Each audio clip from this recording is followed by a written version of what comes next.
Good evening, everybody, and welcome back to GLL Wingman Series 7. My name is Pala, and I am your desk host, and I'm very excited today to be joined by Talha. Last week it was Rene, but now you've joined us. You've come all the way over from Bournemouth, the UK. It's a pleasure to have you here, sir. Nice to finally get to work with you as well. Yeah, how have you been? We joke around with everyone by saying that with the Talha and Pala combo, we're basically brothers. Kind Long of, right? apart. I mean, I'm half Indian. I'm fully Pakistani. Fully Pakistani, so there's a sort of mixture of cultures there, as well as being both from the UK in a sense. Very diverse desk. Yeah, isn't it? And now we're here in sunny, very sunny Stockholm, Sweden, to continue with week 2 of the GLL Wingman Series 7. Today we're going to be starting things off with EU, and then later tonight going into the NA region. Are you excited, Talha? Very much. I haven't done a Wingman in quite some time, but there you go. You can see the timings up on your screen. So week 2, best of 4. It is today. It is the 31st. We're going to start with Erangel and the Miramar. Yeah, we're going to do 2 of each. We're going to go with 2 of each of the competitive maps, and we're going to be focusing in on Group Maverick for EU. The way this has worked in terms of how we formed this group for week 2 is quite interesting, Talha. We were talking about it before. It's like the odd numbers of the 2 groups before, and and the even groups going against each other as well. Now let's take a look at the point system. So on last screen. week, you and G-Runner were casting. So these are the point systems. So for placement, you get 20 points for first place, and then second place is 14. So a bigger award for completing 100% of the game, but you still get a good amount of award for coming second. Not that much difference between third and fourth place. In fact, all the way down, it's just 1 to 4. But you do get 2 points per kill. So it is Wingman, it is duos, and what I do love about the duos is it is just all-out carnage. You've got more teams essentially on the map, and it is just third-party city. It's third-party central. As soon as you hear a fight, you're like, right, let's go for it. But you've got a bigger risk because you've only got 2 players to work with. I mean, what we noticed when we did it week 1 is that the pace is faster than traditional PUBG. It's kind of like traditional PUBG is this middle ground, and then when you go into duos, and then when you do something like Nations Royale, where it was 32 versus 32, the pace increases. Oh, I played in that, yeah. Oh, did you actually play in it? Absolutely wrecked. What, on Team UK? Yeah, Team UK. Leader Scoom. Best leader ever. Shout out, Scoom. We beat the French, but we couldn't beat the Greeks. Yeah, the Greeks. Yeah, the Greeks. They were a force to be reckoned with. We really enjoyed watching them play. Yeah. But I'm going to say that Scoom's shot calling was on point, so love you too. Yeah. And so are you looking forward to seeing how everything plays out today, Talha, with just EU? looking at the teams, of course, I was at the VII Major, and I can already see that the top team in the overall leaderboard, what's their names? Pekka Powered Rangers. Picardo Power Rangers. Picardo Power Rangers, brilliant. It's not actually them, but it's the class. Yeah, it's the Classico. We've got it on our. We've got these are tonight's teams on screen right now, but we have the leaderboard actually in front of us. So currently, the top team is there in the 18th place. They are the Class Kaja. Yeah. Lovely pronunciation, but that is Ghost Star and Norkis, and they played in the show match at the Major recently, and they absolutely demolished everyone else. So they are a top team when it comes to duos. A really good Wingman setup that they have there. Yeah, me and Rene noticed them with the Pepe logo in week 1, and they did some damage across the maps, and they had some good coordination, good rotations. Can you tell me a bit more about those players, what you saw from them at the show match at the Major? Well, I was standing right behind them. I was adminning it, and they, of course, they communicate in a different language, so didn't really understand what they were saying, but they were really getting into it, and their communication was just always, no matter what, they were calling everything out. They were telling each other exactly what they were looking at and what they were covering, and if there was something that wasn't being covered, they were like, okay, right, we need to move so we can just hold on to kind of two of their vectors to watch out. Because the thing is with vectors, baby. Vectors, yeah. A little bit of army training coming in there. Cadets, there we go. Well, the thing is, when you play in a squad format, you've got 2 extra players, and you can kind of watch a full 360 degree. Yeah. But when you've only got 2 players, you can't, it's very limited. So you either shack up, hide in the house, or if you're holding like an open area like a hill or a farm or something, then you've got to just know exactly where the rotation is going to be coming from. Yeah, I mean, the geography in competitive PUBG is so important, and the knowledge of the maps and every nook and cranny, and trees that could be blocking your view, and the angles that you're looking at when you're checking into a building, when you're checking out of them, they're also important, right? Yeah. It's not even just the buildings and the trees, it's also just the way the ground is formed. No, exactly, like little ravines, yeah, just divots. little ravines. Like from far away, you might not be able to see it, but if you're far away and high up, you can see that there's someone hiding in there. But then, do you want to take that fight because you're not gonna get the kill? You might get the knock, but as soon as you take that fight at 600 meters away, you're probably gonna get third-partied from behind. And if you've got 4 people, you can have 2 people watching that backside. But if you've only got 1 person, you don't want that 1 person watching the backside really far away, and then he gets into engagement. The thing is about Wingman, and we see this all the time, you have to pick your fights very wisely. If you don't, you lose 1 person, you're already down to 50% of the team. Exactly. And it's not just 50% in terms of any number, it's just one single person that's left.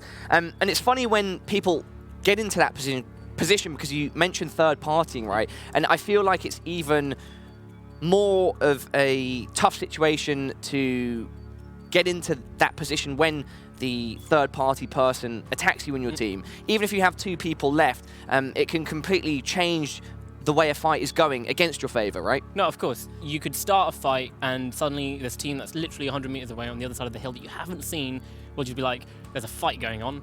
We want to win that fight. So that's like additional 4 kills that they can get. And it is, as a player, it's very frustrating. And you kind of wish that it doesn't exist, but that's the game, and that's kind of what you have to be aware of as well. And that separates Ghost Star and Norcus out from a lot of people because they are aware of exactly where all the players are, and they do know that if they do take an engagement, then they can be pushed up, and they are ready. They are ready, and just hands down, they have exceptional aim. Yeah, other teams worthy of note in Group Maverick here at Week 2. YMCA Esports, they had some good players at Week 1. Some of the newer teams, which I haven't covered yet, I'm looking forward to seeing, like Double D, for instance. And then going through the rest of them, Picardo Power Rangers, of course. The Class Aja, Oof, back in the mix too. And so, some names returning, then other new ones. We've got Team CS as well, just called Counter-Strike. Kind of ironic. You want to come play PUBG? Talha, I want to get your thoughts on the mechanics in PUBG, specifically with regards to duos and how you choose your engagements compared to traditional competitive PUBG. What are the differences and similarities? On how you choose your engagement? Yeah, because that difference of having less people, as we were referencing before, changes the dynamics.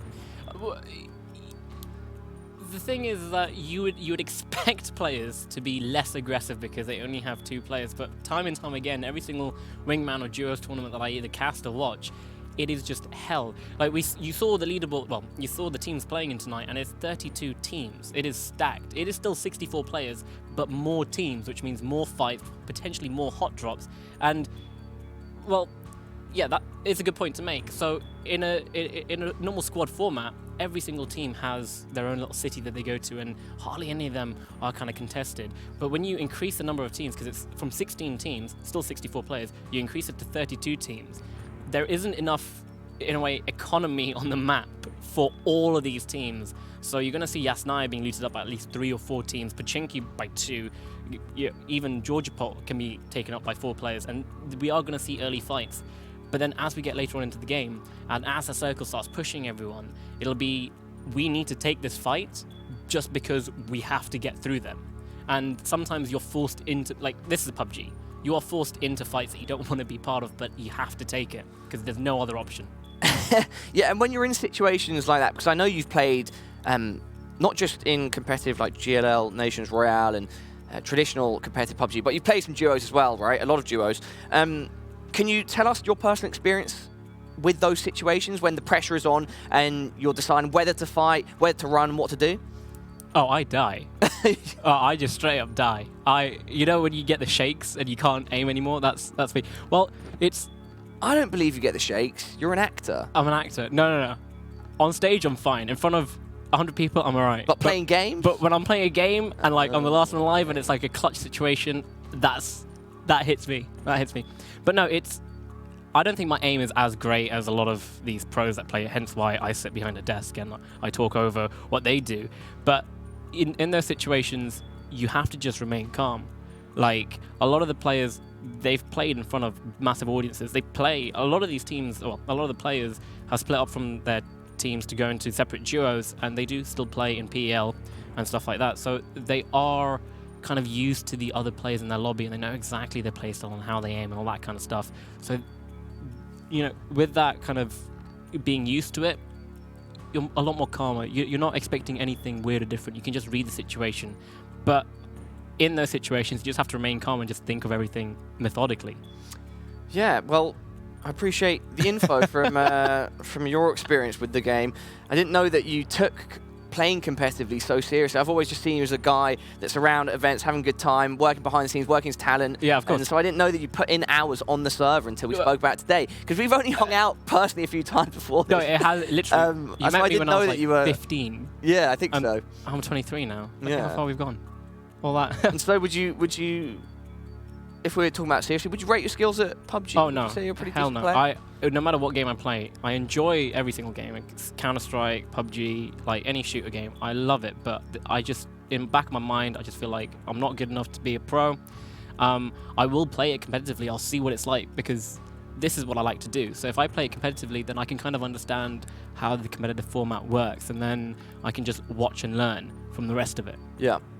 Well, I'm just waiting to see if we're going to get the leaderboard up on the screen if we're going to be ready for the first map of the day.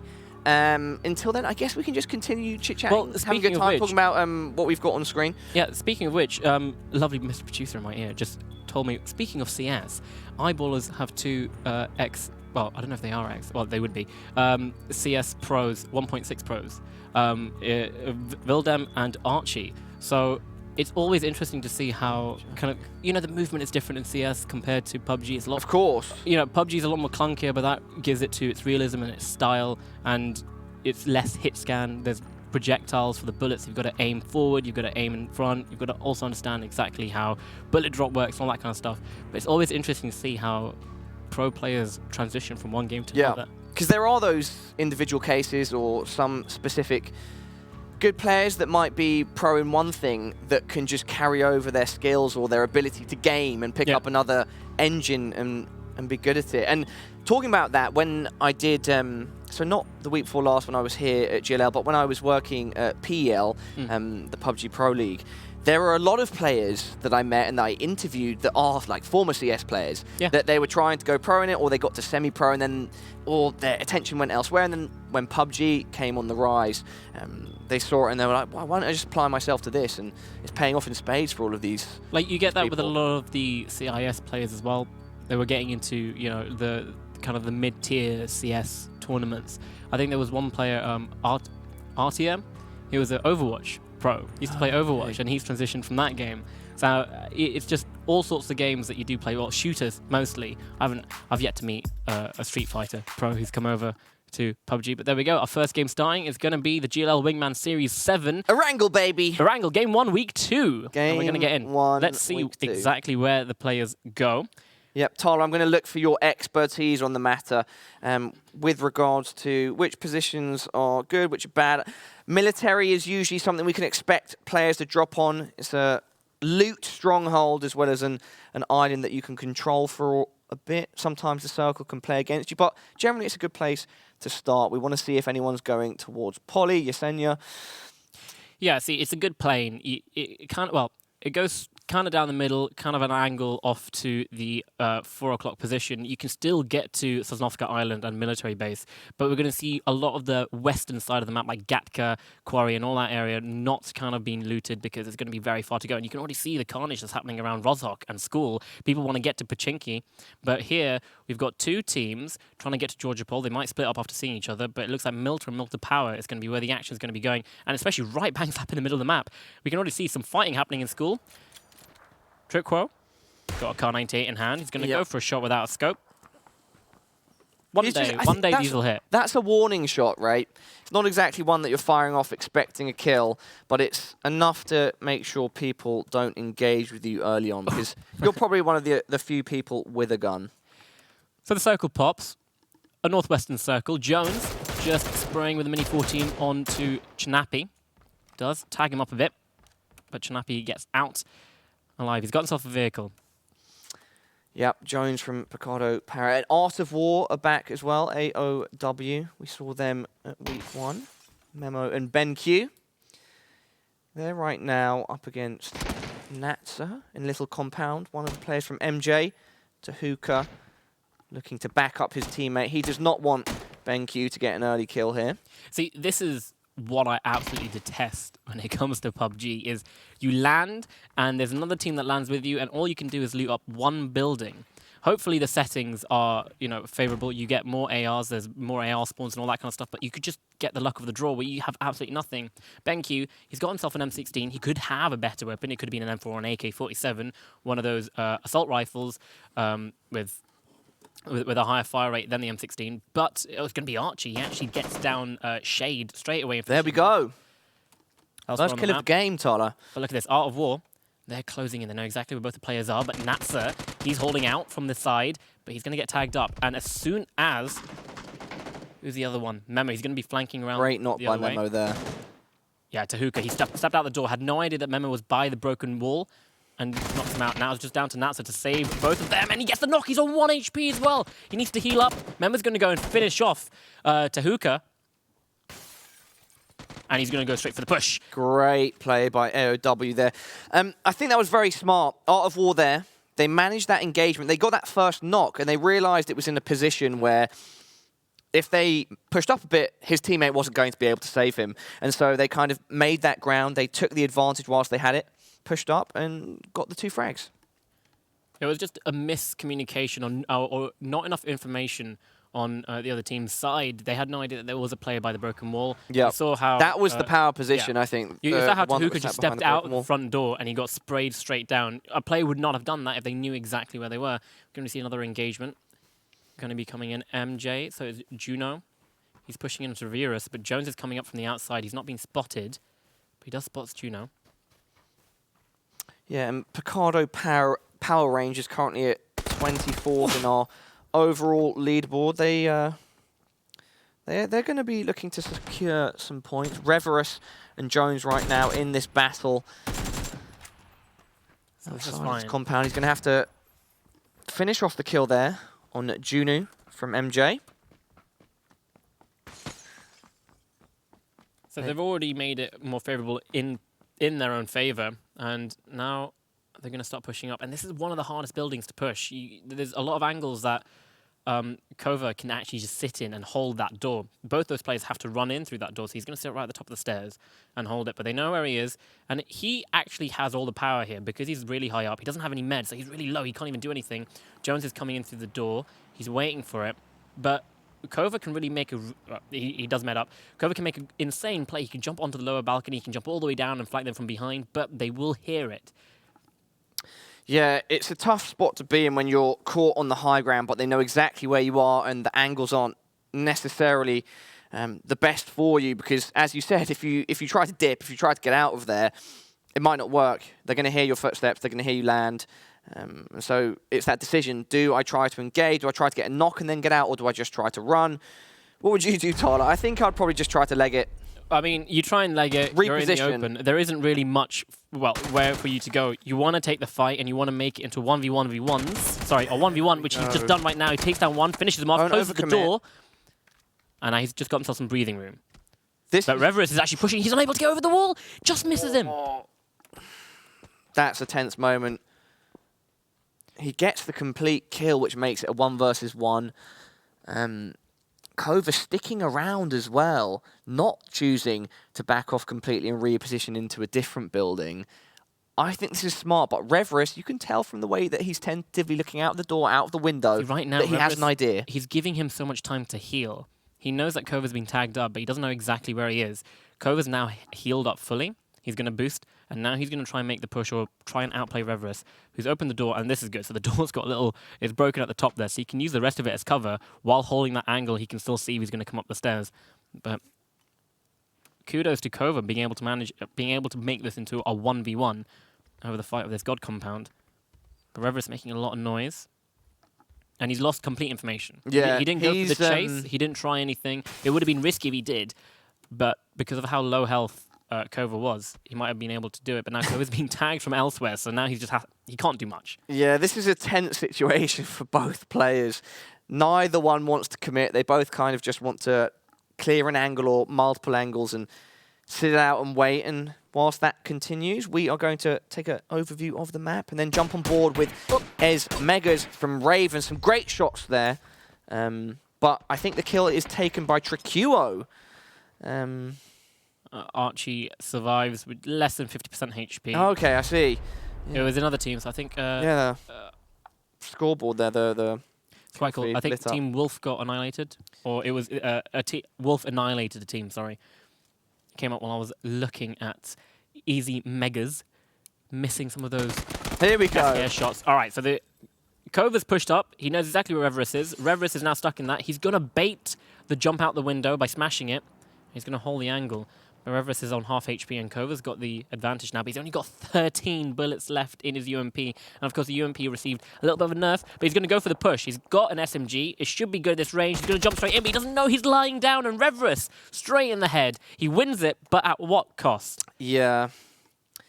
Kova there decided to go with the aggressive play. It's tough to say whether that is the statistically best choice. There are multiple approaches to that situation. As you so rightly point out, Talha, that baiting of the window, smashing it out was very smart. And maybe that did play into the decision-making there. It was more, yeah. But a lot of, at this level, I would expect people to understand that it is a fake, it is a bait. And Kova held it and then realized, I don't have a nade, I only have 13 bullets, I just and he can't even escape. He goes downstairs to get into a car or goes to another building. He's giving himself distance, and distance is not what he wants with a UMP in hand. So he had to go and commit to that fight. It was everything or nothing, and Eyeballers gets eliminated. Yeah. So that would have been in Rozhok. And now Sextono gets knocked on the way down, but Cofinius manages to get a knock out of the car and finishes off Carnage as well. And Cofinius.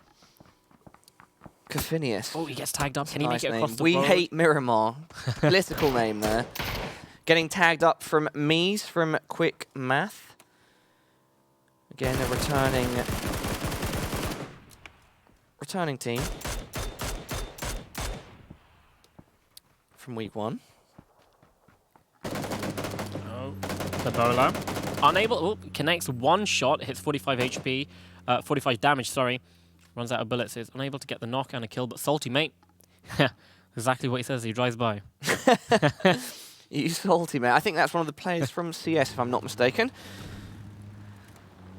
But there we go. We can see now the and his teammate massive herd of rotations coming in. And this is the scary part in PUBG Pala. When you're rotating, you're going to go past rocks like this, and you're going to have people like Estafi. He's just sitting there. Can he connect his shots? A lot of players do, a lot of them don't, and it's just a chance you have to take to get into a better position into the circle.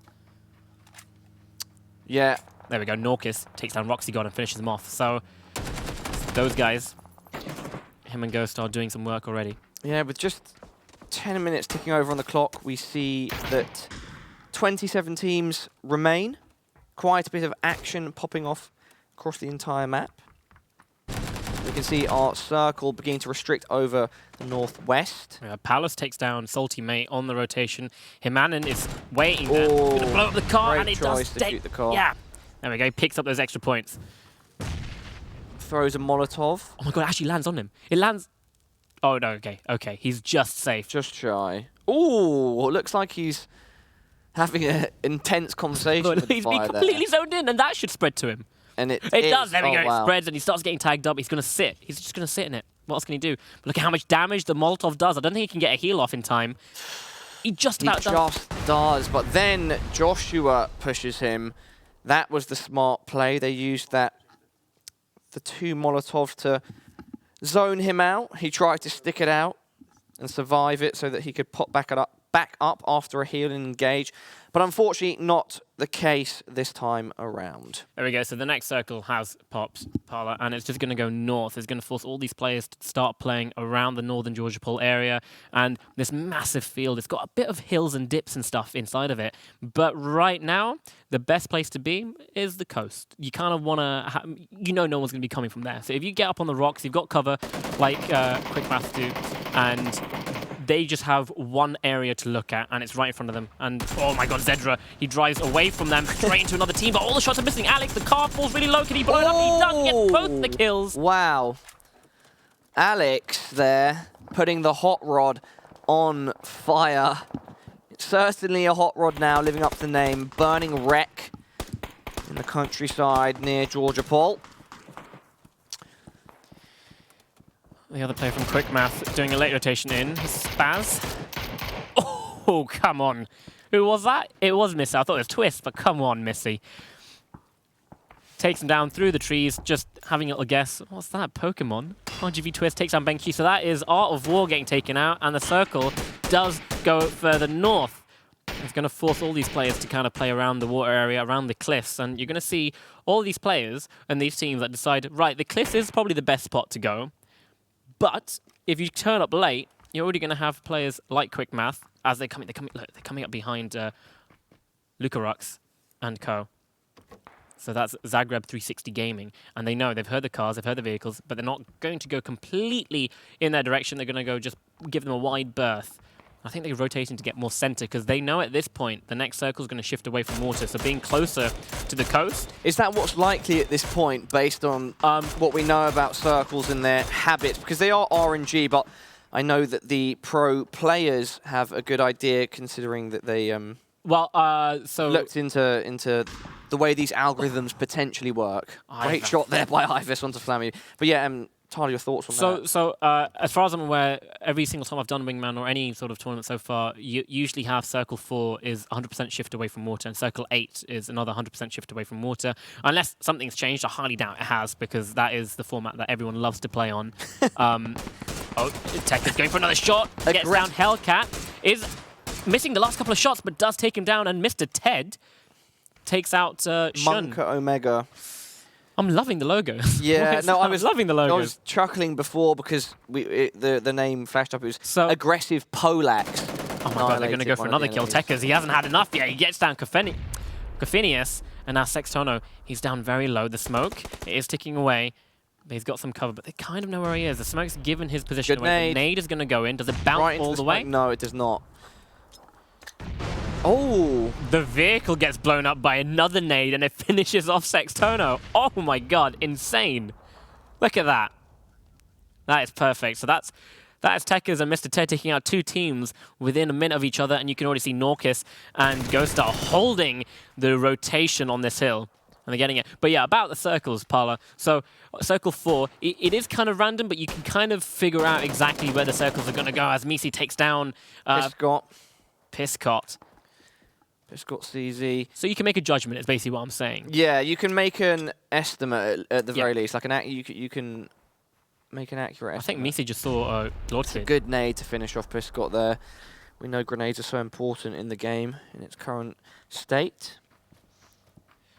But Misto, does he know? Yes, he does see Chappie in the vehicle. Here's the vehicle. See, Chapney, he gets tagged up a bit, but he's driving straight into Glork, who is just holding it.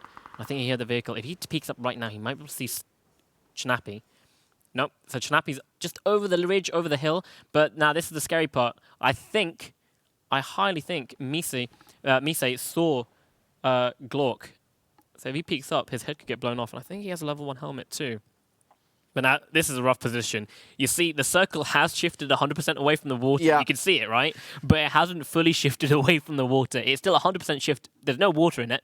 But it's close enough. But it's not close enough for both these players up on the coast. They're both going to have to reposition. It's like World War I with the trenches, right? As soon as you come up, you're going to get shot at. That's it. Tech is now landing more shots onto Estafy this time. No, that was Jesus. It's sometimes confusing with the kill feed and what I'm seeing on screen. No, he was exchanging fire with guys from Ravens, and now it's Tekkas that actually falls. Great shot from Tethris. Tekkas, though, as he falls, getting a grenade off, knocking Esmagaz. Oh, Tetris, he doesn't read it. Tetris. So Easy Megas, he gets taken out, but Tetris doesn't realize that actually Mr. Ted and Tekkas have gone for the res. Tetris doesn't go for the res, he actually goes straight for the spray, but it's... Where did he come from? It was what I'm talking about. Tricuo and the kill feed. It's just, I don't know. It was Flammy. Flammy just saw them. Yeah, Flammy just saw them and did half the damage, but it's Tricuo. I think it was Mr. Ted actually finished him off, but with help from Flammy. And now you can see up there in the north, Glork and Co fighting Tech as he falls. Flammy's going for more. Plebola gets taken out. And this is the carnage I'm on about in Wingman. There's just so many teams everywhere. It is unsafe for you to go literally any sort of position. And this fight, Paulus and Joshua against the OPG and Bram. OPG's already knocked, so Bram, he's got to look for another way to get into the circle. But do you want to go towards Flamey and Rip? I think that's his only option, unless he goes for another fight. See, look at this open. Look at how open it is. He's got these trees for cover, but the way he wants to go into the circle hardly has any trees. So his rotation has to be on the circle. And of course, with the blue closing in, it gives him even less options. It pushes him in a specific direction. And it's right now towards Flammy and Rip.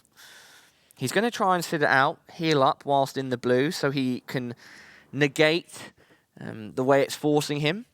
Oh, he's coming up right behind. He could be a third party here. He probably will be, but Palos, you can see, he's looking in his direction. He's got his eyes set. He wants to kill. Flamey sees Mr. Ted, gets tagged up. He doesn't actually land a shot, but it's going to be Rip. He takes the fight on. Mr. Ted surviving really long, gets hit from behind. And now Rip and Flamey. Flamey gets taken down by Misa.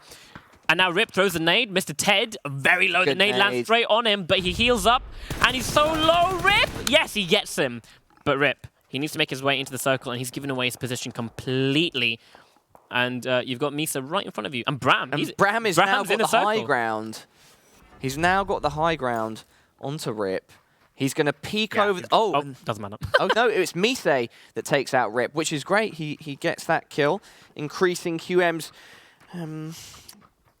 increasing their position on the leaderboard. And Bram, he benefits from the fact that he didn't really have to do too much in that situation. The other teams were each dealing with each other.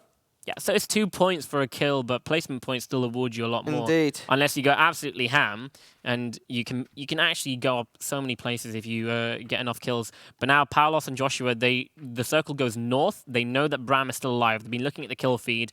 So they're going to go and try and flush him out, figure out where he is. And if they manage to get him, it kind of opens up the path to cross the road through the open. But you've got the likes of Quick Math just sitting there on the other side. Misa, he's holding it, and they do find Bram and insta-knock straight away. And there we go, 4 quid silver, annihilated. Yeah, 4 kills. Not them, they annihilated the... I couldn't read it, it's like Kurz something. No, it's fine. 4 kills for 4 quid. Powelson, Joshua... But coming up to 20 minutes in, Misa, and I feel like the Quick Math guys have been playing a good match so far, and yet they have 3 kills, and they're in the top 10, so that's going to be some solid points at the end of this first map. It's just 3 kills, and it's all on Misa. Yeah. Right, so he's going to get Tuho Yuho, going to pick him up, and they're going to try and get into a better position. I think this position that they're in, actually, right now is kind of okay. It is open. They've got the trees if they need to go more north. They're covered from Yuang, who is in the compound, all on his lonesome. But Trikuo, he's going to be holding Joshua and Palos. Actually, Palos, he's gone into the blue to get the car, so this is actually very clever, and this will help them rotating in. But, ooh, Trikuo has a nade in hand. He might be timing it because he hears the car. But they're not going to go straight past him. They're going to go through the open field. And it's down to Trikuo. Yes, he lands a headshot straight away. Trikuo, 4 kills. Yeah, we've seen his name consistently pop up on the kill feed. Looks like he's going to get a 5th. No, just missing it as the enemy hides behind the hay bale. Now on board with Magsters. He's looking for Joshua, who's had some big frags throughout this match. But no, trigger discipline being exercised. And trigger discipline is so important. He's not in the circle. He's not in the circle, so he knows he can't really go for the fight.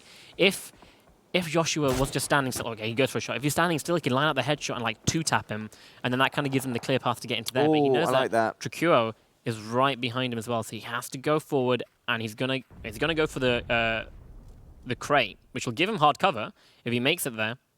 But he's trying to make this into a 1v1 fight rather than a 2v1. Essentially, is what will become with Joshua there. Yeah.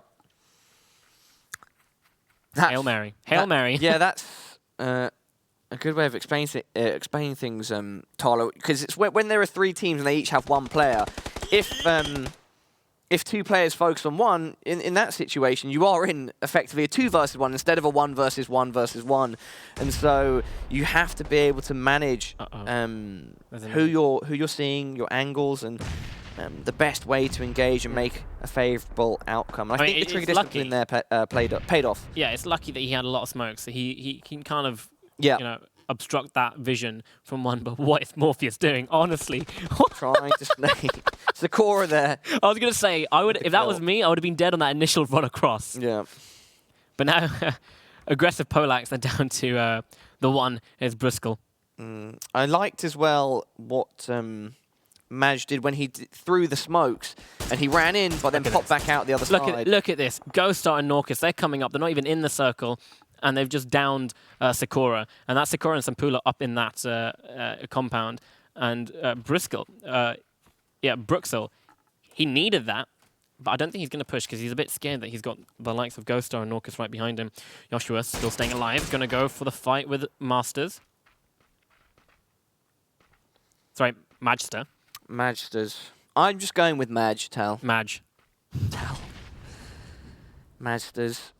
He's trying to continue his attempts to protect himself whilst chucking smokes down. This time he's taking some damage, and Joshua almost getting his scalp down to about 50% life. Magster's actually getting hit from somewhere else as well. So Joshua, 50%, and he's got Ghost on Orcus behind him, but you can see he's using the ridge. Uses that little bit of land. He does spot Magster's running. He's getting closer and lies down right in front of him. And there we go, Joshua, nice and easy kill for him. Joshua, 4 kills now, 5 for his team. Tricure with 5 kills, looking for a stick. Can he make it? Not. If he can take down Mise, then this actually is such a good thing for him. He can then go forward into the circle via that way. Look at the open ground that he has. He does go down, but it's still so open. If Ghostar and Norcus just come up on the hill, they can see him and they can knock him. In fact, Norcus can see him right now without the smokes, but Sampula gets a nade and finishes off Bristol. So now Sampula and co, they have that compound all to themselves. Yes. Hello. Test. Can you... Testing. Can you hear me? I'm just double checking. There we go. There we go. Now I can hear myself better. Thank you. Totally nudged our was that me? Little monitor there. Getting animated. All good, all fun. Just breaking the studio. On board with Norcus now. The Klasajka, who have been in first place on the leaderboard, and they're still alive.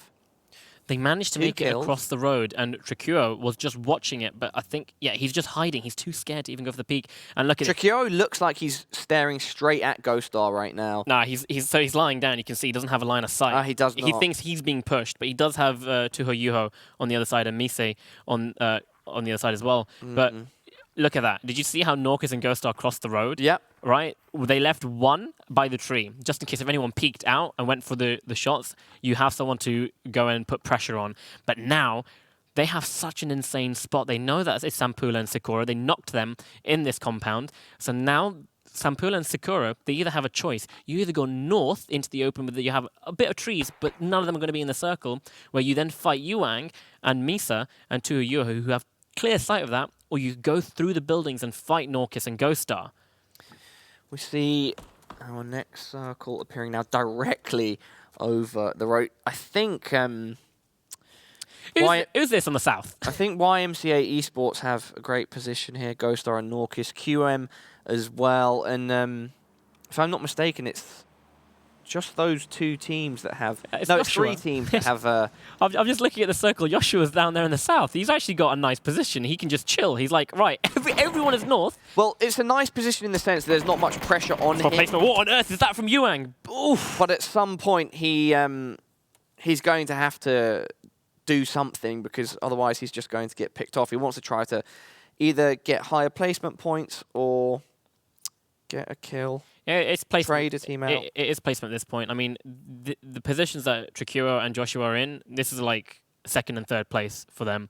Whoever wins on the other side of the road, if they take him out, then they've got 1st and 2nd place between them two. But yeah, you could just chill there for the time being, Joshua, unless the next circle completely goes against them in their favor. But I highly doubt it. It should just donut in at this point, and Tricuro is getting a crate.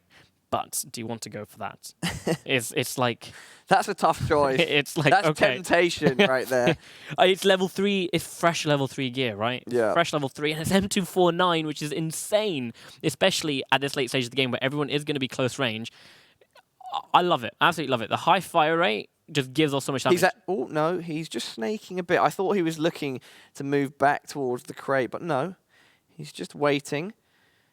And it's funny to see that we have our 3 teams with 2 members remaining to the north of the circle on the top half, almost like a yin and yang, and then we have our 2 solo players to the south.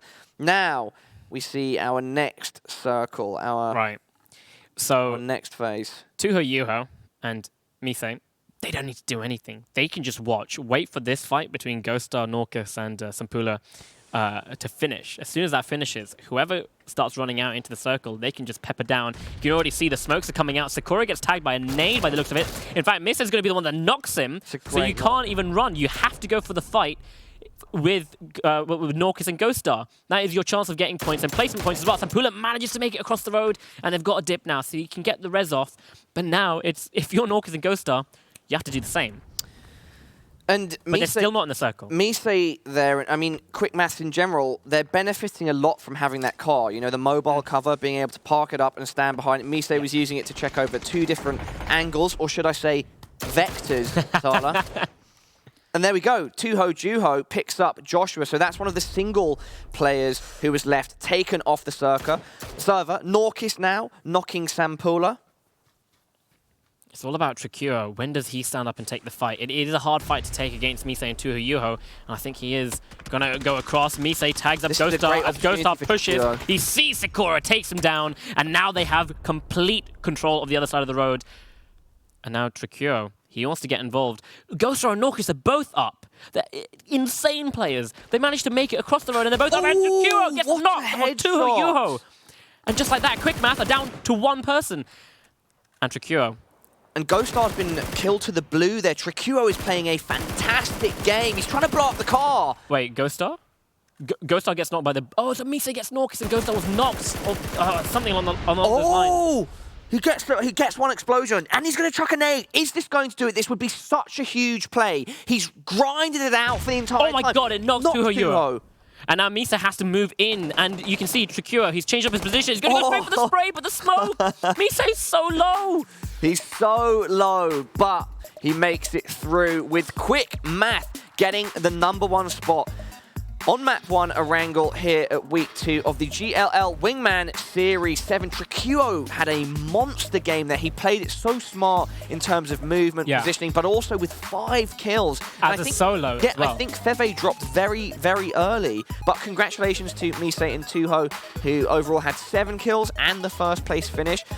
I thought that PWR were going to kind of survive a bit longer there, but it didn't exactly go according to plan. What happened with them at the end? It seemed like they had an issue with the blue and dealing with QM. So they managed to make it across the road, and that position with the little death alert that they had gave them perfect cover.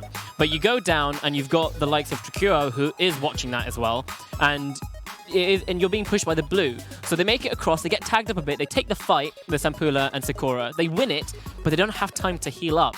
So I think Norcus got hit by the blue, he gets knocked, and Ghoststar basically got finished off by Mise. Anyways, here you go, the replay's up on the screen. Yeah, let's take a look at some highlights. Honestly, right at the end, I thought Trikuro had that. I thought he had it, that was so sick. He got the knock, the nade as well, denying the res. It was just a waste of time for them. But Mise, he did get tagged up really low. It was just unfortunate that Trikuro was actually shooting at Tuho Yuho. He had no idea. The smokes worked in their favor. I'm wondering if he'd blown up the second car, because there was a second car in that smoke as well, if that would have just been the finisher. I was wondering or hoping that the nade that he threw would get in there and do that, but he wasn't able to make it happen. He had a great game. The highlights. So did Joshua. Yeah, I was going to say, the highlights on the screen also showcasing Joshua. He did a great job. It is one of the hardest things as being like a solo snake of your team, and you're at that point you are playing for placement, right? It's insane. I want to like. Here we go. Look at this. So like Mise, half health.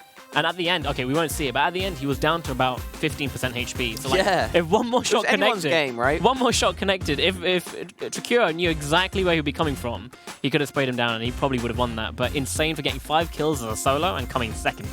Yeah, that was very, very impressive. And it's always fun seeing a solo player whose teammate dropped early still work hard, grind out, and make it far into the placement. That's something that I can't do, but something that we can all do is go for a short break. So don't go anywhere. We're going to be bringing you Game 2 very shortly.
sola do pé, nunca será em vão. Se correr pelo certo, não muda a direção. Quem tá na contramão vai bater de frente. Se colhe o que planta, escolha bem a semente. Cultiva aquilo e acredita. Se tem fé é a chance, ela é infinita. Irrita quem só reclama e põe defeito. Todo errado se julga, o ser humano perfeito. Mas perfeito ninguém é, nem nunca vai ser. Sem dar um migué, faz acontecer. Fazer por merecer é difícil quem faz. É mais fácil falar do que correr atrás. Se é capaz, mostra pra si mesmo primeiro. Depois conquista o mundo, mais nobre guerreiro.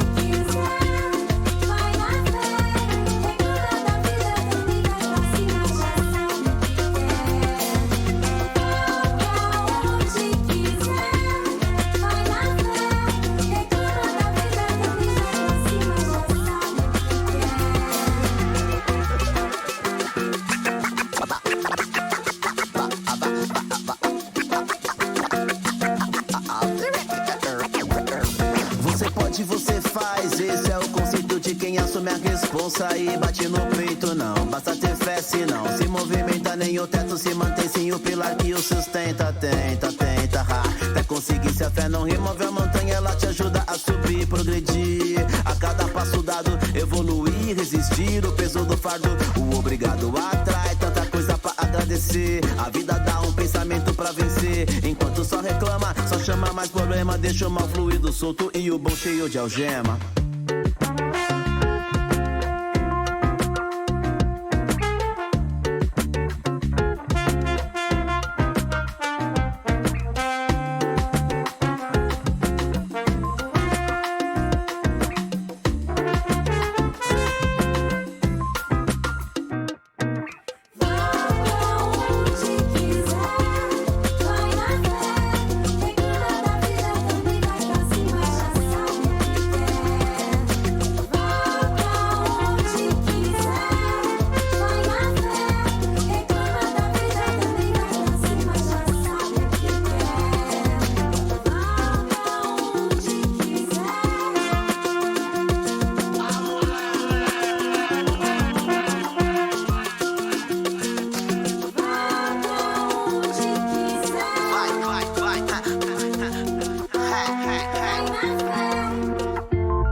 What is going on, everybody, and welcome back to GLL Wingman Series 7. Interesting first matchup there, Talha. Give me your overall thoughts on it before we discuss some other details. Absolutely exciting, and what a good game to kick off the entire day of Wingman Series. Everyone pretty much playing on point. Some players just coming out absolutely on top there. We saw Trikuo as well, getting 5 kills on some. And he was on, like, most of that game, he was on the side of a cliff where he was exposed to like the entire western region, and he still managed to get 5 kills, come second, and nearly get the first place.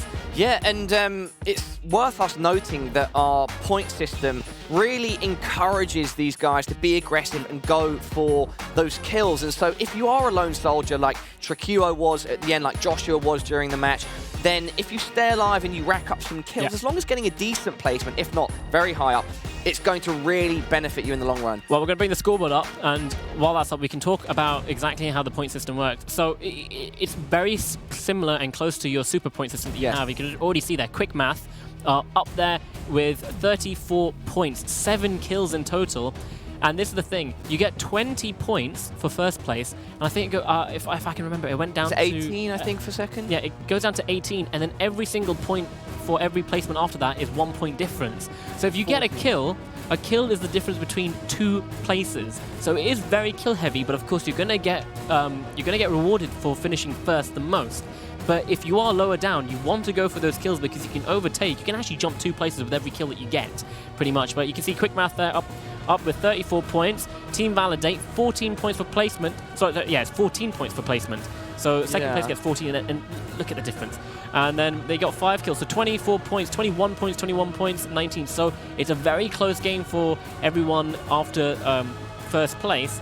But Quick Math, they need to play another stellar game to increase their lead further. They're only 10 points ahead. Yeah, I'm happy to see Quick Math kind of finding their way into this because looking at them at week 1, it seemed like they had potential and that they were making some good decisions here and there, but the engagements weren't exactly panning out at all times. And, you know, coming into week 2, it seems like they've really locked in their duo format. And an interesting fact about one of the players from Quick Math, well, right? He's a contender. Yeah, so the Quick Math, they are currently in contenders, and those players, and they're 7th place, of course. Yeah, so you can see that, you know, there are some PL players as well that are playing, but contenders players also get the chance to kind of show off their skills and battle it out against some of the Pro League players and show that they do have the chance to kind of sit in the same league as them, that they are their equals and whatnot. But the second game has started, and it's going to be a plane that goes directly from the west straight to the east, and it's going to be split straight down the middle, so you can see everyone going to where they want to go.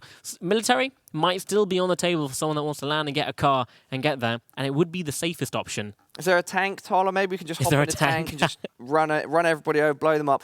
It seems that there's like also a correlation between our contender players, our PL players, our pro players overall, and in the duo format that they're getting some good results and their skills are showing. So it goes to prove just how good these guys are and how good the quality of competition is in the Wingman format. Well, the quality of competition in Wingman is one of the highest Wingman competitions that you can be part of. The duos as well. You know, 16 teams qualify from the EU, 16 qualify from CIS, and they play against each other for a sum of $40,000 US. So it is a lot of money on the line just for, you know, playing in a duo format. The circle does pop. It's kind of in the middle, and that's a good circle for pretty much everyone. That's a very cheeky circle, very centered. Yeah, very centered. It's not going to force anyone to go anywhere kind of strange or freaky. But of course, all these players, all these players around... Freaky, a freaky circle. Honestly, mate, you can get some freaky places. What's a freaky place on Erangel? Tell me a freaky place. A freaky place on Erangel.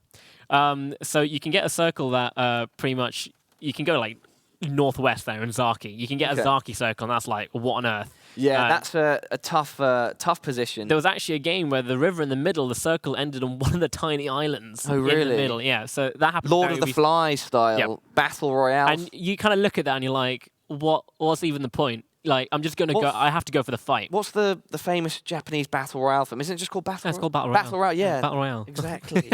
That's what I mean. There was just something that I would have loved to see that. Maybe we'll get one tonight over EU and NA. Don't forget, everybody at home, this is map 2, game 2 of week 2 for Europe, and then we'll move on to week 2 for NA. So we have this and 2 more for Europe, and then 4 for NA coming up. Bram and OPG, they found themselves in close proximity against Easy Megas and Tetris yet again. And it is Pachinki they're fighting over. And look at how... So Easy Megas and Tetris, they've actually taken majority of Pachinki by landing so close to them. They've got the entirety of the north. And OPG are just left with about 6 buildings to loot between themselves. You can see Bram hasn't found a weapon yet. OPG's found himself an SLS, sorry. And... well, without a scope or anything, it's pretty lackluster. But if he can manage to get it and get himself into a better position, he can make it work. It does high damage. But at that range, you want something like an M4 or an AK or a barrel would even be better. Sorry, Tyler, excuse me whilst I manage my cables quickly. Get Cable into a management. more comfortable position. That's fine. Well, not much is really happening at the moment. Everyone's just looting. They're trying to figure out exactly where everyone is. Once they get the loot, you can only see Kafinias. He's finished with his loot. He's leaving his teammate Tono, Sex Tono, out there. He's going to make a late rotation, the tongue twisters. But Kafinias, he's already going. He's going to go to Potato Hill, and he's going to take it and just keep anyone away from it. You can see Estefy. He's coming in close proximity. But it's all about, if you can get into a position early on, the less likely you can, the least amount of times you have to move, the better you're going to do, pretty much. But Kefenius, he's going to drive straight past Salty Mate, and his teammate is going to get tagged up a tiny bit as he's making his way. And he actually gets knocked as well. Salty Mate with the M24 takes him out. A nice, good shot, and he finishes him off for good measure. There's no way he's going to be getting up. Coming a bit close to fire there, my friend. And he does get punished for it. Yeah, unless his teammate is some sort of archmage or necromancer, he will not be coming back from the dead. Talha, I can confirm. There's no respawns in this game. No. Don't want it. Tetris. He actually tags and misses the head just about. Bram. He jumps out of the vehicle. But OPG and Bram, they're actually going to take the fight. They're not going to get in the vehicle. They're going to take the fight. And Tetris gets taken down to 18 HP. And he's out of the fight while Easy Gamers is pushing in on the flank. He spots OPG. I like his positioning. Tries to get those headshots over the wall. Doesn't quite connect, but he does get out some good damage. Allows Tetris to reposition. Re-angle himself, looking over Bram and OP. Morpheus just knocked Mise and finished him, in fact. So that's our first placed team from the last game. I was surprised Tetris didn't go for the shot earlier there. Thought he could get a headshot on. Oh, as we see that, got owned on the kill feed, lighting things up, taking out Carnage and Knife. It's an early point in the map to fall. That can't feel good. It looked like that was probably a rotation kill. Yeah. Car came a bit too close and he got an easy two-man spray down. But you love to see it if it is you getting the spray down. Yeah, you hate to see it if it's you getting sprayed down. But Sextano, he's made it closer to the grave of his long-lost pal. I'm not too sure if he... Do you think he's paying respects? Yeah, he's coming in. He's going to press F. But there are two teams, and I think one of them, BLZ, so Shun and Hellcat, they do know he's in there. But this is just rough. If he doesn't have a vehicle, you can't really get across this entirety of this field, the Pachinki field. It's just impossible for you to do anything. But everyone's just going to sit tight because the circle is not doing anything freaky.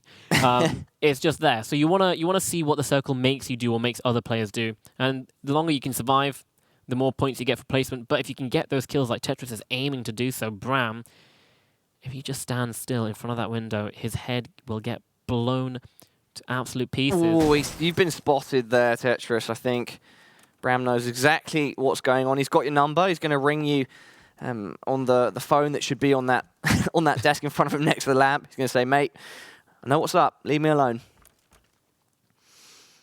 Little overview of the map, ladies and gentlemen.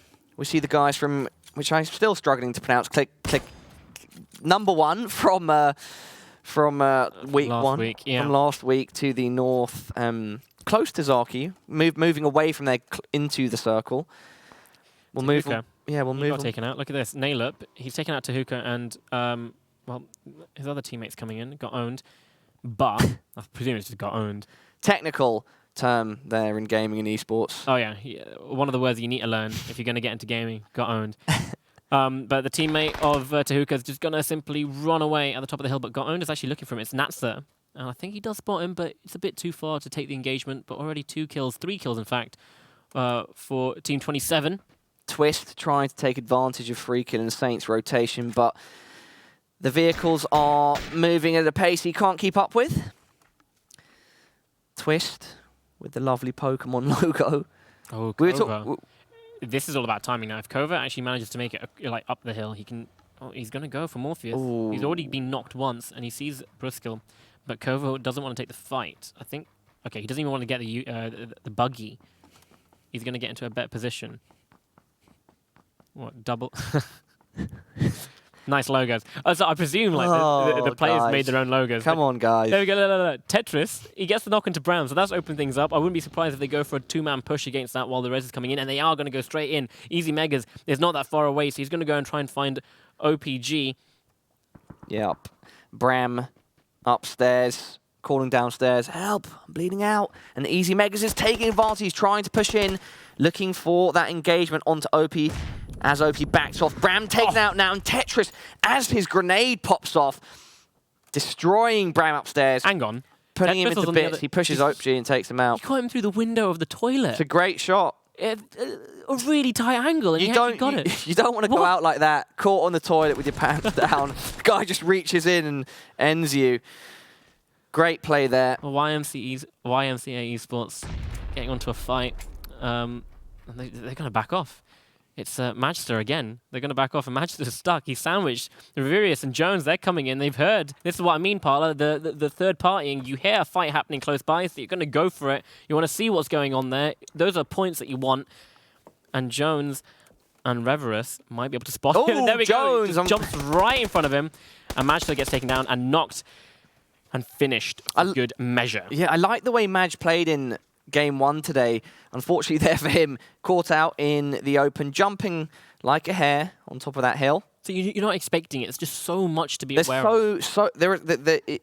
And that's one of the key elements, I think, of PUBG gameplay. Regardless of what team format you're playing in or whether you're playing casual or competitive, you always have to be aware of so much. But that is just exaggerated in duos. There are so many people out there looking for blood. Like, look at just from what we're seeing, look at the different logos and the different colors. Just so many more teams. Tekers and Ted, they're taking onto a fight. It's Tricure and Faye, and Faye gets knocked. Tekers falling very low. Not again, Faye gets knocked. Well, they're at the yellows. They've got a good position.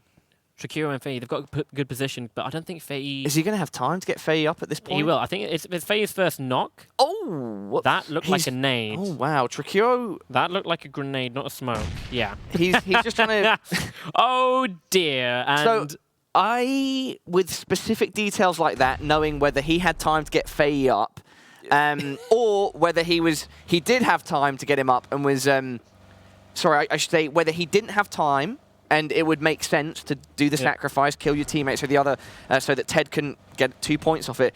Or do you think he did have time? He's like, no, man, we got to make the tough decision here. And his teammate's like, no, please don't kill me. And he's like, no, man, just underhands the grenade outside. I don't know. Very early on in PUBG, there was a point where you could kill your own teammate and you wouldn't get points. And I think that has long since been changed. So they still get the 2 points for getting that knock, even if your teammate kills them. I think that was just a fumble. Will he? We'll have to get confirmation on that, but I know that you can deny with like Molotoving yourself. Unless it's different. If you kill yourself, yeah, that's different. But killing a teammate? Killing a teammate, this would be knocked. Well, I have to confirm it's different for Wingman. Yeah, we'll get confirmation on that. But either way, very, very funny turn of events there.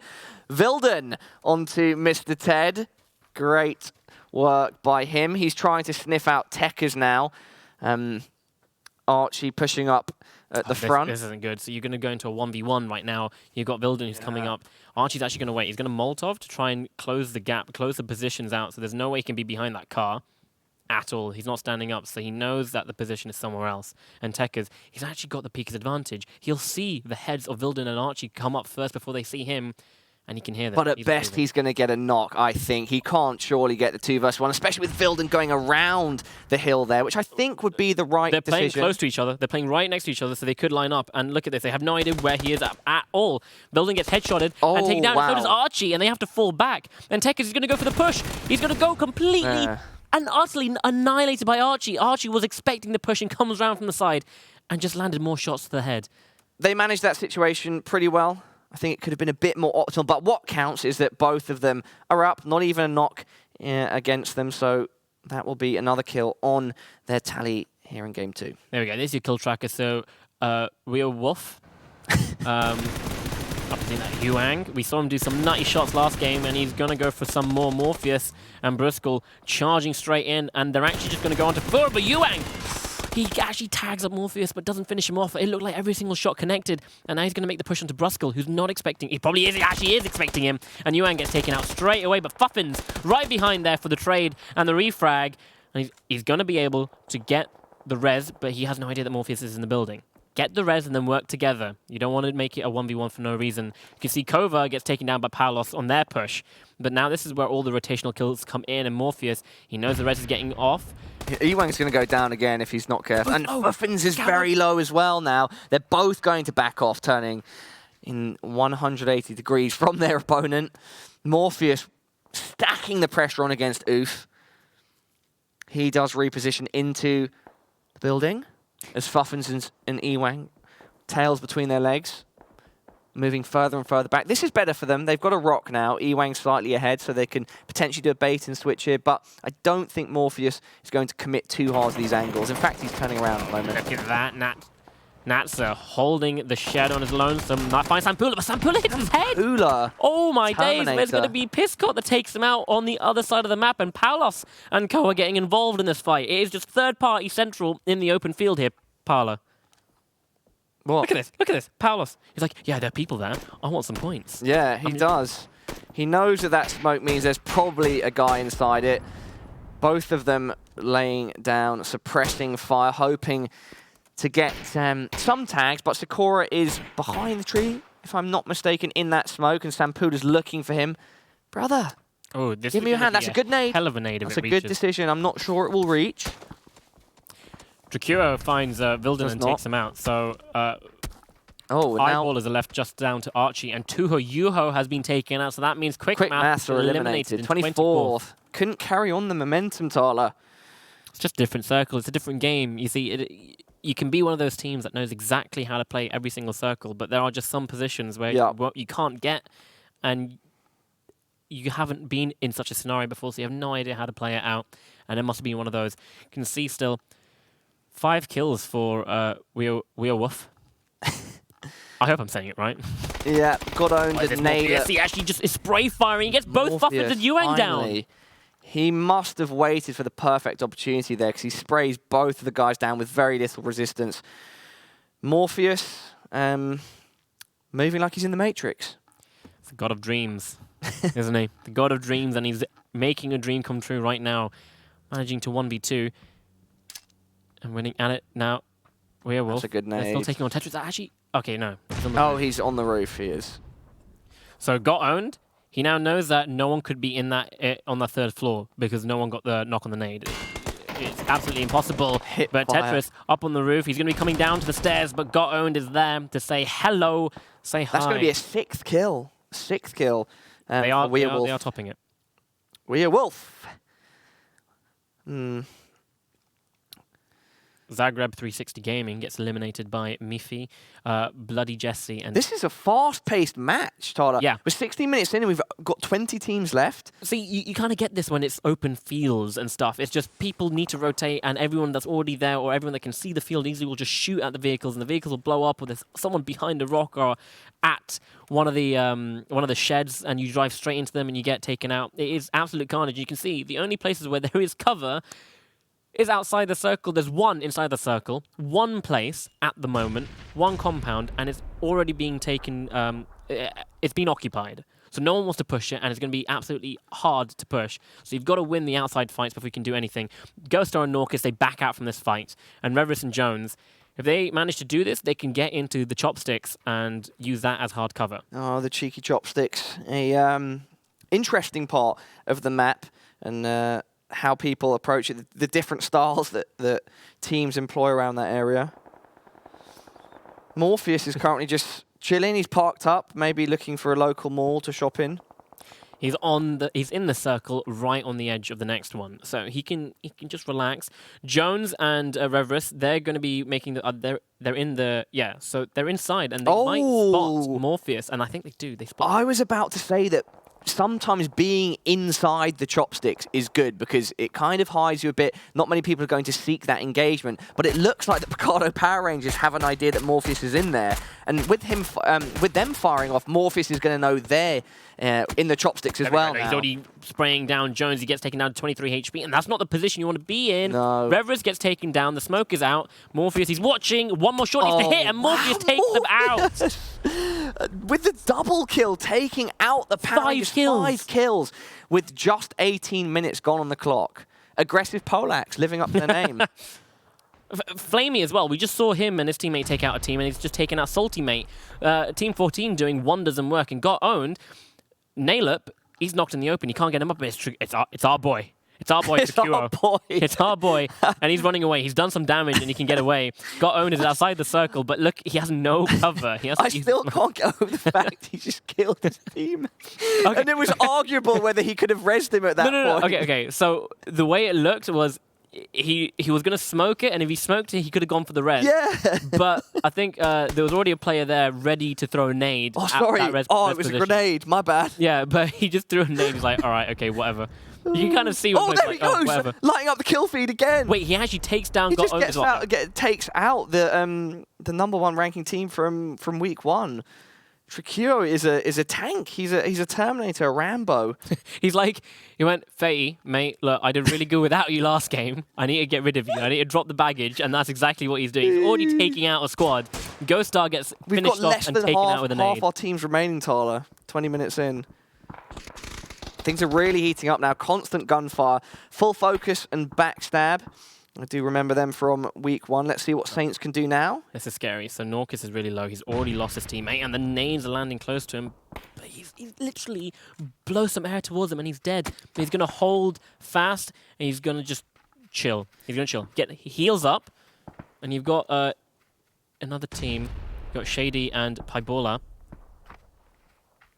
coming in, and they're pushing. They're going to help Norcus out. They're going to give him some breathing room. But if he's not too careful, he might get sandwiched in between these two teams. Norcus, I've mixed the team again from the people that Triquio killed. I thought that he took them out, but it's no Norcus and Ghost Star. Well, it's just Norcus that's up at this point. Yeah, Ghost Star got naded. It was Ghost Star, yeah. And it looks like another person's going to get naded. Excellent nades coming out. Palos is the one to pick it up, and Jununu. There's 2 N's. Junu gets taken out. And Triquio with another kill there onto Bloody Jesse. Rip as well, getting a frag. Counter-Strike eliminated in 13th. This has been such a fast-paced map. Triquio, if he manages to make it into the top 6? Top 5. Top 5. I'm going to be hella impressed. Joshua taking down... Oh, okay. Right, it's actually going to be Chnappy and Piscott that take down Alex and finish him off. Joshua looking to land a nade onto the lone teammate there, Sparse, but looping over his dead teammate's body. Joshua and Paulos. Wonder if they know if Triquio is there, or Triquio seems to just be this ethereal being that just sneaks around the map. He is Mr. Come up behind you and third party at the moment. That's exactly what he's doing, but he could be... Oh, Spat! How was that not a headshot? But he's going to go for the spray afterwards. Spaz still behind the rock, little HP left, but Rip, they're going to go straight for the push, and that might enable Triquio to push up behind. But is Knight going to have an angle on Rip now? Is Knight's going to be able to engage with him here? He's pushing up the hill. This might not pay off. Look at him, he's coming up behind. So, Triquio. I think Joshua spotted out Triquio, and he gets sprayed down, and Paulos is on the tree. He has the angle. He actually can't see him. The information's not there. Way. Joshua. No way. There we go. Triquio falls to Joshua. I would have been completely mind-blown if Triquio had made it out of that alive. It looked like he did. It looked like he had the chance, because that just split up into a 1v1. Both players from Team 14 weren't working together there. You could see that... one of them was really confused exactly where the position of Triquio was.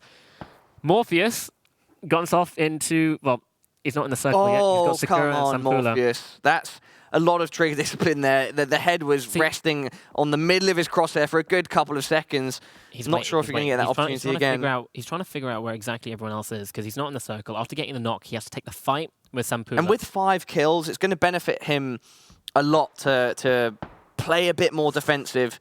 Sakura takes down Kalimela, so he's gonna stand still to try and finish it off. So this might be the opportunity that he needs, and he goes for the headshot, hits one, isn't unable to connect the second shot. It's all he needed, but Sampula is also low as well. But this is the chance for him to push up. Morpheus, he's gonna go straight for that shed. Nade's coming out. Perfect timing. It's a good nade. Oh!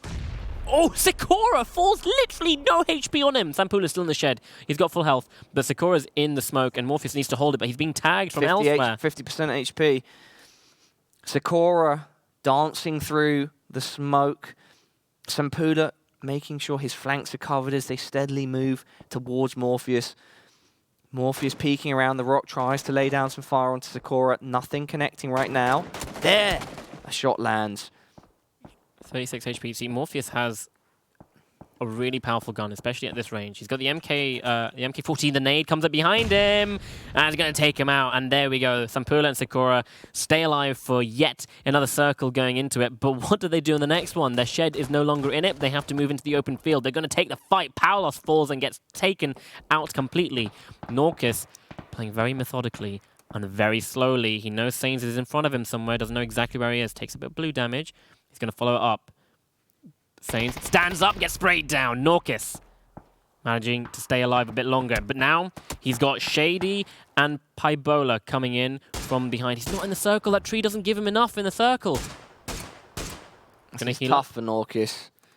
Difficult for him with the blue pressing in. The fire goes 3 stickies in the air. Trying to make his hitboxes harder to make contact with. Circle's coming in very slowly. He's done it again. This must be some tactic he's utilised. And he's in the circle now, Pala. Look, he's in the circle. There we go, kids at home. 360 no scopes pay off, or just 360ing in general.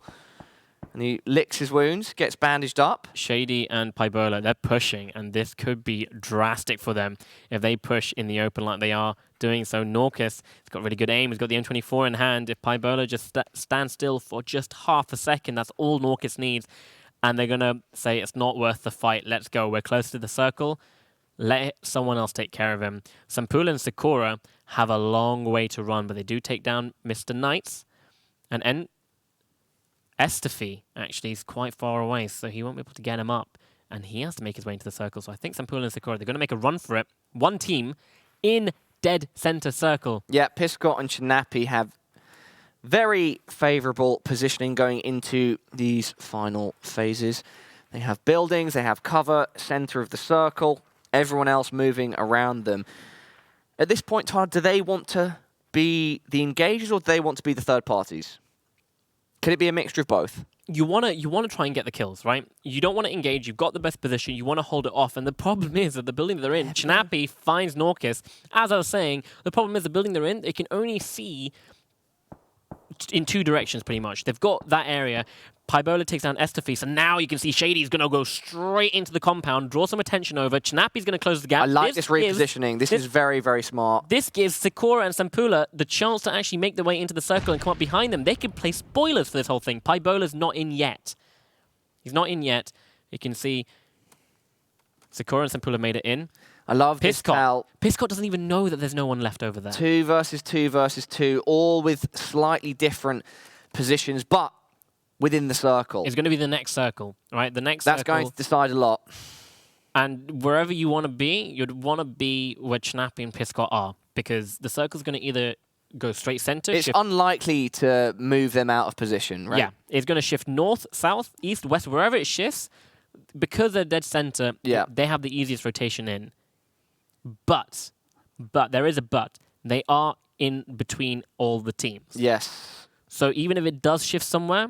And that's why I asked you before, Tyler, is about do they want to engage, do they want to third parties? Because potentially they want to be the ones to draw a bit of fire first and then create a bit of mayhem and then take advantage from it. But it's so tough to tell. You know, I'm not on the server and I want to see exactly how they play the next circle. Yeah, you've got to take it as it goes. The circle does shift south. So Sakura and Sampula, they need to get into the circle next. But you can see Piscot and Chinapi, they're really engaged in fighting the people on their south. And Sampula and Sakura, they're pushing in, coming up right behind. They've actually taken the barn building, and they're coming in together. Look at that headshot angle that Chinapi's holding, but he gets hit in the head, 50 HP.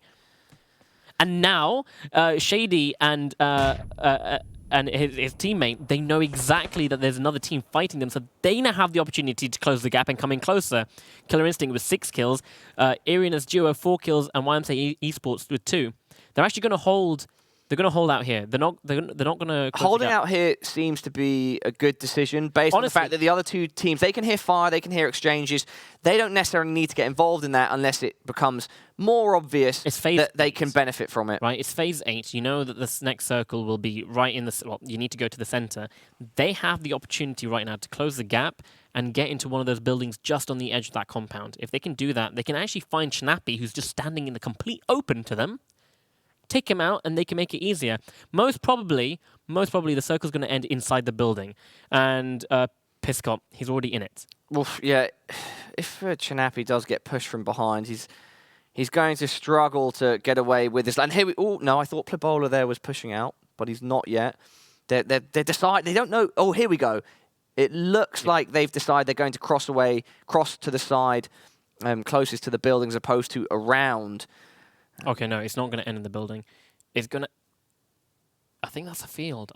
But... It does look like a field. Chanapi, it's like there's a wall here. Yeah, it's around here. Right there. And now Sampula and Sakura, they know they need to make a play. Look, Pybola and Shade, they've got the best position. In fact, they've got the hard cover there, and they can just see anyone that runs out into the open like so. Shade's going to go for some shots, misses everything. But now that makes it so much harder for Piscot and Chanapi. They're just like, okay, we can't run out there right now. We have to take the fight with the guys behind us. But look at this. Plebola, he's managed to push up, and he's got the broken wall. So he can see absolutely everything, anyone that runs past. Oh, shot hits. It's not the head. Shot by Shade to the chest. 30 HP taken. We're seeing the utility coming out now, which is good.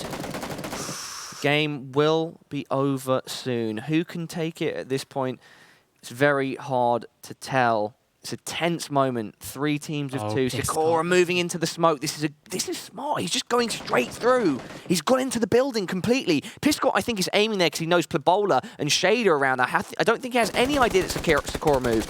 But that also means that Sampula had no idea that he was next to smoke. But Sakura picks up the kill onto Piscot. So Chanapi takes down Sampula, and now we're just down to a 1v1v2 right now. Sakura, he's holding. Oh, right, okay. Shoulder to shoulder. Plebola. Oh, he knows. Oh, he was trying to push around and peek. If there was a broken part of that wall there, he might have just gone and jumped over. He sees a vehicle. He knows there's someone there. The circle's still closing in, and he knows exactly where... And no nades, no smoke for him. Is. No. He just has bandages.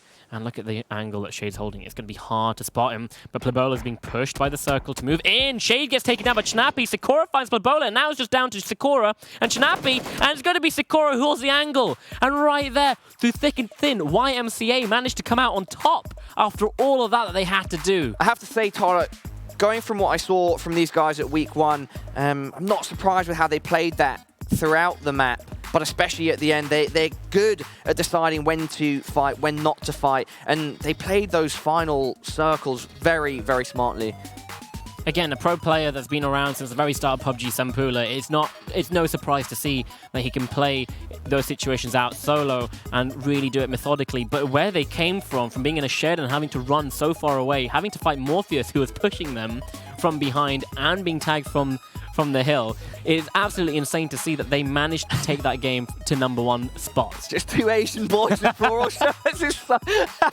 It's so I'm glad you got the shirt member too. Yeah. I was like, I'm gonna rock up with this. Let's have a look. All right, let's head on over to the highlights, ladies and gentlemen. We're going to look at Archie laying down some big damage onto Ted and his teammate, and then finishing off the teammate Tekers when they pushed over that hill.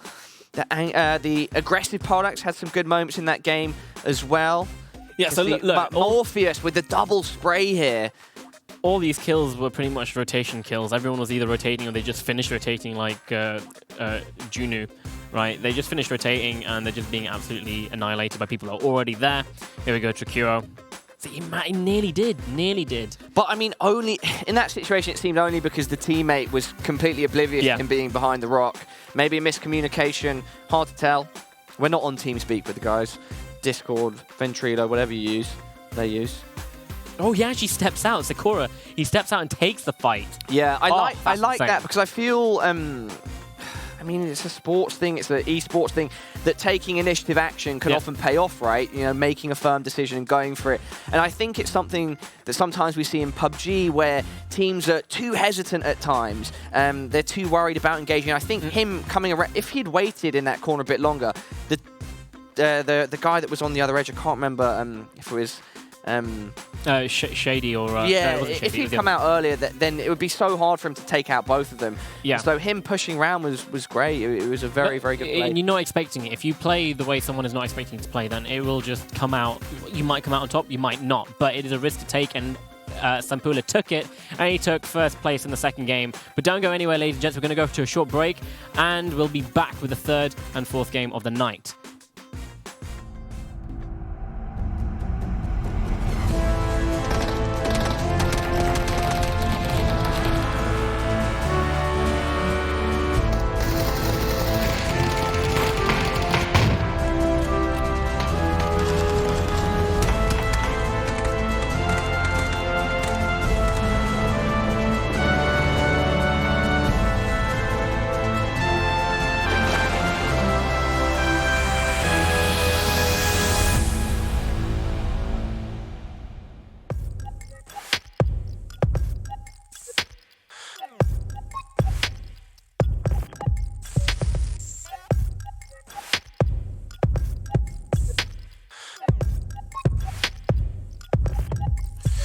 feeling like a man out of time. I've been staring into space to get in tune. I've been waiting for the sand to fall behind. I've been looking for a face inside the moon. I've been looking for a faith to lead the faithless. Caught slipping trying to catch the speed of light. Every time I try to make a way out of my lateness, pulled over, got somebody reading me right.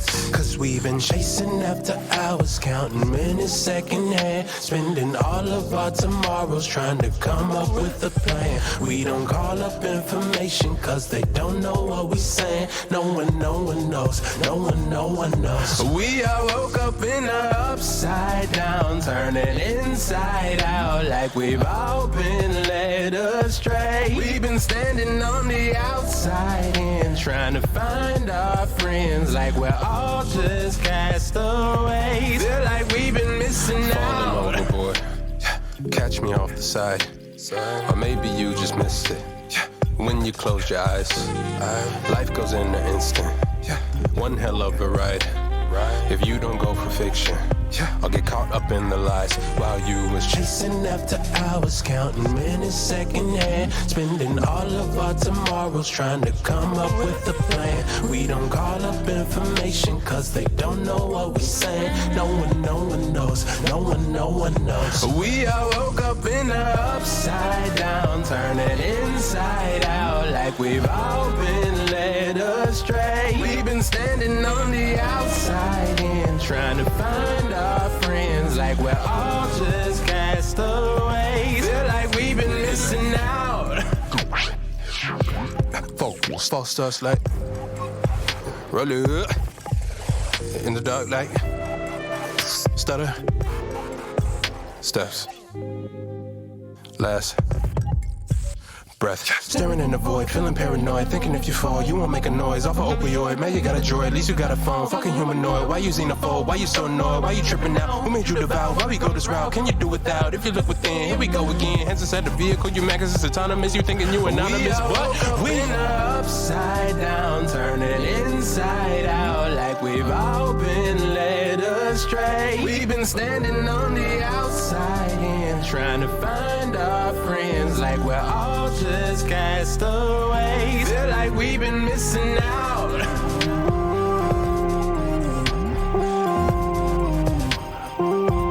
Feel like we've been missing out. Feel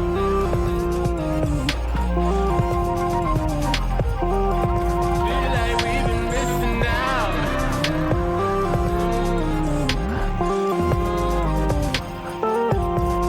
like we've been missing out.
Quem faz é mais fácil falar do que correr atrás. Se é capaz, mostra pra si mesmo primeiro, depois conquista o mundo, mais nobre guerreiro.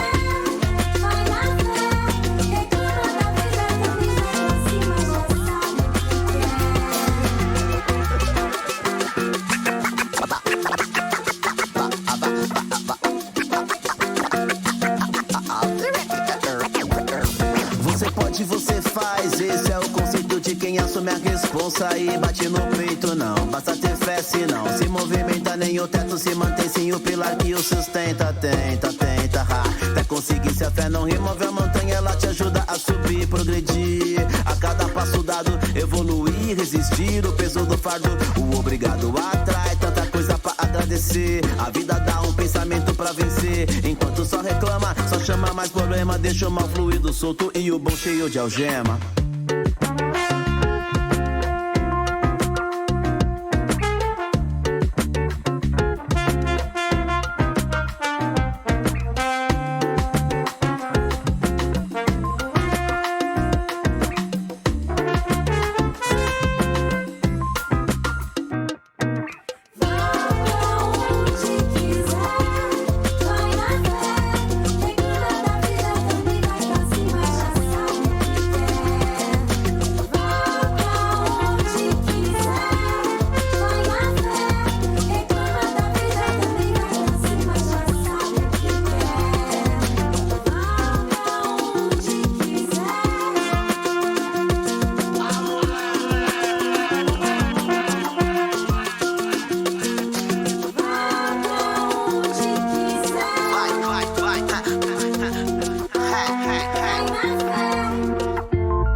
More time I'm blessed, you don't wanna get me mad.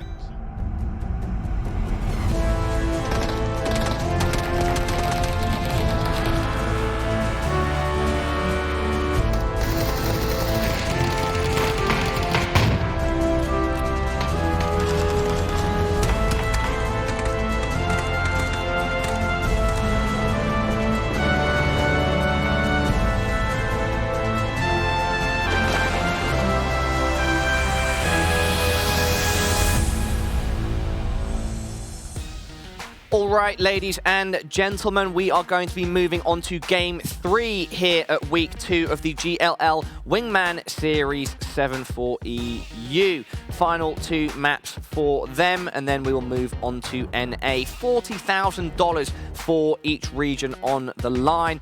A lot to play for, including the bragging rights of saying you're one of the best in the world. I'm still Pala, he's still Talha. We have floral shirts. We are dressed exactly for the next map. We're ready for summer, and where else are we going to go? Parla's got his flip-flops, I've got my shades. We're going to sunny Miramar, and it's going to be a blast. But before we get there, we have to remind everyone that the Wingman series is only 3 weeks long, and we're in week 2. We're in week 2, guys. We're in week 2, so you want to have a good week, because week 3 will be the decider before you get into the grand finals. And just from the EU region, you want to be in the top 16 in your lobby, because there are 2 groups going. We've got what's it called? Goose, right? We're casting Maverick all day today, and we've got Goose over at GLL 2. And if you do well in either one of those 2, you're going to be in the top 16. Yeah, need and to aim the for top overall 16. leaderboard, and you'll be joined over with CIS and Turkey in the grand finals. And you're going to be playing for 40,000 there.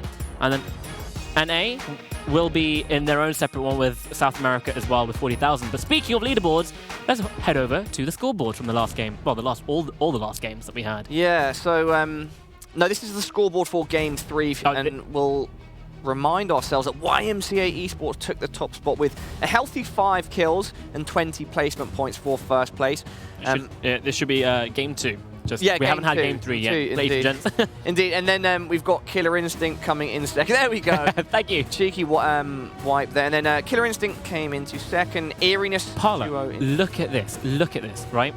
First and second place have 30 points each, right? Exactly the same points that they have. You came first, but it doesn't matter. You got more kills, and you closed that gap of 6 points between the placements already. Yeah, that's a good bit of math to note, right? 3 kills was the difference. Yeah, no, literally 3 kills is the difference, and you are drawing on first place. If you manage to get 1 extra kill, you've actually taken over and you're going to come first there. But those 30 points, they're going to completely shape off the leaderboards. You can see YMCA. Yeah. They've taken first place by a whole 10 points, and Killer Instinct are now drawing second with Team Validate. And talking about math, Quick Math did not continue their momentum from the first game of the day, and they fell very quickly in the second outing on Erangel. Let's see if they can pick things up on map number 3. Especially Miramar as well. The playstyle's different. It's a lot Very hotter different as well. You kind of want to get rid of those jackets. We're going to see a lot of yellow jackets on. I've learned people wear the yellow jackets because, you know, it's the fashion of Miramar. Is it the fact? I was wondering if it was going to be like a camouflage thing, kind of blending you in like with the more orangey, earthy tones. Well, so standing behind some pros, I did ask them, like, why does everyone wear like the banana suit? And it's more to do with everyone plays in high digital vibrance, right? So you put the yellow stuff on, you're kind of harder to see on Miramar. I see. But hey, that's it's not game breaking or anything. It's just it's in the game, so why not use it? But going into the next game, Quick Math, they're not that far behind. This is what I love about the point system is it keeps things quite close, right? Yeah, there is still a chance. If you have a good game and then drop off, exactly, there's a chance. There's still a chance that you can make it all up in one game at the end. But you don't have a chance if it's next week and you're right at the bottom. You kind of want to stay consistent this week. Quick Math, we did see them play insanely good in the first game. They did drop in 24th place last game. And they're on 34 points, and second and third place are drawing in 38. So they're not that far behind.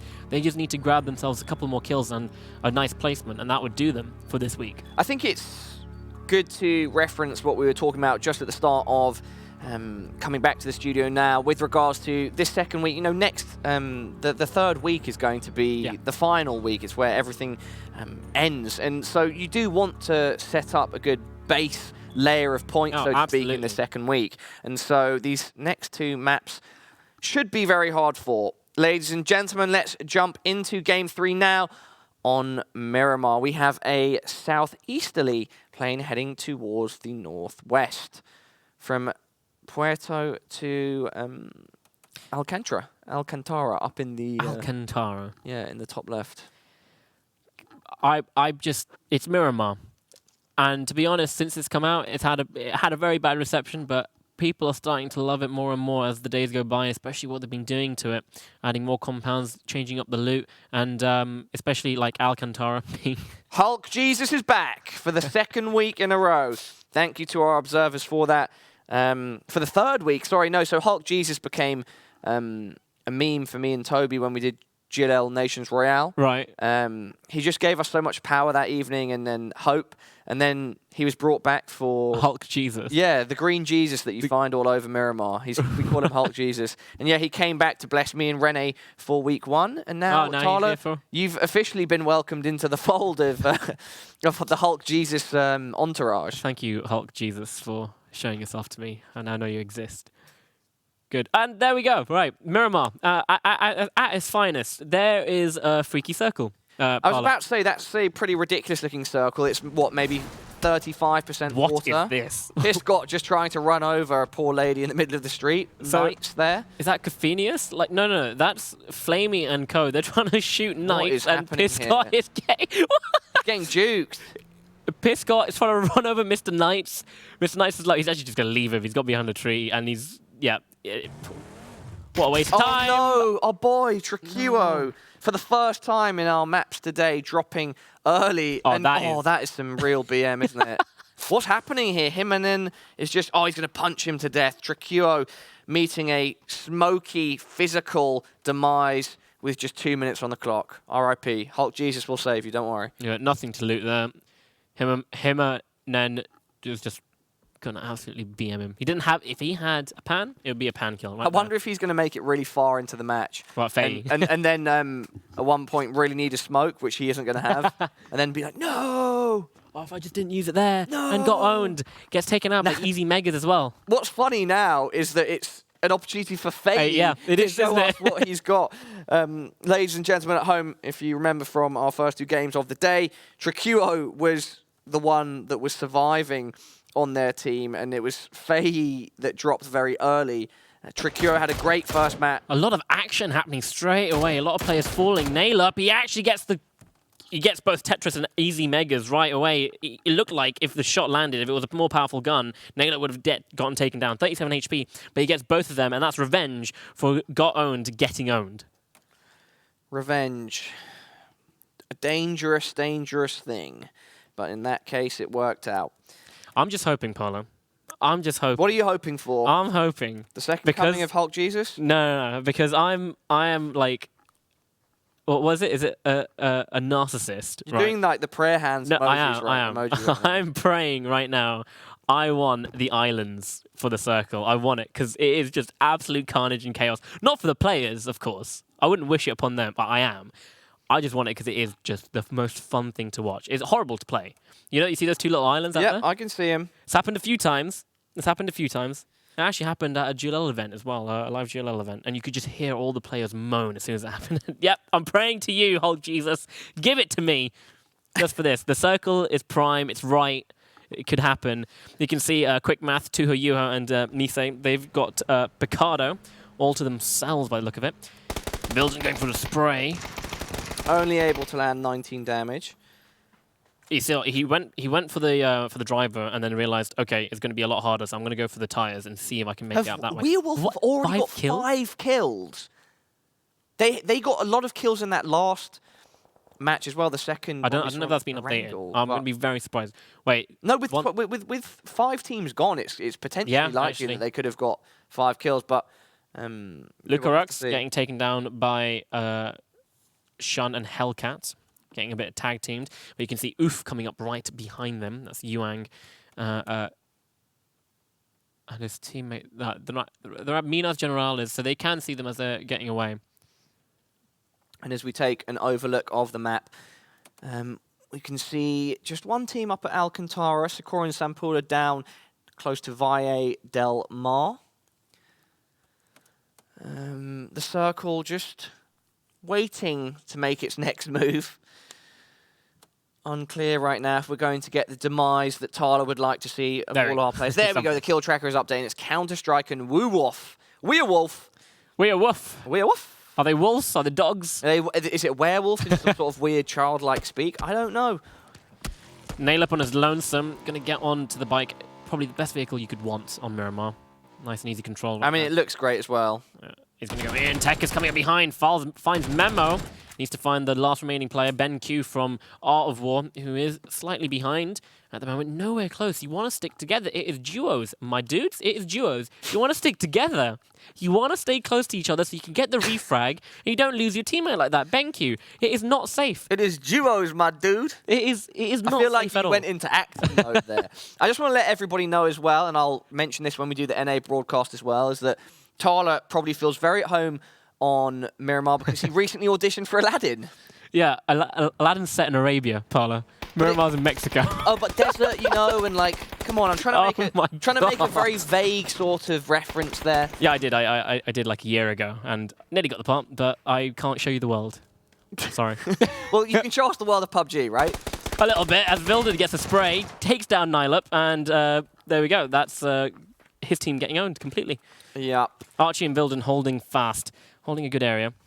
Actually, no, you wouldn't actually expect anyone to be sitting there. Phineas nearly getting run over, but takes down Techers on the rotation. And while Flamey comes in, takes down Vilden and finishes him off. And now he's just left to take down Archie. Oh, look at the distance as well that he did from. Yeah, he got the knock and the finish. Far distance. Archie now has to recoup his losses in the smoke, think about what he's doing with his life. Let the spray calm down. We can see Joshua and Paulos now making an affirmative move closer towards Impala from Puerto. Just check the north of that circle. You've got Norcus and Ghost Star being sandwiched by Magister and Black Q. Right, yeah. So look at this. Magister and Black Q, they've got the high ground on both sides of that road. But Norcus and Ghost Star, they've got the harder cover. I'm not too sure if there are any windows that actually... It's only Norcus that can take the fight with both of them. Ghost Star, he's got windows on a completely different angle. So he has to be careful. Right there, Joshua gets taken down by Estefy. Estefy, good shots there. Looking for Paulos now. Here's the car. Yeah, Paulos is going to Reconvene elsewhere. Doesn't want to engage, doesn't want to get taken off guard. He's just going to have to leave his teammate's body cold in the middle of the road. And if we look to the west, we can see OpJ and, how do you say his Brett? Talha and Pala, can he land the shots? He just does take Alex out. Spaz is very low. His teammate is there to give him some covering fire, but the Tractor is also giving Spaz a lot of cover while he peeks out, but it's going to look nice and easy for Roxy God as he comes around the corner. And that is Executive Duo is, well, it's just Executive, isn't it? Yep, they're taken out. OPG, he falls to Hookah, finishes him off. Bram, doesn't look that... Teuka, MJ. MJ captains. Not sure if they're Michael Jackson fans, but they're looking to be thrilling on the battlefield right now. Oh, this will be interesting. Looking for Bram. You see where, in the blue. You see where Teuka threw that nade? He still thinks that Bram is on that side. Didn't see him crossed, so he might come in with his back turned to Bram. But it's fine. Bram can just leave. Oh, no, Bram can't leave. Oh, he can. He's got a vehicle. He's going to go straight into that buggy and go in. And now, look, they're like, okay, he's got a vehicle. We need that. We don't have a vehicle on ourselves, so we're going to have to go and take the fight. Try to land those shots onto the buggy. Not going to connect. Not even taking out a tire. Oh, they did take out a tire. Bram has to get out. And they've got a Mirado right next to them. Ewang takes down Chnappy. Yeah. Headshot. Excuse me? Magsters gets drive-by by Norkis. What? Wow. What? Chameleonaire would be proud. He was truly riding dirty there. That was like something out of a gangster film. Oh, Jesus. Oh, it's getting closer. Oh, Jesus. It's still a possibility. It's centering around Impala now, but we have the two islands that Talha so badly wants to see still within the circle. And going into phase 3, it will not necessarily be a hard shift away from water, will it? Leo Tuvos at well, Lithuania, Great Britain, and Switzerland in the flags. And the name is Lituavos Atatis. Yeah, absolutely. Fuffins. Oh, it's just horrible to see. They get the initial headshot, does so much damage, and then they miss the next two. It's just the recoil, the control coming out. You just never know how to control it properly when that happens. But it is a double tap scenario. You can get a double tap with someone standing still, and that's an easy knock. And that will open everything up. But you're just very lucky to get hit once in the head, and then you can back off like that. Chnappy and Piscott currently chilling next to them, Rocks, just thinking about what their next move will be. We can see Bram is still the furthest out, just waiting in the blue. He doesn't have an opportunity here because he has no vehicle, so the guys from MJ, kind of like a moving wall from allowing him to get closer into the circle. I'm not sure how Bram can kind of navigate outside this. He's got a long trek on foot to get within that circle. And if we look into the circle, we've got the guys from Aggressive Poleaxe quite centered in the area. We've got a crate in the middle of the road, which free kill is potentially going to pick up. He's going to hop out of his muscle car, get some level 3 gear. Just what you want. And an M249, who knows, that could pay off in the late game when things close in. Bloody Jesse in a boat. Oh, I love this. Doing Mission Impossible. They're not in a boat. They're looking for a boat because they are expecting it to go to the island as well. And if they can get on the island first, what on earth, Archie? He just throws a nade behind the hay bales and he gets both the players. We call that farming. And look at this. Kafinias is coming in and Archie's going to aim straight up. He's going to connect any shots on a bike. It's hard. But it's too fast for Archie. Oh, Hellcat from Monker Omega with the big Pepe eyes, seeing if he can spot Kafkenis. Oh, Hellcat comes round, takes down Kafinias, who jumps off his bike, and he's just going to back off. But Tuho Yuho and Quickmath, they're pushing him from the backside. So is Archie. He hears the fight. Might be able to spot out Tuho Yuho, but no, he sees Hellcat, goes for the shot. The first one hits, but now Hellcat's behind the cover. But he's going in the fight against Tuho Yuho, very low on health. Ewang peeking out. Looks like he has an idea that the Aggressive Poleaxe are in the factory compound just north of Impala. Fuffins also looking for a good angle. He sees the backside of Morpheus, but if he pushes in, will he be able... That nade just went straight through. Yeah, will he be able to get the benefit of the engagement? Morpheus wants to res his teammate. Underarm nades. He's trying to throw nades through to back off any enemies. I don't think he's going to have the confidence to go in those smokes and res team. Oh, saying that, since we have hindsight, we have bird's eye view, we could see it's an opportunity to do that now, but it's a tough call to make when you're in the server, right, Talha?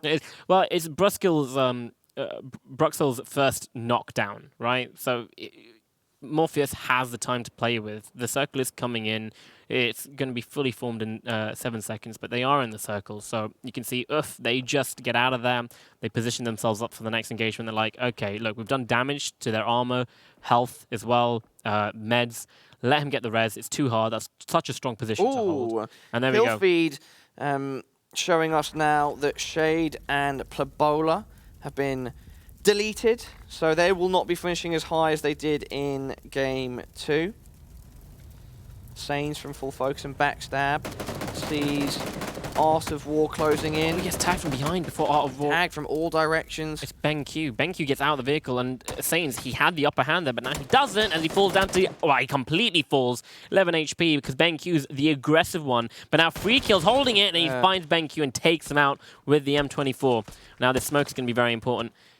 Gonna have to smoke it up. They're being tagged. Can he go for the res? The smoke isn't fully formed. It's Chanappy. Lucky for them, Chanappy's very, very far away. He does get some shots to connect. Not the kills. Oh! There we go. He knocks Sains. Does knock Sains. So as soon as the res came out, and it looks like... These are some pretty darn good shots. They're in the blue, Pala. They're in the blue. There's And just they're in no the point. blue. You have to not go for the res. Well, it's only phase 3. It's only circle 3.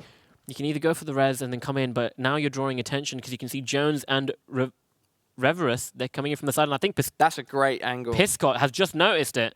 Yeah, Piscott's just noticed them too. The nades are going to come out. Sampula takes down Natsa on the other side of the map. The nade comes in. Oh, lucky it does bounce. damage. It does do damage. Nade's so strong at the moment in PUBG. Those bouncing completely in the opposite direction to him, but still, the splash damage doing what it says on the tin. The shrapnel. Yeah, shrapnel jumping off the grenade. Shrapnel coming in. Bloody Jesse. Bloody Jesse and Norcus following. Sorry, Bloody Jesse and his teammate following Norcus and Ghost Star. I don't know if... Oh, yeah, Ghost Star going through the blue. I don't know why they're not just firing shots here. They're going to fire it now. Nice and easy shot there. Ghost Star falls. Just very unlucky, but Norcus is already there. They can't finish Ghost Star off. Norcus can actually get the 2 kills here. He's got a good advantage. Gets tagged up a tiny bit. Knows where Zeddera is. And I think Zeddera is going to go for the cheeky res. In fact, he is. But Norcus, if he peeks up and spots him, Dera's in a bad position. I think... So he jumps and he saw the res. He can see them. Oh, that's going to be a difficult nade to avoid. Went a bit too far, but the shots do come out. Norcus is winning the fight, the battle. Dera. And another nade coming out. He's going to throw it in the same direction, and that could be a double. No, it stretches. And doesn't matter. Doesn't matter. Doesn't matter at all. Doesn't need the nade. Norcus played that very, very well. When he realized that there was no fire coming back at him, he peeked over to check if there was a res going on. He saw that it was and started to fire towards them. Absolutely. We can see Kalimela and his teammate have center circle here. Sakura and Simpula, the winners of Game 2, also making their way into the circle. Salty Mate holding the edge that they're approaching up onto. And this is the thing with Miramar. It is so open. We saw Morpheus just getting taken out there. But I don't know if he got taken out. He actually got knocked. But Miramar is so open. You hardly have any cover. You have to really use the hills and the Deathlade and the vision, the vision obscurity that the hills provide as your cover as you're making these rotations. And Sampula and Sakura, they're doing the best at that. Now Briscoe is the last one left across the road. The spray comes out. He falls pretty low, but Yuang, oh, he wants blood. You can see that coming straight out. He sees all the smokes. He's not going to let the res go off. But Briscoe is just hiding in that smoke. Going to heal up. And I think the call's been made. Fuffin said, no, leave it. We have to go to the circle, and there's more teams around us. So they're not going to commit to that fight. They're on 0 kills right now, Fuffins and Yuang. Yeah, it's funny that you point that detail out, because at week 1 we saw them as a relatively... I don't want to play down how they approached the game, but inactive team. They didn't really do too much in week 1, and we only saw a few times that they kind of managed to get some favourable engagements and get into gunfights. It looked like they were trying to stay alive a lot, but maybe that didn't benefit them in the long run because they weren't able to kind of substantiate themselves on the scoreboard.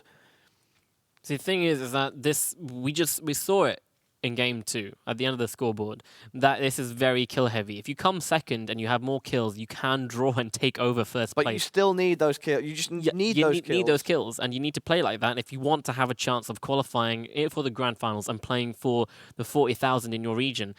And right now, this week for Yuang and Fuffins has not been that great in the first 3 games. I'm not too sure about last week if they did enough where they can make it all up in week 3, but you want to have a consistent kind of mid-range game this week to have the chance to end up in the top 2. Yeah, pretty certain, like I'm almost 100% certain they didn't. I just want to check the scoreboard to see exactly where they ended up. Well, meanwhile, look, everyone's moving towards the next 12th, bit of the circle. Not too bad, actually. They got 12th. See, that's good. But if they don't perform this week, they'll drop out of the top 16, which is not what they want. Yeah. If they drop too far out with 32, look, there's 2 lobbies of 64 teams. Oh, sorry, 64 players of 32 teams, right? That is 64 teams in total. Yeah. That is a lot of teams that you don't want to be. You want to be in the top 16. You want to be in the top 24 of that, right? So you need to have a good, consistent game. Don't forget that there is another lobby playing at the same time as this. It's not just this lobby that you're fighting against. You're fighting against another lobby where everything is so different. 2 groups for each region. Yeah. You see Flamey finishes Piscot with a grenade. Jones finds Black Q eventually. Calimela and Roxy God, they're holding center compound right now, but look at Impala. Everyone needs to make their way through. Morpheus and Bruskel, they've had it rough, but they're getting through it. They're actually in the circle. And now Chappie, he finds Ghost Star. Ooh. All the shots eventually connect, but Ghost Star manages to get into cover. Norkis fires back, doesn't get the knock, but Chappie's out of action for a while. Norkis has been protecting Ghost Star with his life. We saw earlier the very smart way he played the 2 versus 1 when Ghost Star was knocked. And there, Ghost Star gets knocked again. He returns fire with a vengeance, saying, get away from my teammate, I'm picking him up. Absolutely, and he's so fast on doing it. He's there. As soon as Ghost Star was getting shot, Norkis was there to return the fire. It's a shame that Ghost Star did get knocked eventually, but he wasn't finished off, and that's the important thing, especially in Wingman. You don't want to lose your you don't want to lose your Wingman now, do you, Paul? Unless you're Takuo and you throw a nade on him. Unless you're Takuo, where killing your Wingman unlocks your superpower. I was going to say, maybe it was like a literal blood sacrifice. It just turns into like the next level of beast. Morpheus from Aggressive Polax. 21 minutes in almost, and they haven't got a kill yet, which I don't think is it's Miramar. How we saw things play out for them in the first 2 maps. We saw them getting some action earlier on. It's Miramar. It's a lot harder. It's a lot harder to... You can get the knocks and get the damage. Bruskel, you're out in the open, and you've been spotted with now a helmet. Fuffins holding it, waiting for the other player. And there we go, the headshot. Easy knock right there. And now it's Morpheus. He's on the bottom floor, but he's being pushed by both Fuffins and Yuang. And this is the thing. They had the fight earlier, and Aggressive Polax came out on top. Now... Well, they didn't come out on top, sorry. They came out just barely alive. And now they're back for round number 2. But you can see Flamey and Rip, they're getting involved. They see Fuffins go very cheeky nade. He's really cooking it up, putting it on the stove. Oh, and there we can see it paid. Oh, get out of there. Flamey, get out of there, mate. You've just naded yourself. You can actually spray through the door. Sprays through the door. There's a smoke in this. He can't really see that much, but if he gets, like, if he threads the needle, he can pick up that kill and that knock. But Ghost Star and Norkis, they're doing a hell of a good job just trying to stay out of the fight, not take it when they don't need to. That's a good position for Flamey to be in. I don't know where Rip is. He should be making a push or something. Okay, he's holding the other side, so there's nowhere you can actually hide. Okay, no, he's looking at a different team. That's Chnappy. So he's holding off Chnappy as well, and his teammate, who are pushing in from... And looking at where the circle has ended up, it's going to push all of these people out of Impala, and we've got, one, two, three, 4 or so teams around there. Yeah, Palos as well. That's going to create quite a mess, quite a bit of conflict. And that's kind of like very little hilly, death-laid area. It's very open, right? Yeah, as you push out. So it is going to be a bloodbath, and it's pretty much whoever's the last one to join in the fight there should win, essentially. But it really depends whoever gets the best angle and the best terrain as they're coming in, and I think Rip has read Snappy's movement perfectly. Spots him out, gets with the spray, then takes him out, making it look nice and easy. And now Rip can move out. Well, look at this, and we've got massive battles going on to the south. Oh no! Counter-Strike taken out, Salty Mate and Himonen. Jones now, and Knight's falling off. They took out the guys from Counter-Strike. Sampula, it looks like he's by himself, but he's got nice vision on Estefi. Can't quite see him Good that nade. much. Oh, beautiful nade by Sampula. Just enough distance to make sure the shrapnel shreds Estefi to pieces. Got Norcus gets knocked again. Oh no, sorry. Norcus gets knocked. Ghost Star's turn to do him a favor. But it's Mise that takes him out. And Tuho Juho onto Hellcat. Finishes Hellcat. Gets the finished kill. Now Rip and Flamey, they're looking to make a move now. Yeah. The circle is literally on the road for them, but they've got Ghost Star and Norcus just in their sights. If Norcus can get up and get healed up before the circle gets in, then this is going to be a very tough fight for both these teams as they try and make their way into the circle. It's a flat road, Pala. It's a flat road. They're going to have to... AIM will win in this. Whoever fires first or aims better should win this fight. Yeah. If they choose to take Hoping that they've got the horses in the back for this Old Town Road battle about to take place. Flamey getting out of the blue. They're going to use their smokes and utilities. Now, this is the problem. Yeah, okay, you can get across the road and get down on the other side of the hill there as Ghost Star and Norcus are getting tagged up by Tuho Yuho. Oh, Norcus gets himself behind a tree. Oh, just great shot by Tuho. Now Shot Norcus down again. I think he's going to be finished. Yes, he is. Tuho gets the completed kill. Looking for Ghost on out. He is right in front of you, buddy, but you're looking in the smoke. And I think it was... Yes, it's Rip that gets the kill. Yeah, but Ghost Star gets a knock onto Flamey and finishes him off, so he was just going for the points because he knew that he was dead anyways. So why not go out with an extra 2 points? And looking at the kill track, it's Radisson that have 6 kills, which is a good amount at this point, at the end of the match. So is 4. If you're drawing on 3 with other people, you might want to do a bit more damage. Try to get those third-party engagements, get the slip on people at least. Oh, Rip. Not RIP. The player, Rip. Yeah, Rip. He's not in the best position. Look at the circle. Look at where he has to go. He's got Sampula. He's got Paulos as well. He's got Quick Math looking at him. He's got Mise. We saw Mise hit some insane long-range shots in the first game, and this is one of those insane long-range fights right now. And you can over see Rip 50%, yeah. falling, and there we go. It's going to be Tuho Yuho who picks it up as well. Tuho, that's 2 or 3 kills in the last maybe a few minutes. Mm-hmm. And now he's looking for Fuffins. There we go. He's going to throw a nade in. Fuffins just chilling. Just chilling in the little heart. Oh, unfortunately for Tuho, the grenade doesn't make it through the window. Oof do have 3 kills. However, so Fuffins may be wise in just waiting. Okay, there we go. Quick Math on 5 kills. Monk Meda, 3. Everyone else on 3. 4 Quicksilver on 0 at the moment. And it looks like Quick Math just want to further increase their you've only got 2 bullets, buddy. There we go, switching over. Got an AEG as well. Getting the AEG.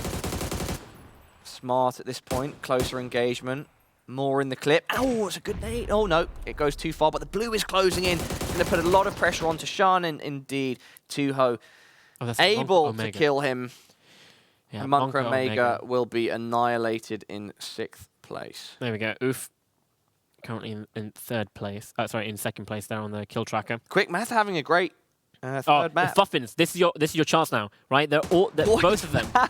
The nade just goes over, but this is his chance, and it falls. Tuho Yuho is absolutely decimating. 5 kills. I was going to say, that was Fuffins' chance to kind of peek up, take one down, get in cover, and take another one. Yeah. Absolutely. But he doesn't play out. 7 kills and 5 on Tuho Yuho. First it was Mise's turn, now it's Tuho Yuho. Really, both these players really showing you that they are contenders players, right? They are playing in the EU contenders, and they are absolutely dominating. Not just one person is getting carried, they're both taking it in turns, and they're saying, we can play at the highest level, and that's just as 2 players. And we can do it on Wingman as well. We can do it where we have a lot more adversaries in front of us. And, that was a good bit of movement by them. Sampula looking to land some snipes onto Calmella. He's got a cheeky whip in front of him as well. Going to rejuvenate himself before taking another engagement. And Mise seems to have sniffed out Paulos. He's just going straight in with the M249. Yeah, there we go. Easy headshot. kill for him. Okay, the M249 is just, you're not going to win. If that thing starts firing first, you're not going to win at all. And now they're going straight after Sampula. And the nade comes in. It bounces right behind Sampula. What, is that going to be 10 kills at this point? It is. It absolutely is. Now they're looking for the last remaining player. It is a 2 versus 1. Calamela has the building, but... Oh, look, okay, so 2 of you is going to go back in. It's like, right, give me all the nades, give me everything, give me fresh level 3 helmet, all that stuff. I don't really need it. But Calamela Mise, yeah. 5 grenades. Yeah, and that's what I was about to point out, that Calamela has the building, but when the enemy team has at least 5 grenades, they have an M249 as well as other weapons that can deal from different distances. You know, they can split, they can push, they can do things together, or, however they want to approach it. It's not going to be great for Calamela. There you go, red zone starting. Mise making his own red zone. It's deactivated in pro games, but a lot of players love to do it. And Calamela actually has no idea that they haven't pushed up. Look at the nades. He's trying to bounce them off the walls and stuff. Nades out. He does throw a smoke and a nade that's perfectly timed. It might just connect as he runs out. Both the nades. 3 nades coming in.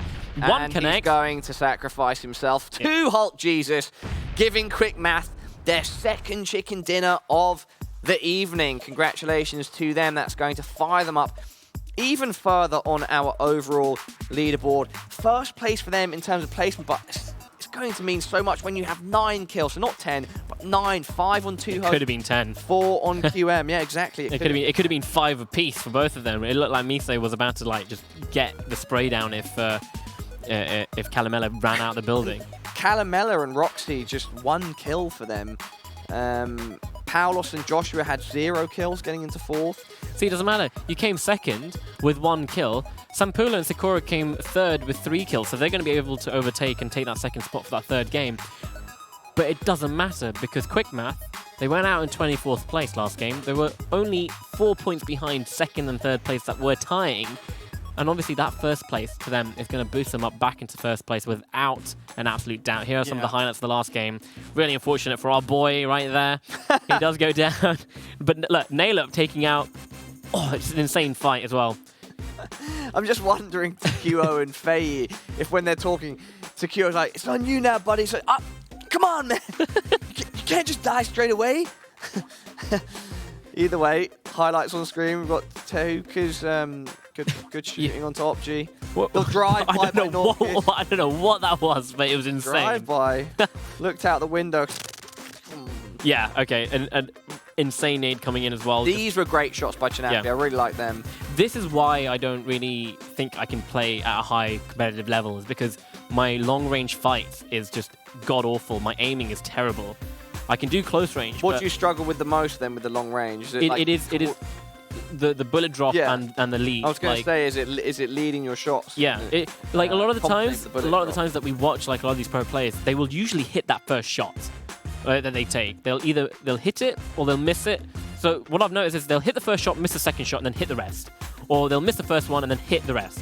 That's how it works. But I just can't. I can never get it right. So it's just not me. But my God, some insane kills coming out in that game of Miramar. It's our first game of Miramar. I really like that because, you know, Miramar, the pacing can be a lot different. The engagements can be a lot different compared to Erangel, but we saw a good range of different styles of combat and approaches on our first outing on Miramar today, and it's Quick Math that take the first place spot. I'm sure we'll be able to get up the leaderboards shortly. We'll do that after the break, but they are well on their way to getting qualified for the grand finals, and a really, really high chance of them winning a portion of that $40,000 for the Wingman Series 7. My God. Let's see if they can carry it on after the break. So don't go anywhere. We've got the final Miramar game coming up.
Vai na fé, vai atrás do que você quer. Quem tá na missão sabe bem o que é. Gasta a sola do pé, nunca será em vão. Se correr pelo certo, não muda a direção. Quem tá na contramão vai bater de frente. Se colhe o que planta, escolha bem a semente. Cultiva aquilo que acredita. Se tem fé é a chance, ela é infinita. Irrita quem só reclama e põe defeito. Todo errado se julga o ser humano perfeito. Mas perfeito ninguém é, nem nunca vai ser. Sem dar um migué, faz acontecer. Fazer por merecer é difícil quem faz. É mais fácil falar do que correr atrás. Se é capaz, mostra pra si mesmo primeiro. Depois conquista o mundo, mais nobre guerreiro.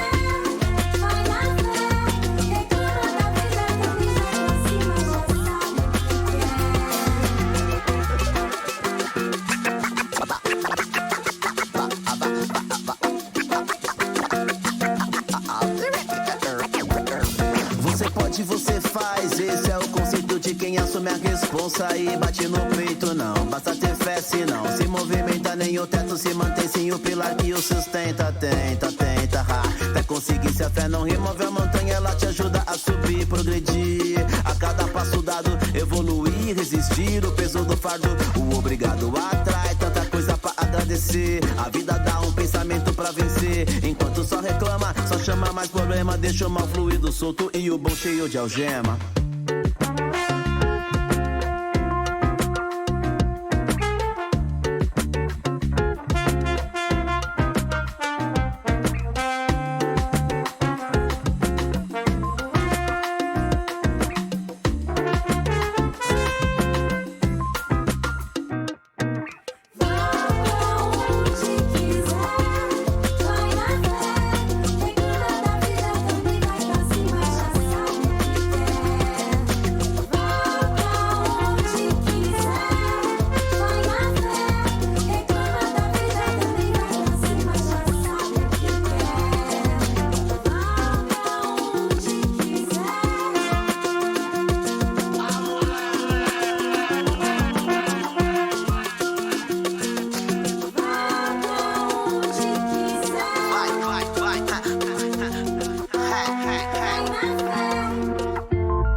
All right, everybody, praise be to Hulk Jesus, because we are about to check out an explosive conclusion to Week 2 for EU here at the GLL Wingman Series 7. I just registered your chuckle there, Talha. Yes, this is Talha to my right. And this is Pala to my left. Exactly, Talha and Pala still in the building. And we are going to finish off with Game 4 for EU before moving on to the NA side of things after a short break. Talha, what are you expecting to see going into Game 4? Quick math.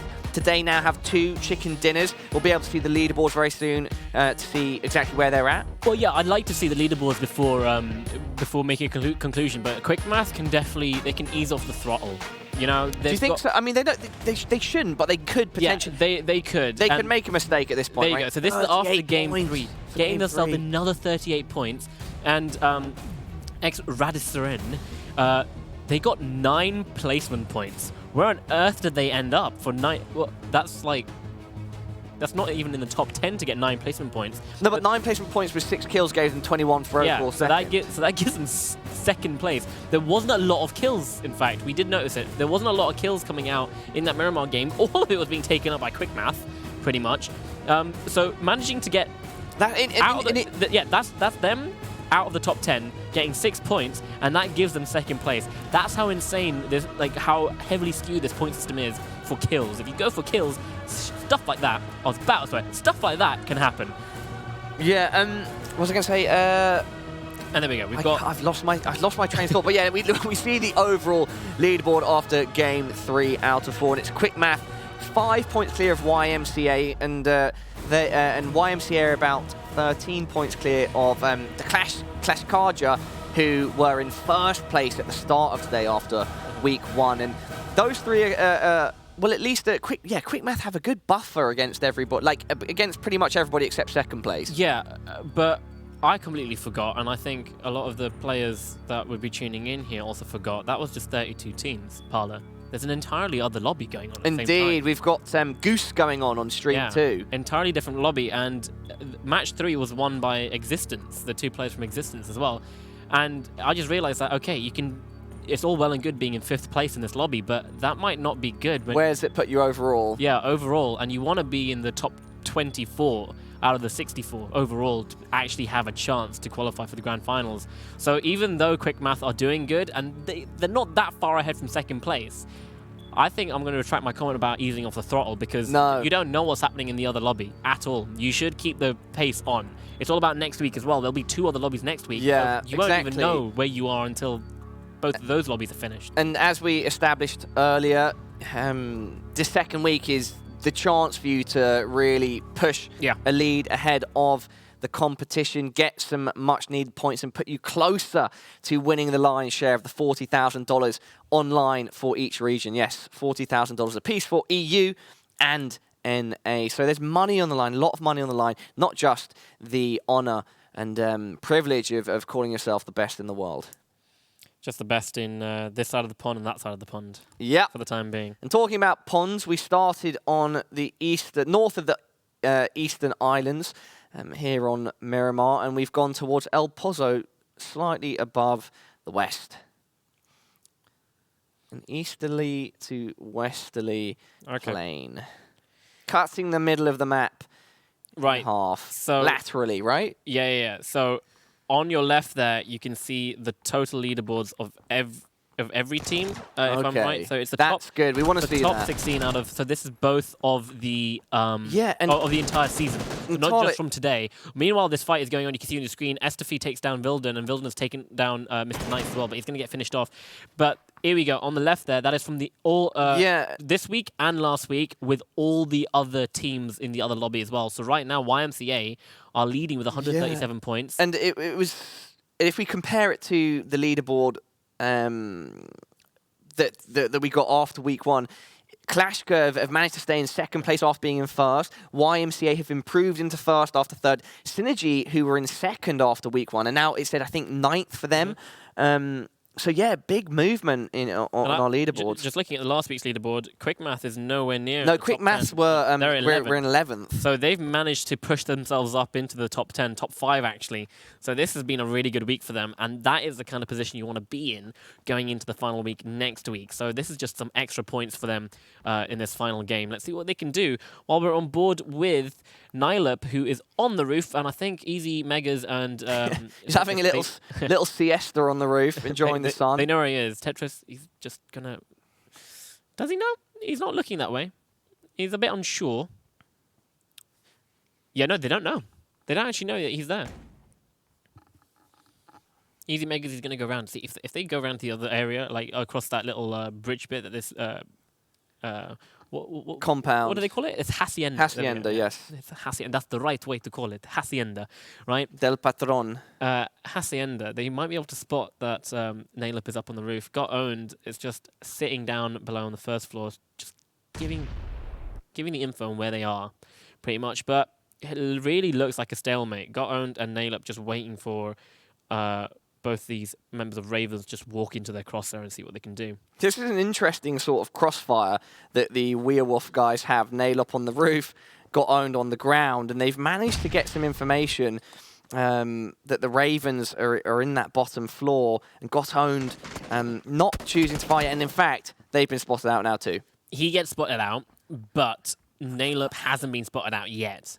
So you can really play around with them and bait them into positions that they won't be expecting a crossfire, and that's exactly what Got Owned is doing. He's got to the other side of the bridge where they have to get funneled in, and Nail Up is looking from above, and they won't be expecting him to be there at all. Easy Mega's cooking up a nade, and he's going to throw it straight down to the other side. Will it be enough? It pushes Got Owned up, but it doesn't finish him off completely. He can just back off and res. Picks up the pan for good measure. Nail Up. Just waiting. He doesn't have a great angle, Pala. He's completely useless. In fact, I think he's over there. Yeah, I'm not entirely certain whether he's trying to use this angle to be aggressive or for just information. Oh my days! He had the drop on him, but wow, straight headshot from Tetris, and Got Owned, living up to his name. I mean, it works both ways. Yeah, I'm called Got Owned because I got owned, or oh, look at that. Straight through the right eye. eye. That's a sad sight to see. They were waiting for it as well. Unlucky, unlucky. Right, going back to elsewhere on the map, Alex. 30 bullets in his mag. Standing still. Not pushing Salty Mate. 30 bullets in his mag. Salty Mate actually got He's shot about in the to head. try and tag. Oh my God, you Salty spotted him. Mate, Alex, show us what you have. And There it's we a go. kill. Little freestyle for you there, Talha. Little freestyle. Alex, show us what you have. Oh. No, you missed the entire lead up. I said 30 bullets in the mag. Oh. He's looking to tag. Show us what you have. It's something like that, man. I didn't write it down, all right? It was from the top. And him and then deciding to back off, reposition. I'm sure it was good.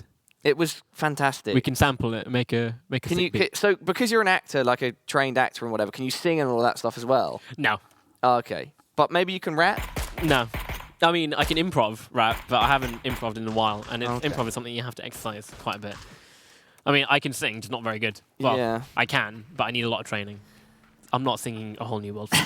Go- I'm not singing it. Ghost I'm gonna try. Star's teammate Norkis had some good improv in the last game we saw, where he was. Or was it game map 2? But he was helping Ghost Star a lot when Ghost Star was falling down. Then Ghost Star tried to return the favor. Improv is actually very important in competitive video games, especially PUBG. It's all about thinking on the spot, isn't it? Yeah, exactly. Thinking on the spot and trying to just go, right, this is the situation I'm in. What can I do? Rare Pokemon on screen there. Blurble is that. You have unlocked my final form. Yeah. No, you go in with as much strategy as you can, of course. But then in the moment, you need to be ready to adapt and improvise as new conditions and situations arise. The thing is, Ghost Star and Norkis, that is how they play. They are solid as a duo. And it's no surprise that when they do play as a full four-man squad, these two are always seen together. They really, really do play with each other really well. And we saw that in the last game. It doesn't matter if one of them gets knocked multiple times. The other one will always be there helping them up. True Wingman as its finest. And now they're making this long rotation coming in from the north. And they're going to be coming behind a couple of players. Might not be expecting if they drop the vehicles off further away. Magsters takes down Tetris as Easy Megas takes on the fight with Ivas, and he's going to try and close the gap with a nade. I'm not too sure. Yeah, Magsters is right behind him as well, so they're shooting, and he's kind of being sandwiched in between two teams. He's going to back off, take the cover in Hacienda that it provides, and try and take this fight on. Oop. Oop. The Grim Ravens. Looking like a grim demise potentially happening shortly, but no. Diving into the shrubs, I think healing up. does not show it. I think he's got very badly damaged chest armor now. I'm not too sure if he's lost it. I think he had level 1. Oh no, he wouldn't have had level 1 after Hacienda, so he should have level 2. Luca with the interesting smoke there. Not entirely sure why he underarmed a smoke at the top of that hill when I don't think it was an open angle in his back. An overview of the map now. Just looking at the rotations, everyone trying to get into the center. So here you can see, again, Miramar has more landmass to play on, so it could literally go anywhere. It's going to just, it won't even go away from water. Like, there's no water for it to go away from. You see what we were talking about before with regards to Oof? Fuffins could take these shots right now, considering Palos is so far away. At least fire off a couple to do some damage. And, he does! Look at the health of Joshua! Gets us... Just needs to land one more. He's trying to line it up. Very methodical. See, that's hard. It is hard. I think he could have got the kill if he just fired a bit earlier when he was in the open. When you're that far away, and it's like me, it's so hard to just judge that, okay, if I hit this shot, I'll want to give away my position. I'll probably miss, and they'll just get away. And the circle does shift to the northeast, and that is where the majority of players are as well, so they'll be a bit happy about that. And if I were anyone else, you want to kind of go towards Cruz del Val. You want to get this open area that has a lot of death delayed, get in there, get above water treatment as well, the highest ground there, and you'll be very hard. Okay, Sainz taking a spray with an M4 does not have a scope or a sight or anything. He's got a 3x on his M24, and well, it does damage. Just spray at the rotations, see what you can do some damage. But you can see the wildebeest, the Great Migration, taking place. If only David Attenborough was here right now. The Great Migration. Norcus and Ghost are being tagged up. We saw our Quick Math also coming in from the south, getting tagged up on their rotation. Free Kill takes down Ben Q from Art of War on their rotation. So this is it. You either get killed on rotation, or you live long enough to kill people on rotation. Like that's Miramar for you. That was very. What you just said was very close to a quote from the end of Shutter Island. No. That and Batman. Would you rather live as a mad person, or die as a sane man? Yeah. Leonardo DiCaprio's last lines before he goes off and gets lobotomized. Faye almost about to be lobotomized by a grenade, and there we go. I'm pretty sure it's from The Dark Knight. He's like the line that I just said is definitely it is. Yeah, it's you either live long enough to be a hero, or no, you either die a hero or live long enough to see yourself become the villain. Yeah, they're very similar quotes. Actually. Yes. Boy, dark quotes actually. They are very dark quotes. As we approach the midnight hours, we are turning to the darkness. Yes, Let's see if Art of War can use the power of darkness to fight off the free kill backstab boys. Good neighbor, it just goes over, and you're going to get caught with your pants down. Free kill, and free kill. What? Memo gets him down, but the grenade gets Memo down, so it's a knock for knock. Now Ben Q has to come in before Sainz comes in and wipes everyone up, but Ben Q's being shot from elsewhere. Yeah, there's fire coming from, I think that is the southeast of them. Ben Q missing some shots there. Those were important. It's a headshot angle. It's a headshot angle. Memo goes behind the wall. You could safely get the res now on Memo. Yep, BenQ thinking the same way that Pala is on the desk. Oh, but Sainz is reading that. Oh, he hit BenQ comes 50 round. HP Sainz. He's not got a hard cover there. Push. So there we go. Art of War coming out on top. Yes, they've not had the best run of games today, but managing to make it work in game number 4, at least at the start, in the first 12 minutes. And Joshua. Or Yushua. Palos finishing off Jones from Yushua's grenade. Shack Boy. Sakura and Sampula, close to San Martin, where 2 other teams can be found. Keep an eye on them. Remember, they are our current overall leaders, YMCA Esports. Quick math. They've had a good run this week, and I can't see them on the map anymore. What's happened, boys? Who, sorry, Talha? Quick math. Yeah, where are Quick Math? They might be around the south. Yes, they're sort of in the centre of the circle towards the south. Me and my colourblindness, I couldn't see them. Yeah, as you have in your Twitter bio. Yeah, forever colourblind. Forever colourblind. I mean, come on, that is really hard to see against the background of that. Of the map. Like, the colour that they are. Give me a break. I must say, coming from me who doesn't have any colour blindness, the red is very clear against the sort of sandy brown. But I do feel your pain. Don't worry, it's not your fault. Okay, so Okay, Kafinias is down to the last, just himself. Sampula and Sakura. Hacienda del Patron. They're coming in. Mr. Ted running away. Kafinias chasing after Mr. Ted. But Sampula and Sakura coming in on the behind. They're just going to stop. Rubber Duck on a mission as Sakura and Sampula chase after him as well. I think he spots Mr. Ted. Might have spotted Mr. Ted, I'm not too sure. He's really dedicated to this. He's just Oh, there he is. And see, Sampula and Sakura. Oh, no, it's not. It's Black from Maki Mleko that's firing off those rounds. Sampula and Sakura, now they're going down the same path, so they're going to get shot at. Yep, there we go. Sakura falls down to 50 HP. Estefy finds Piscot, and Rip trying to get some more rotation kills. As him and Flamey hold this barn compound, and they see Art of War coming in on their vehicles. And the kill tracker right now, Maka y Mleko, 3 kills. 3 kills at the moment, both players still up. Grim Ravens with 2, but only 1 player. That sounded delicious. Maka y Mleko.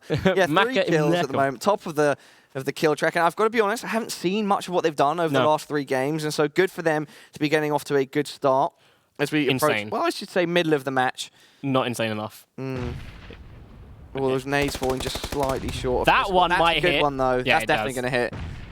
That's a insane. Kobe. That's a dunk. No, Norcus. Look at this. I've never seen a team like Norcus and Ghost Star. They just get so lucky. But okay, never mind. I spoke too soon. Himanen, it comes up from behind and knocks out Norcus, but now it's down to Ghost Star. Norcus is finished. Now it's down to Ghost Star, who is so far away. Look at him. He's lying down. He can actually see Chnappy. He's going to finish it off. I think someone else picked up the kill on Piscot there. No, Norcus got the kill on Piscot, so it's fine. Now Chnappy's sandwiched in between all these rocks, and he's going to smoke and run away towards Himanen, who killed Norcus. Who killed Norcus, and what's happened to him? Chnappy is in a bit of a hot spot right now. And we got Bram and OPG. They're going to be coming in. Kill tracker and after that. Talha, would you like to take the honours of saying who's now got 3 kills on the leaderboard as well? Bezorganazachi. Bezorganazachi. It's like Versace at the end. It's like Versace. It's like Versace. Balenciaga and Versace coming together as one.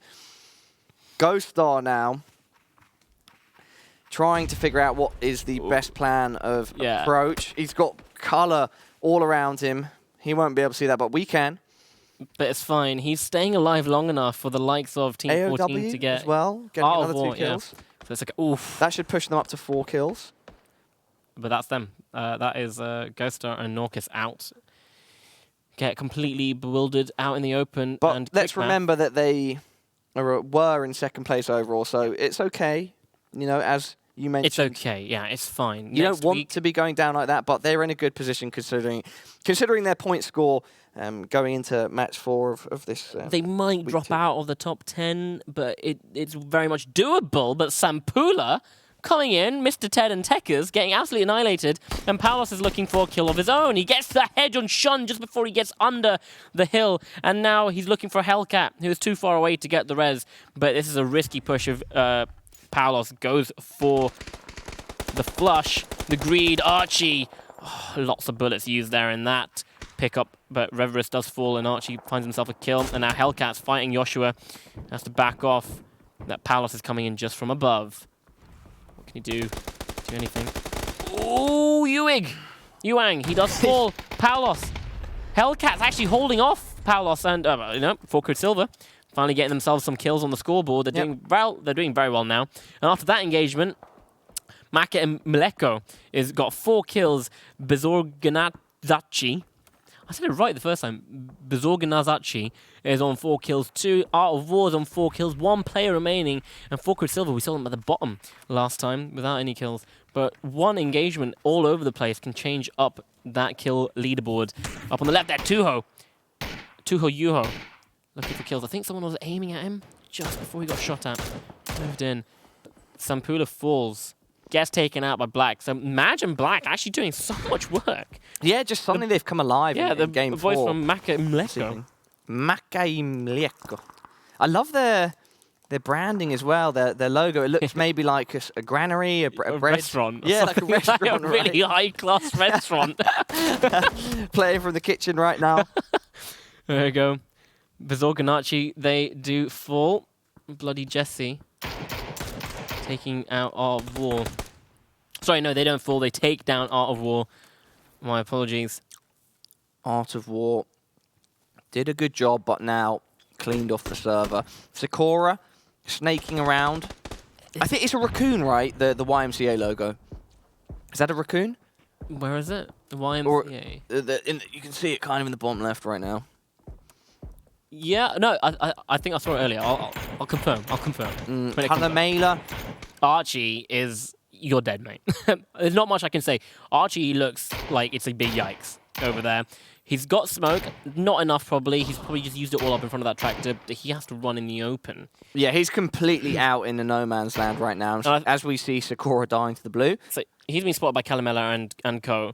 I think Tuho Yuho would have actually spotted him as well. He's actually right next to the circle too. So if he can make it across to the next bit of cover that he has, without Tuho Yuho and these two guys outside the circle killing him, he could be okay, but he has to keep out for this compound there on the south of the circle. But Kalamela is just not taking his eyes off Archie. Oof, almost finishes. Can he fire at his foot there? Yes. Yes, he can. Taking out Archie. That is a game of inches. God damn it, he shot my big toe. My big toe. 100 HP gone. We can see now Black, I think, has been knocked in the southwest. Opji knocking Estrifo, Bloody Jesse knocking Natsa. Oh, a monster nade. Double nade on these guys. Boys from the granary. That is the second time one nade has taken both of them out. That is the second. It is not their game. What's that, 6 kills or 7 for them? And we're 20 minutes in. So Palos and Yoshua looking good. All as Almost well. in the top 10 too, Talha. Almost in the top 10. And look at this, the kill ranking where everyone is. 6 kills for Magister. And now this is looking hard for Roxy God and Kalamela as they need to make the way. Well, they're in the circle. They've got the edge, but they're being shot by Mr. Knight, who just has the tightest angle on them. Right in front of them is Tuho Yuho, who is hiding. That's a monstrous angle. Tuho Yuho is just ahead of them, and he's not going to take any fights because he's being shot at by the compound up ahead. Are you serious, Mr. Knight? He's looking for the tightest angles, and he's going for the shots. And he spins around onto Bram and Opji. Doesn't land a shot initially. He got rid of the tire of the bike, so that's going to stop them from actually rotating away from that. Ooh, good shot onto Kalamela. Kalamela. Roxy God does fall, but Kalamela needs to make his way into the circle, into a better position. And here we go, we're on Bezorganar Sachi. Bloody Jesse attempting to blow up the car. Gonna have to keep firing. No, I know it is. Yeah, he's shooting. He's trying to shoot underneath it. Seeing a lot of toe action in this map 4 of the day. Lots of shooting at feet. Bruxe and Morpheus, our boys, the angry Polacks, aggressive Polacks. They got themselves 2 cars, blow them up. That's hard cover. But Zadira is knocking Bruxel. Maybe in too close proximity to each other there without too much of an opportunity to move around and be mobile. Honestly, this area is probably the hardest to play. They've got themselves into the positions that they need to, but peeking and going for the fights, like Bloody Jesse. And nades as well. It seems like there are a lot of opportunities to do damage onto them. Look. Zadera, he's got 7 smokes. It's what you need in this circle. You need 7 smokes just to be able to make your way in. OPG and Bram, they're going to be having to make their way in to the circle as well. I think they have a little bit of cover on the high ground if they go south a bit, but they've got Mr. Knights just coming in over the hill. Everyone is shooting at you. You're literally fishing the barrel in the middle. But if the circle goes further in the middle, then you coming in from the edges, you're in the worst spot there. Yeah, this is a great view right now of the battlefield because we can kind of see nothing, no cover. We can kind of see a full overview of the circle, and it's just a completely open center mass with some geography around it and some very small, like, I don't know what those are, like hay storage units or whatever. The hay bales. So you see MJ and I know they're called hay bales. I meant the things that they're like housed in. The sort of like semi. I know. I'm not like Jesus, Pala. The hay bales, man. Come on, we're from the UK. You should know that. Morpheus putting down some suppressing fire onto Bram and Opji, and Bruxel gets knocked, and now a nade. That could be a fantastic nade onto the car. It's looping. It's going to bounce. It's not close enough. But it's fine. Tuho Yuho finds OpG because he's coming in from behind, so he finishes OPG off. And Tuho Yuho gets taken down by Calamela. So Putting them in ninth. Quick maths. I think that might just be enough. Tuho Yuho got enough kills. Again, this is kill heavy, so it's okay. Unless you come first, it's okay. You can overtake with so many kills. And Calamela, he's not in the circle. He's got Oof to his left. Calamela looking for a tight headshot angle, perching or peering over the rock. But Fuffin's there as well. I'd be interested to see how many kills the Oof guys have at this point. Maki Mleko with 7.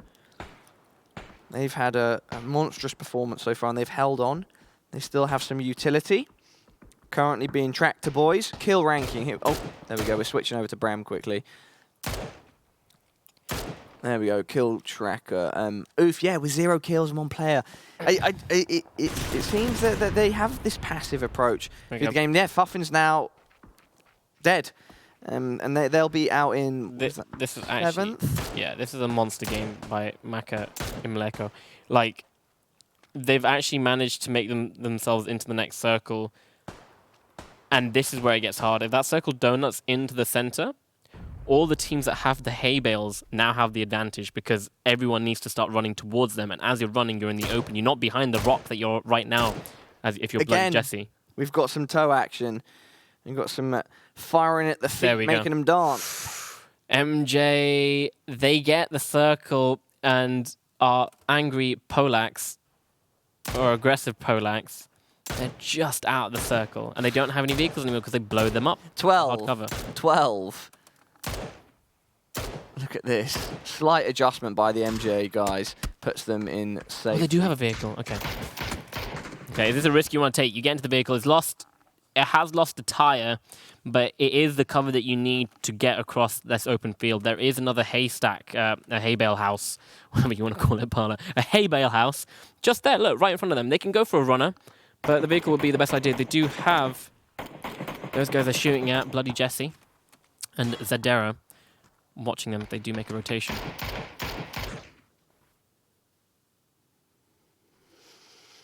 Morpheus has been a strong force throughout our matches today, and they've guaranteed themselves top 5.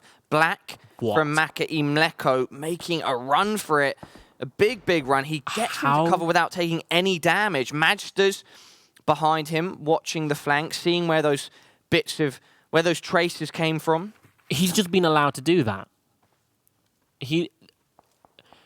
Maka Imleko have 9 kills now. There are 9 kills, and they were in probably not the best spot in the circle. They had to run in, and both of them have managed to make it in and even deeper into the circle. And they've got themselves a hay bale.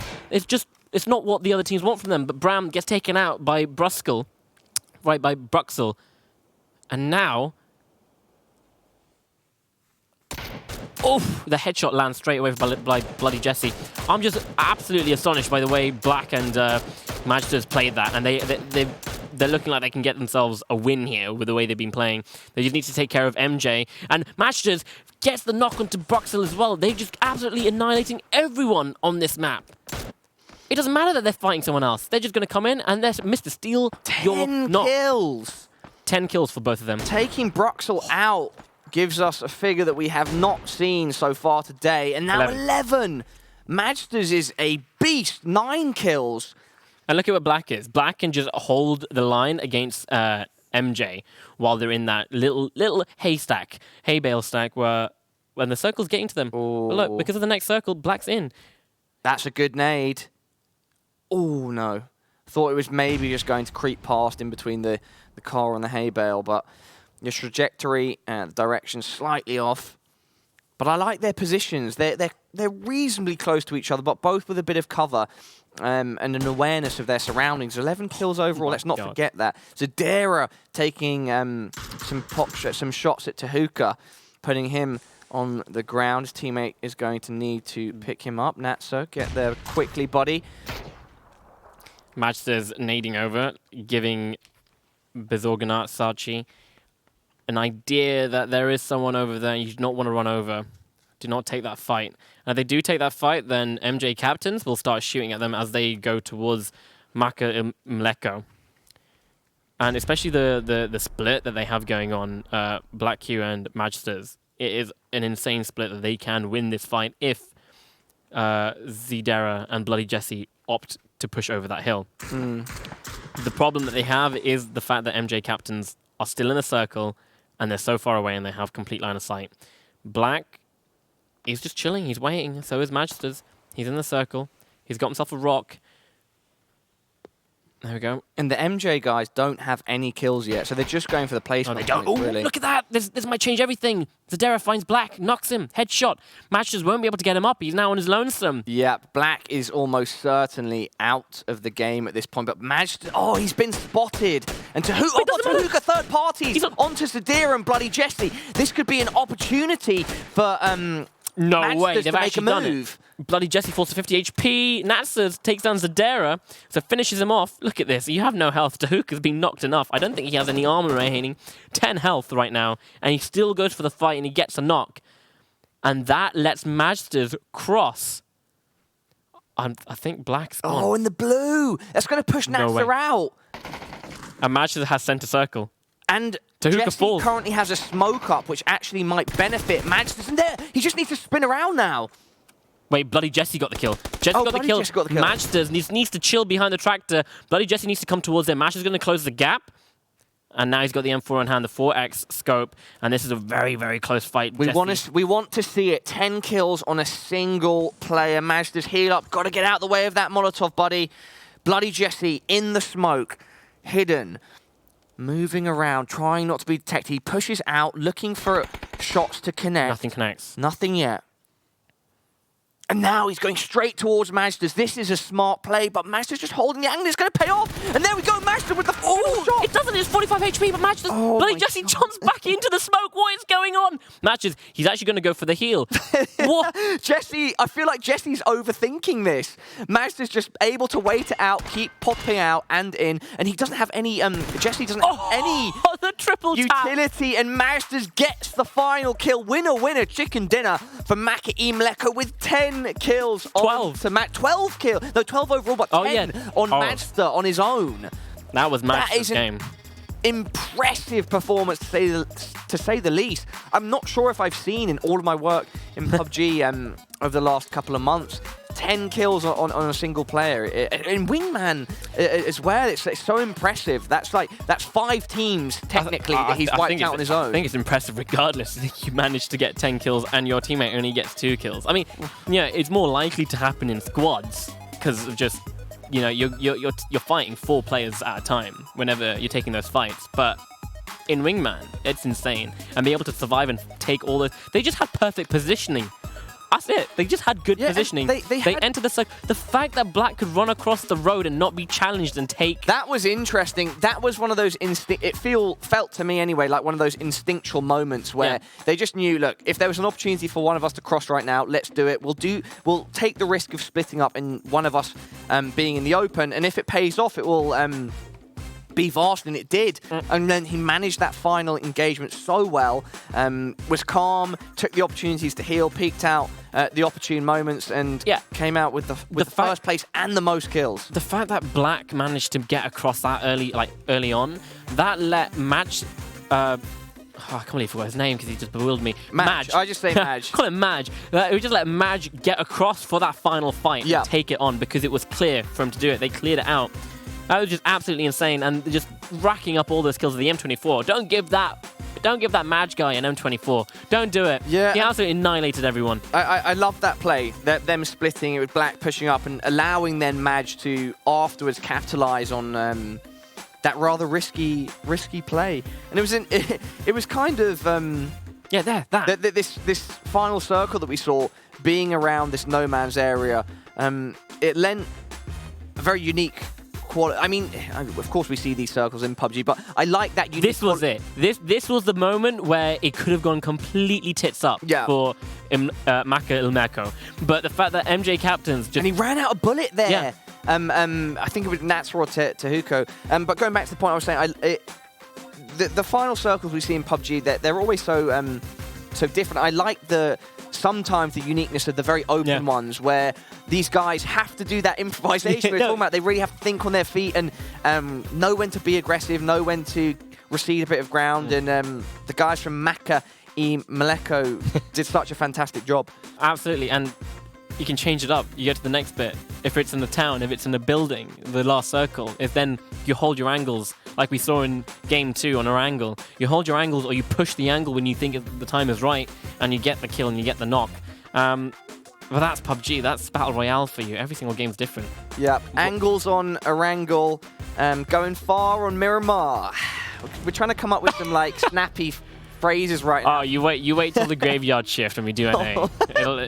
It will be coming up with it all. But there we go. After Game 4, well, not after Game 4, the score for Game 4, 44 points. Look at that. That's a whole 20-odd point. Less than 20. Is that 18-point difference? I can't do maths that fast. 16-point difference between 44 and 28. And Maka e Mleko, as far as myself and Talha were concerned throughout the first 3 games, were quite quiet. We don't know where that's going to put them on the overall leaderboard. It actually puts them into 4th. And quick math, hold on, get into first place, because they were not. YMCA were before. With 81 points, YMCA decreased into 2nd. And I imagine we'll see an overall leaderboard. Yeah, but this is just from this lobby. But we might not be able to if that game hasn't finished yet. So it just depends how fast the oh, here we go. There totally. it is. YMCA still at the top. The Klaskaja in 2nd. Quick math in 3rd. Talha. Beauty and the Beast in 4th. Gatka Boys coming in. So, right, you've got the top 10 there. And top 10 is 95. Everyone below and you need top 10. top 16 from EU or NA to get through into the final leg of the competition. So at the end of next week, week 3. It's not actually that. If you want to break into the top 16, look at the point difference. So 16th place, 82 points. 17th, 81, and then everyone else is around 70. I'd say right now, if you're between like placement 32 to maybe 24, you need the top 5 or 6 or 10 to start having some very poor results. Yeah. But other than that, in the top 20, I mean, if you play well, you could see yourself getting, or at least securing yourself in the top 16. For those guys in the top 10 and the guys in the top 16, it is looking absolutely fine for them going into the final week next week before the grand finals. But that is just for the EU side of the world, where they're going to be playing for $40,000 US in the Wingman finals. However, me and Pala, well, Talha and Pala, we're going to go Talha and Pala. We're going to go on a very long break, because there's the other side of the pond that are just waking up and getting ready to play in their Wingman series. Baby. NA, and we're going to be back very shortly. Not very shortly, in a little bit. Be about an hour? It'll be about an hour. Be about an hour. Don't go anywhere, guys. Go get some food. Yeah. Have a shower. Have a shower. Do Have that. a coffee. Enjoy yourselves, and we'll be back then. Thank you for joining us for EU. Talha, anything else? No. All right. There we go. We'll see you for NA in an hour's time.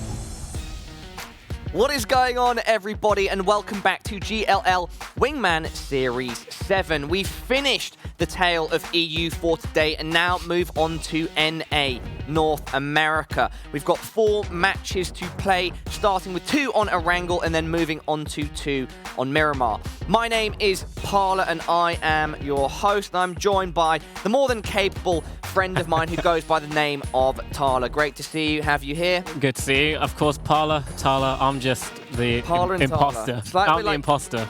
Yeah, it's like we're semi-clones of each other. Either way, let's take a look at the schedule and see what we can expect over the course of this evening. Yep, we'll start with, well, yeah, that's what we're on at the moment. 31st of May, best of 4. Week 2. We finished Europe. We're going to move on to North America next. And then next week, we will have week 3 to decide who makes it to the finals on June the 14th. Yeah, of course. It's the right time to say that this is the second week. Well, I'll tell you what, point system up. There you go, you can see it. First place gets 20, second place gets 14, and then every single place after that is just 1 point difference. So you do get awarded the most for getting first place. However, if you look at the bottom there, Pala, it says kills, 2 points each. We've already been through this. Brag. We've already been through this with the EU guys. It is very kill heavy. 1 kill can boost you up 2 places. So, I mean, we did just see an NA, a team that came in, what was it? They got 9 points. So they came out of the top 10, but they got 8 kills, and that gave them second place in that game overall. Joint first place on points with kills. Exactly, it was a tenuous start to the day. Very exciting for us as viewers, but I'm sure the players were feeling the nerves and trying their best to perform on the servers. Now, let's take a look at the teams involved for the NA side of things. We have 32 of them on our stream today, and then because we're focusing on Maverick, Group Maverick, and then on the B stream, the second stream, we will have another 32 teams competing over in Group Goose, is it? Goose, yep. Goose, yeah. Goose. So these are the teams. This is in no way any placements right now. So this is how everyone is starting. The board is completely even zeroed out. As you can see, we've got a lot of the NPL players and also North American contenders players in our lobby. We've got the likes of E United. We've got half of Cloud9 in here. We also have Noble as well, just from what I can see off the top of my head right now. We've got Simplicity also. Lazarus 1. And Lazarus 1 and Lazarus 2. So all 4 of the members from NPL making their way into the same lobby, and Wildcard Gaming to round it off. This is the total leaderboard as of right now. So the first week, this is what the leaderboard looks like. So Sharp starts up there with 84 points. Yeah, myself and Rene, who joined me for week 1, we were very impressed with Sharp start. P1, player 1 Black, also made some good plays. We're currently in 5th. Guys, you can read that at home, see exactly Cloud9 doing well. Which teams stick out to you. Cloud9, white and blue. Representing for one of the biggest organizations in the world. Just like Talha mentioned, so many of these players involved in the NPL. And just the same as our European teams, many pros playing at the highest skill level. This duo format is no joke. We have $40,000 on the line for each region, so 40k for NA, 40k for EU. And if you finish first place at the finals, you'll take away the lion's share. And correct me if I'm wrong, Mr. Producer, but I'm pretty sure, so NA, you play off against South America as well, because they have their own Wingman going on. They're doing that next week, right? Yeah. I think. So it's all for grabs. You have 3 weeks to qualify for the finals, and don't forget, you just saw 32 teams on your board. There are 64 teams. There are two lobbies going on at the same time. You need to come in the top 24 out of 64 to have a chance of actually getting into the grand finals, and then you're going to be mixed with the South Americans in the grand finals to be playing off for $40,000 US, and that's just for one region. That's just for NA and South America. EU have their own 40,000, so it's a lot of money up for grabs. Yeah, but it's week 2. You can't do badly. If you've done badly, this is the week to close the gap, because next week will be the deciding week. That's exactly what I wanted to move the discussion onto. It's what we were talking about throughout the EU portion of this evening, is that if you want to be in a competitive state, not just mentally, but points-wise for week 3 before the grand finals, you want to lay down that foundation now on week 2. Because week 1, you know, you're just getting off, getting the engine running, so to speak. But week 2 now, where you're heading into, this is the middle stage, I guess you could say, of the competition. This is where you need to really rack up some points, get those kills, be aggressive, make the right decisions, as well as try to place high. See, the other thing is that unlike the EU games that we had, 80% of players from NPL are playing in the Wingman series. That's how popular it is. You guys love it. You guys love Wingman. It's absolutely popular. Which means that a lot of you know exactly how the other players will play in the game. You've played against them in NPL week after week, and now you're playing against them in Wingman. Okay, you don't have the full force of your full team, but nonetheless, you still know how they play. So there's none of that, oh, we just need to learn the first couple of games, learn how you're dropping, all that kind of stuff. You already know that stuff. No, exactly. I mean, these guys are all going to know the way each other are playing, and a slight tangent to that point you were making. It's funny that some of the teams from NPL or the PL here in Europe, well, I think specifically we have examples of this in NPL, is that the pro teams from that now cut in half. Yeah. Some of them competing against each other in a sense. So that's very exciting. Well, like in this lobby, we have Lazarus 1 Yes. and Lazarus 2. So you've got teammates that are going to be going up against each other. And I'm pretty sure, I think first week we saw them both dropping at Hacienda. You know, so straight away, we might see a team fight between like an org themselves in Hacienda for absolutely 0 points. Yeah. Do you think that there are many differences between currently the NA playstyles in Wingman compared to EU, PUBG in general, or do you think there are any similarities to be drawn? I didn't see too much of a difference. Maybe it's a bit more aggression on the NA side when I was here 2 weeks ago. That's exactly what I would have just said, is NA players tend to push a lot harder. They get the opportunity and they go for the more risky players. EU players tend to just stay and try and take the long-range fights. NA players like to be up close and personal, and they will hot drop if it needs to be. I feel like most of the players here, they're literally, because like the NPL players, they are playing for fun, and if they see their teammate getting knocked in the kill feed just over the hill, I feel like you're going to push them, aren't you? You're just going to push them because you're like, I want to flex on my own teammates in this. Why the hell would you not? Yeah, we're ticking over at 1 AM here in Stockholm, Sweden. That's where we are coming to you from. We hope all of you that are engaged in the stream currently, whether you're from the EU or anywhere in the world, but especially NA, that you guys are ready for some awesome PUBG action. I'm going to be looking out for Sharp Star in particular, considering they're currently at #1 in the overall leaderboard. We saw, as you were talking about before, just at the start of the show's day for NA, with regards to how things played out on the EU overall leaderboard, we saw quite a bit of movement in the top 10.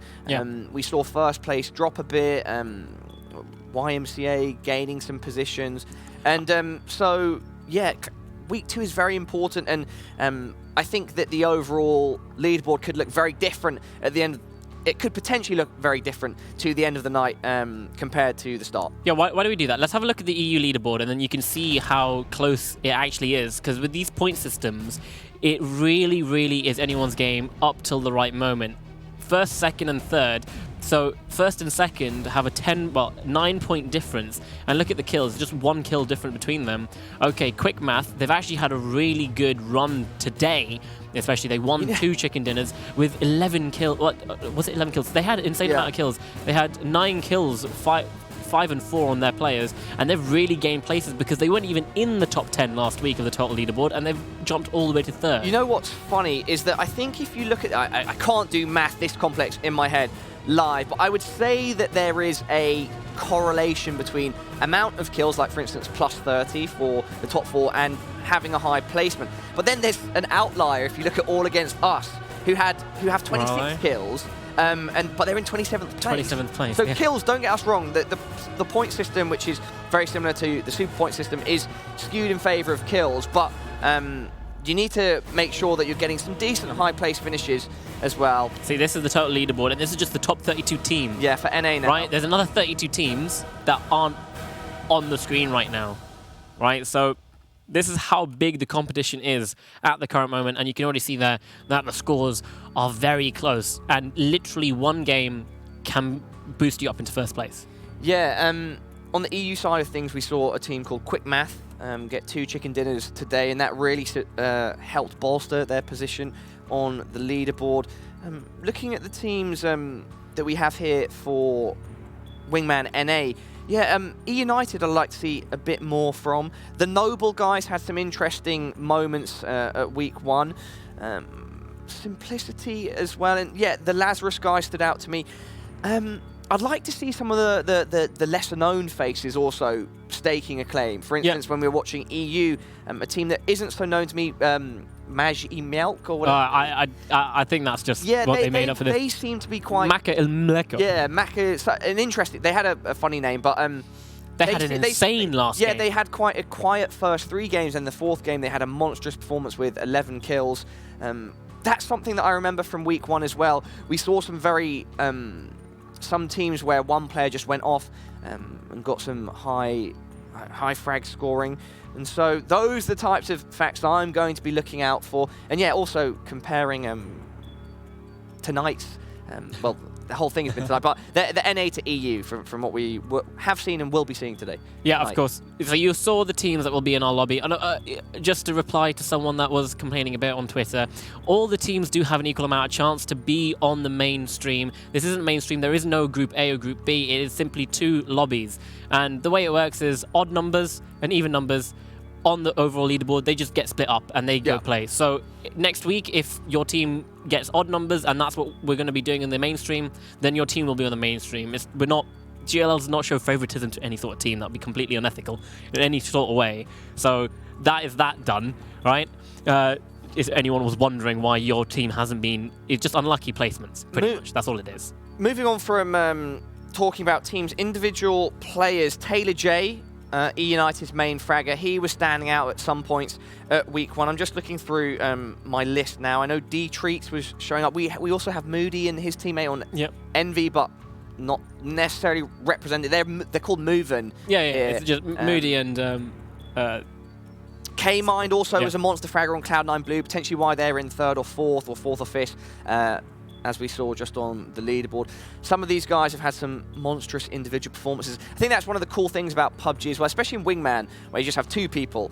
You know, like any sort of esport where you're playing in a team, coordination, team play, and tactics are paramount. But if you can have that guy that's going off, it goes without saying that that's going to help you so much. And that's what we've seen on the NA side of things. You can have that one insane game where you, like, the individual just pop off and you can just 1v2 literally the whole lobby while you're there. But, you know, it doesn't happen every day. Yeah, for instance, on P1, I think Aguila was a name that stood out to me. D-Treats as well on the other P1 team, P1 Lamp Treats. And as our lights go off in the studio, we can now move into Game 1 of Week 2 here at GLL Wingman Series 7 on Erangel for NA. Let's get some noise in the chat, guys. Yeah, so Pala, the plane has started at Zaki going, well, towards the east, but not entirely down south. So a lot of that south region of the map will be very hard to touch on the initial drop coming in. You can already see some teams going to be going towards Sverny in shooting range. That's 2. That is Tumai and Caden from Wildcard and Mystery and Latta. They might just have to split up and concede Severny to Wildcard. They've got the speed and they're a bit ahead there. Crispier and Co. A lot of players going for Georgopol. There we go. You can see Tumai and Caden making the way in. And yeah, Crispier, Atom PUBG landing with Something and Crispier. Nope, they're actually going to go for the Darcia and get out of there. Leave South George crates to the 2 players from Endemic. Also, South George itself has been taken only by 2 people, Adam and Czech Shooter. So school and apartments being taken up.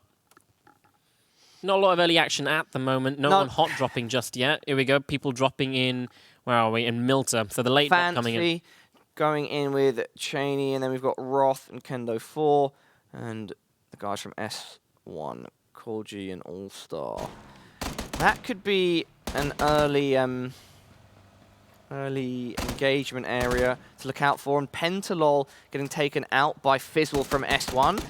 Thank you for that, Fizzle, making it play out exactly how we were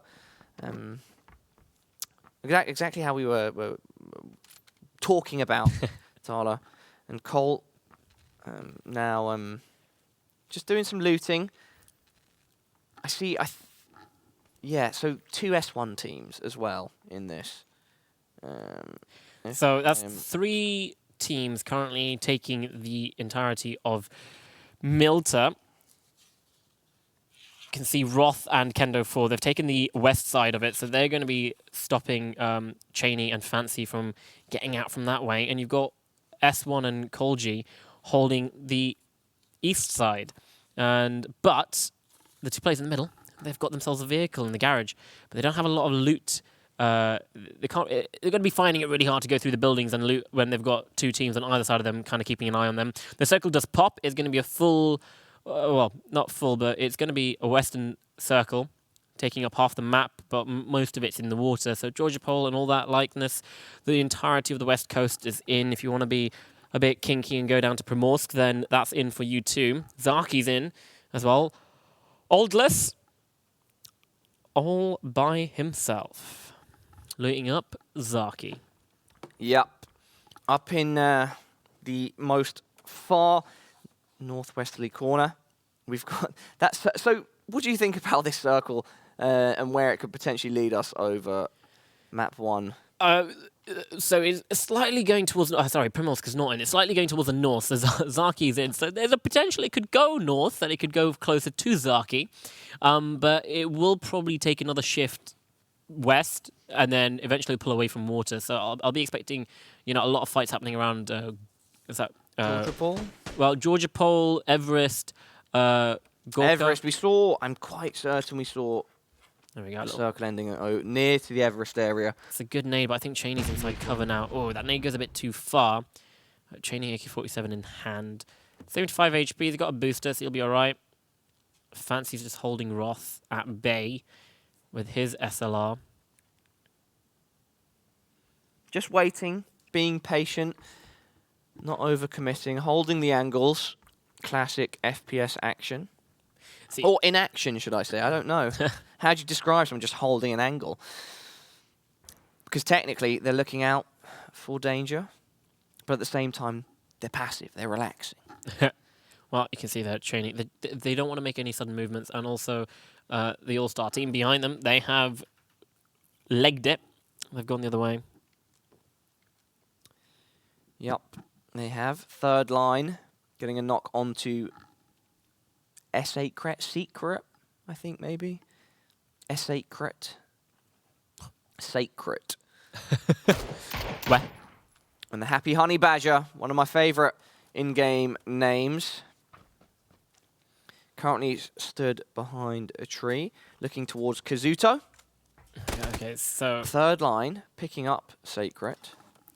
Sacred Guns at him. So they've managed to get themselves a vehicle from Georgia Ball crates and convert it into a kill and 2 points. Nice and easy. Happy Honey Badger.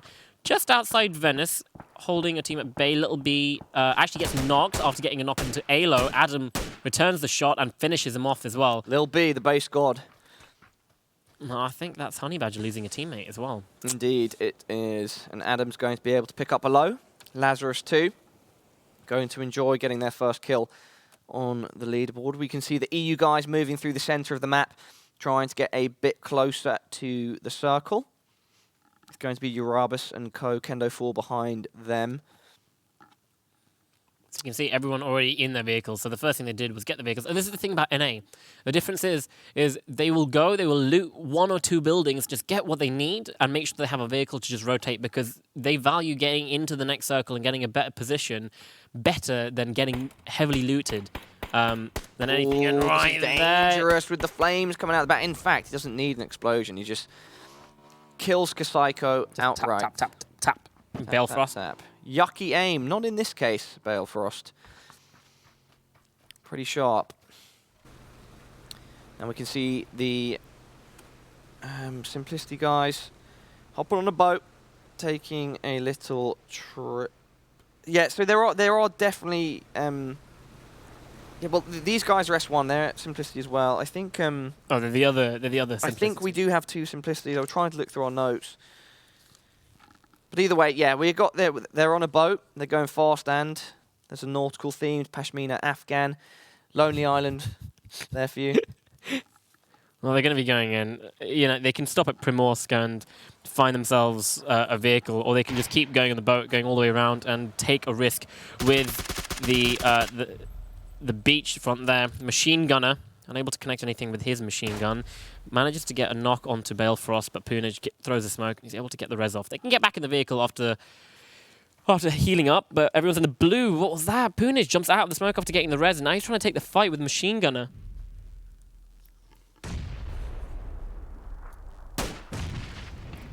Unable to connect anything. Going to smoke up the bike. I think Balefrost, he's getting low again. He has to jump off the bike.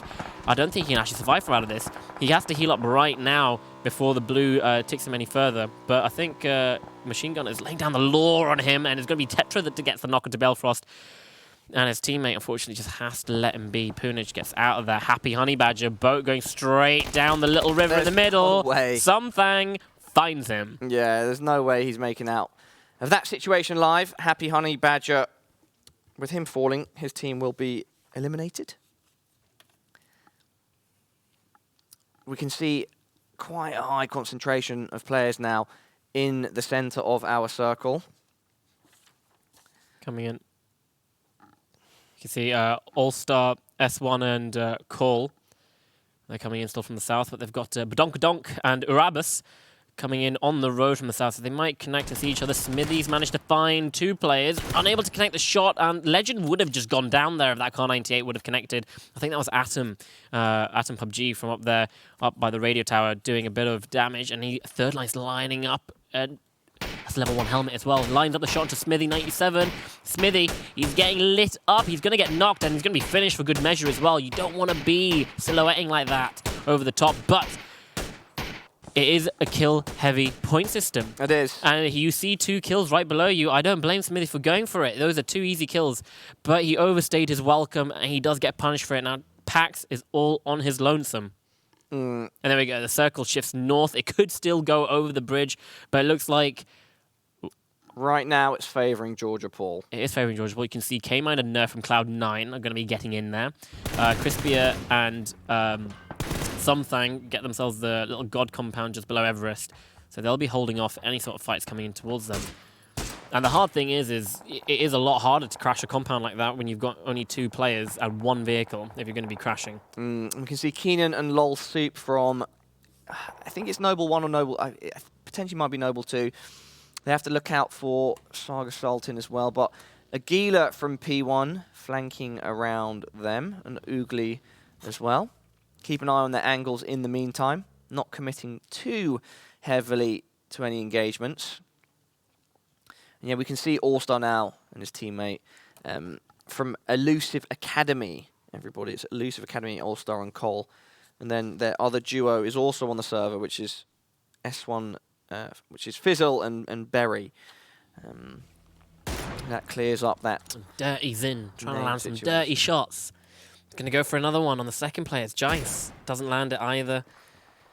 And it looks like E United survived for another day, unable to get knocked, but Urabus doesn't look like he's surviving that much longer. K-Mine trying to find the shot through the wheels, but they're covering him, and he does. Nerf actually lands the shot and knocks him out. But now Nerf takes quite a bit of a beating against Aguila. And he gets knocked. Urabus gets stolen. Nerf is in cover, so he's going to be able to get rezzed. But the damage has been done. Later, oh, there's Poonage. He's not going to go for the spray. He knows he's not going to hit anything there, so he's not going to go for it. Yeah, always epic when a motorbike flies out into midair. You can't hit me, he says, as he revs his engine. 11 minutes and 20 seconds ticked over on our clock. Just 4 teams have gone so far. As Mace from the Mason Clackers, our crabby boy, tries to fend away some enemies in a vehicle on the beach. I have a feeling that we're going to see a larger scale battle breaking out quite soon. Yeah. Look at the concentration to the west, just slightly south of the west of Georgia, Paul. The density in South George is insane. Yeah. I can't even count how many players are there, but they're so clumped together because there's so many buildings that you can just sit in and wait. I would not be surprised for, is it Elusive or That's Exclusive? Elusive Academy. Elusive Academy. Cole, yeah. Elusive Academy, S1 and Cole, them just to like sit in the water, in the boat, and just wait for the circle to either shift north or south. Retlaw takes down Cloudtail. That's in your ruins area down there in the west. In the east, sorry. And Retlaw's actually getting into the circle, so he's managed to get a knock of 2 players in the circle, and that gives him adequate time to kind of make a rotation in and get into a better position and take the fight without the blue doing any damage to him. And we've just seen our circle shift as well, and it's going to go to the east of Georgia Paul now, so that is going to really play, not necessarily against, but it's going to create some tension, some issues between all the people to the west of Georgia Paul. They're all going to have to be scrambling around each other, watching their backs and their fronts at the same time. Oh no, E United getting sprayed down by 2 players, and just like that, Jice and Taylor J get taken out. But G Best, he gets shot by Adam as that was happening. But I'm pretty sure Legend might be able to smoke him off and get him up nice and easy. See, like Adam and Allow they're just in the building and they can just pepper shots like that. Look at that. You don't want your ass sticking out that much. Need to wedge in a bit more. And Adam actually positions himself. And yeah, great play by Adam there to take the initiative and go around a bit further. He doesn't get punished for doing that at all. No one else is looking towards his direction because everyone is so congested in Georgia Pole. Where is Nip when you need them? It is their location. Go for it. Welcome South George. S1, he's going to take the car. Who's playing chicken? But it's going to be Tuma. He spins out. He's stuck and he's down. That is an ugly death if I've ever seen one. Goes for the running over and just flies over the hill, spins around, so his body is full frontal to them, and they just spray him down through the front window. I mean, at that point, do you like... Ooh, if that went over... If that just bounced over and hovered over their heads. Caden looking for revenge. Can he avenge the death of Tumai? Another nade going in. I think that's going to fall just about long. It actually does enough damage to blow up the car. So these guys, they don't have a vehicle to use either when they want to get out. It's actually a very tough angle to land a nade onto these guys, considering the ridge. You'd need a... you need a lucky bounce. Either a lucky bounce or to cook it enough so it just kind of pops on top of them. And yeah, it's going to be a safe haven for them for now. When we had the map overview just shortly ago, we could see the meaty clackers rotating through the west, southwest. And yeah, now they've... where are they? Where have they...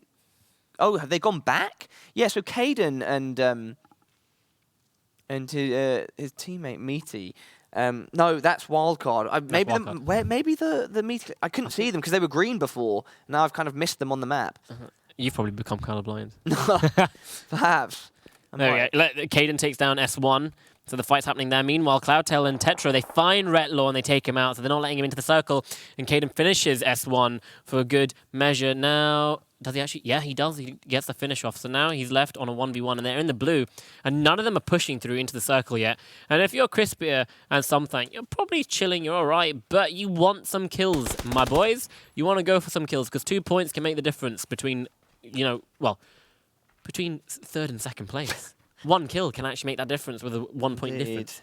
Here we go. Now on board with Simplicity with Check Shooter and Lobes. Currently trying to figure out where Duck is. They seem to have an idea that he's in their close vicinity, but he's snaking it up. He's just sat directly in a bush. He's so invisible in there. So Cole opts to die to the blue, denying points to wildcard. Hopefully, Caden can make his way into the circle, but it's going to be a tough task for him.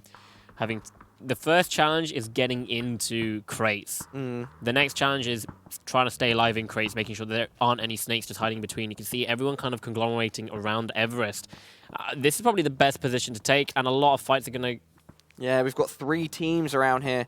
We've got P1 with Aguila and Oakley, and then we've got Atom third line from Happy Campers. And Alo, I'm not sure... Oh, okay. So Adam is further... that's unlucky. To the north of Everest in a building, and Alo is right up close. He could maybe... well, no, I think if Adam would take some shots here, Alo could draw... when the aggro is drawn away from him, he could pop up. There we go! It doesn't matter. Alo just takes the initiative anyway, takes the fight, and he's going to... That's going to be K-Mine. Get the kill onto Oakley, and K-Mine actually takes out Aguila. So that's N1. Sorry, is that N1 or P1?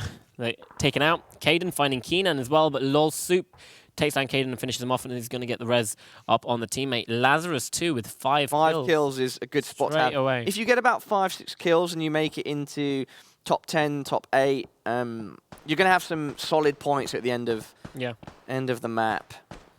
Who's above Atom? Is that... Yeah, so third line is just shooting at the 2 players coming up, so Mime and Evasion. Doing a good job at evading bullets. Yeah, I'm slightly surprised that if third line was the one firing at Evasions, Atom didn't just fire off a couple shots as well, try to finish the kill. He's just waiting it out, though. There you go. Oh, and there we go. He decides to do it the second time around. He's looking to finish it, and he makes it happen. Lol Soup has gone down. I'm not too sure if he managed to get his teammate up. Might have done so, but Mime, he's now left all on his own. And he's just going to sit at the bottom. So this is the thing. If you've not already made it up to the top of Everest, Look at that. He's almost blended in with that then pushing ridge out of Everest. pushing onto Everest is a hard task to be done, especially when you're the last man standing. Machine Hail gunner wants to Mary. get into the water. Does so. The nice skirt on. Does so, 50 HP, but he's kind of kicked himself in the like. Oh. He's bit the bullet. Because as soon as he comes Does up... Yoki know he's there? Yeah, Yoki's seen him. So Yoki's waiting. He knows there's 2 points. It's free right there. So Yoki's good. No. No, he doesn't. Yoki, what? That's a Jaws moment. Dun dun.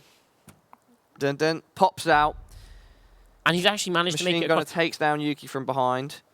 So he was not in a good position there. He jumps in the water, gets underneath, But he's not going to survive and any he pops longer. out. And He has to come up onto this flat land where everyone will start shooting him. Like later, there we go. Something finds him, and look at this. Now this position is paying off for something crispier. They've been holding on to it. They can't be contested.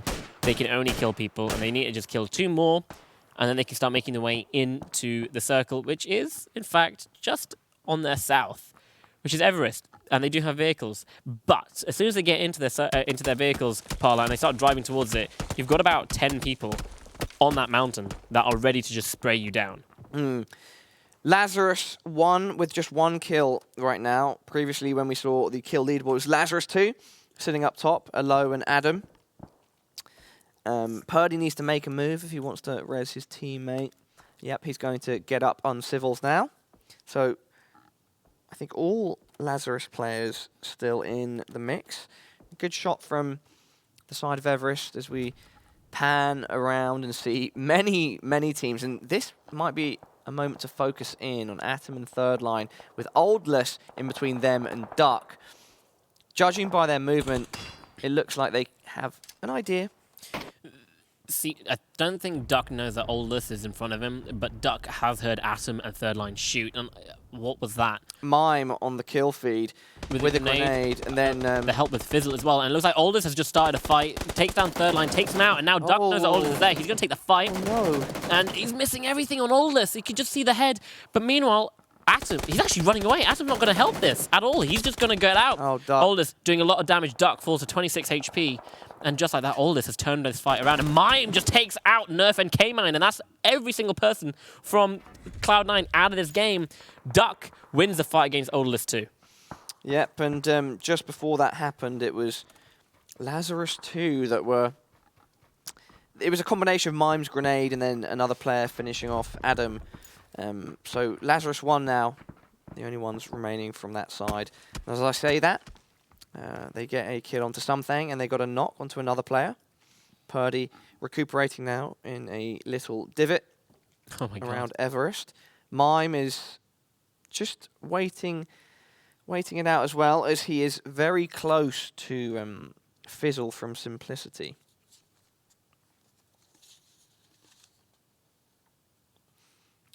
Sorry, not simply Elusive. Fizzle from Elusive. It does get a bit confusing when they're using different names when they're not part. Well, you know what I mean. Atom, however, he is the king of Everest right now. Well, the king of the western side of Everest. He's Zeus atop Mount Olympus. Cloudtail takes down Mystery and Later. And just like that, they've opened themselves a path to get into the circle and start contesting this Everest fight that's happening. Atom, he's got Uncivils and... Who's that? Purdy Curti. Right, that's it. Uncivils and Purdy Curti in the circle on Everest right now. Check Shooter and Lobes just on the south side. Then he vibes out a grenade. It bounces. Mime, what has he been doing? I've just been seeing his name, nade, and a knock every single time. Another nade. And another one. No way. It actually does damage, Pala. If he gets some shots now onto Fizzle. Oh, it hit the pan. You're joking. Mime, did he have any other... Yeah, he does. I was about to say, does he have any other utilities? Does he have a frag? Mime. Oh, he's closing the gap. He's closing the gap. Oh! Wow, okay. Not this time. That one's deep enough, but in the slightly wrong direction. You need to thread it in between the 2 rocks, Mime. Show us what you've got. But as that's happening, Atom, atop of Mount Olympus, Everest, Zeus ready to... Mount Olympus. Zeus! Rain down. Oh. There we go. There's a nade coming in. That's a good nade. No. That's right. Gives him a bit of smoke cover as Purdy Curty takes some shots, unable to connect anything. Uncivil's throwing an aid of his own. Meanwhile, Mime, he does spot out Fizzle. He makes a run for it. Connects all the shots. One more needing to connect. He does nice. through the leaves. And there we go. Elusive is eliminated. Mime with 7 kills. 7 kills to his name. He's been absolutely popping off. And now Purdy Curty's looking for Mime, trying to keep him at bay, not to contest what's going on. And no way does he get a crate as well out of all of this. Like he needs a crate game. Like Mime needs the crate. Hulk Jesus. I think it's already on the ground. I think he's been praying to Hulk Jesus. And let's see what Mime... He gets the ghillie. I think he's got an AUG or a Groza. Yeah, it's an AUG. A really good 5.56 gun, a nice bullpup rifle. And especially now that the circle's getting closer and closer, that close range damage is just going to completely obliterate people, especially with... How is he...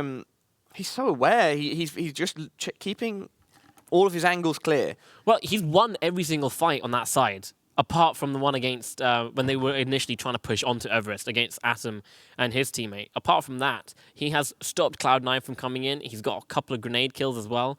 He's been keeping people at bay. He just needs to get rid of Atom, and then he's all right. Yeah, if he gets rid of Atom... Lobes and Check from P1, I think. Look at the difference, right? I can see 3 solos, 3 snakes. You've got Atom, you've got Kendo, Mime, and Crispier. Atom and Crispier and Kendo are all just stationary. They're not moving at all. But Mime is doing the most movement. Well, he's stopped now. But he was actively looking and searching. He wants the fights. He wants the kills. And I think he's done enough for his team as a solo. Yeah, so Check and Lobes from Simplicity with the numbers advantage over Mime and Atom should be in a good position, but if Atom or Mime engage with them, there is a very high likelihood that they could get third-partied. As I say that, we take an overlook from the top of Mount Everest at this point. And here we... this is exactly what I was referring to. Let's see, firstly, if Atom clearly knows that they're there. He's watching that angle as they rotate around the ridge. Yeah, and I think Check Shooter and Lobes, they know exactly that Atom's there. That nade is going to come in. It might just go over. It goes all the way over. It connects it does a lot of damage onto Atom, sorry. And Mime is he's just waiting it out. He has it looks like he has a good idea. A feeling, perhaps, that there are these engagements. He hears the nade, and that it's better off for him to just be patient. He checks behind him as well. Kendo not in the circle yet. He's got Cloudtail above him. He has to start pushing in, but Cloudtail is keeping that area a watchful eye on it, but not right now. And that might have just been the timing that he needed. Kendo comes in, takes out Cloudtail, hitting some nice headshots. Now he's going to push over. Needs to find Tetra, spots him over the top of the ridge, and he's going to go for the spray. He wins the battle. He takes them both out. That was very confident by him, because Tetra technically... well, at least it looked like to us from our POV that he came over that ridge with the peak's advantage, but... No way! He actually gets the headshot into Uncivils, and now Purdy Curty's going to take the peak. There's just... If he did that, it would be absolutely insane. Kendo had literally no health. He had no time to heal at that point. Yeah, and Kendo did a great job taking out both of the players beforehand. Come on, Crispier. Have we resorted to this?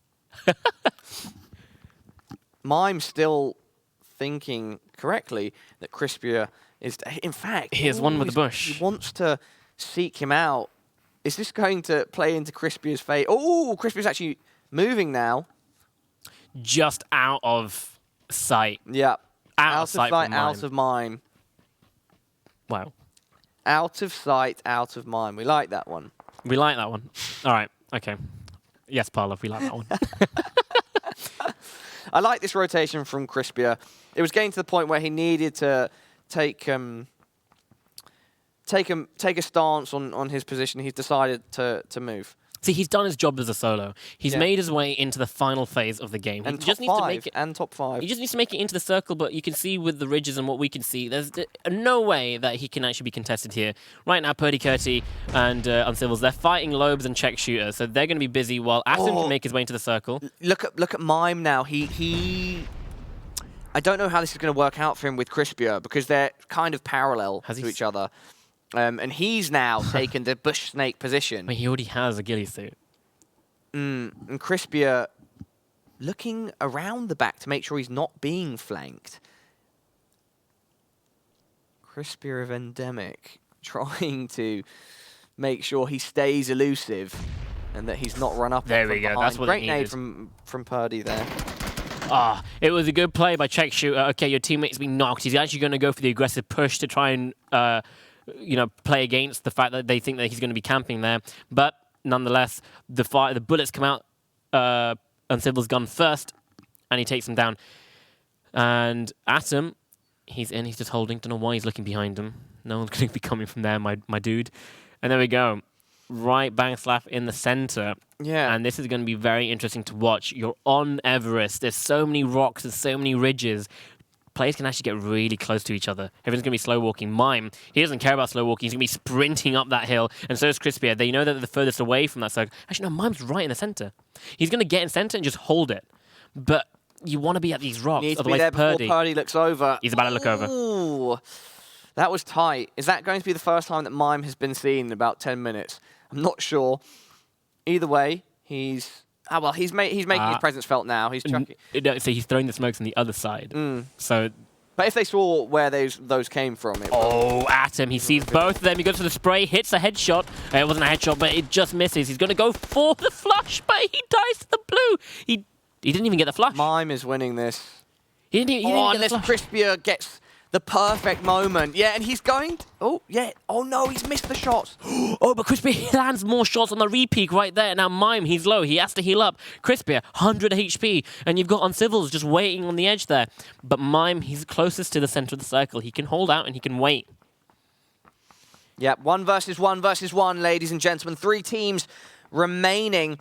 I've been very impressed with Mime so far with 8 kills. Oh my god, look at what Mime is doing. But with 8 kills compared to Crispia's 2, I'm not sure how many Uncivils has. I think 5 on 5 on Lazarus. I think Mime, if he guarantees himself second, he'll win overall. No, Mime is going for a full rotation back round. He's trying to come up behind Crispia. Crispia's watching. He sees Uncivil peeking. He's going to try and take that fight, but he has no idea that Mime has fallen all the way back.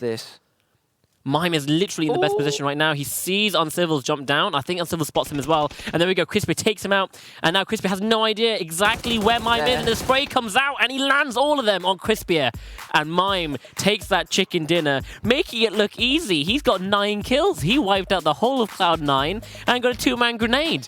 What on earth is this from this player? Crispia almost taking the win, but it was Mime with 9 kills for Team Almost, carrying a vision to not just first place, but the vast majority, the highest amount of kills for any team. That's going to give them 38 points. Yo, they're not, like, Mime and Evasion, they're not even NPL players. Like, I'm just having a look, because I don't really follow the contenders. I'm trying to figure out the contenders players as well. I don't think they are, on our notes that we have. They've just completely obliterated a bunch of NPL and NCL players. What on earth? Mime just looked to be playing a very cerebral game. It was a very smart game. We touched upon it before, the choice of when to engage, when not to engage, and of course rotations. He took advantage of all of those opportunities, and especially at the end, I think that really showed how smart he was approaching map 1. The way he came back around so that Crispia was ahead of him, and then kind of creating an opportunity for Crispia to engage third team at the top of the hill. And Mime was the one that finished in first. I mean, it's just, it is a smart play. Right, you've been spotted by both of the players. Crispia knows where you are. I'm just going to jump back down and make a rotation back down to the south, and then he has no idea that I would have done that. Because no one in the right mind would take good. the, like... Okay, yeah, he is an NCL player. So Evasion and Mime, they do play in the Contenders League. And they play for... Almost. No, that is the team they're playing for right now, so I'm not too sure if that is their Contenders team name. But yeah, it is just a very smart play. Okay, I'm going to go straight back down where I was, and then Crispia has no idea that I'm there. No one would think, okay, that player that I saw both of them in front of me, there's no way he's going to end up behind me all of a sudden. But that was the first game, and it's being picked up by a Contenders team, a Contenders player as well, just showing what he's got. If he can take part and annihilate MPL pros, he's saying he's got every chance to be in that NPL lobby. Nonetheless, he's one step closer to winning a share of the $40,000 for the Wingman Season 7 Grand Finals. Don't go anywhere. We've got three more games. Three more. It's getting that time of night, Parla. Yeah. We've got 3 more games. Don't go anywhere. We're going to go a short break.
encosta a sola do pé. Nunca será em vão se correr pelo certo, não mudar a direção. Quem tá na contramão vai bater de frente. Se colhe o que planta, escolha bem a semente. Cultiva aquilo que acredita. Se tem fé é a chance, ela é infinita. Irrita quem só reclama e põe defeito. Todo errado se julga o ser humano perfeito. Mas perfeito ninguém é, nem nunca vai ser. Sem dar um migué, faz acontecer. Fazer por merecer é difícil quem faz. É mais fácil falar do que correr atrás. Se é capaz, mostra pra si mesmo primeiro. Depois conquista o mundo, mais nobre guerreiro.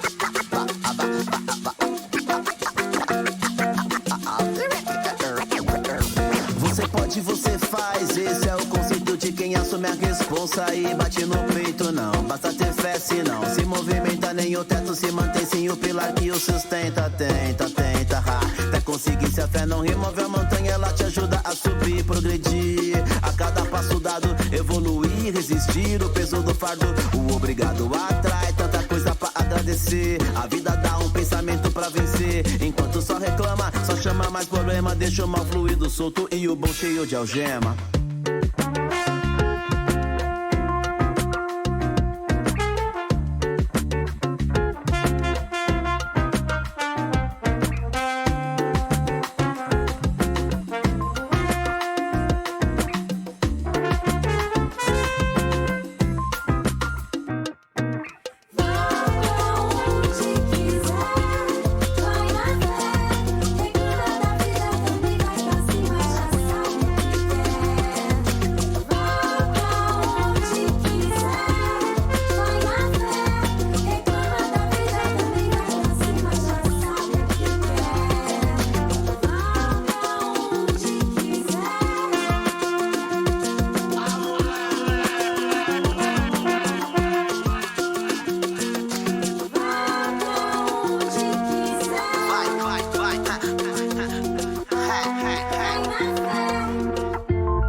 Gamers, come one, come all. It's time for map 2 here at the GLL Wingman Series 7 for NA. My name's Pala. My name's Talha.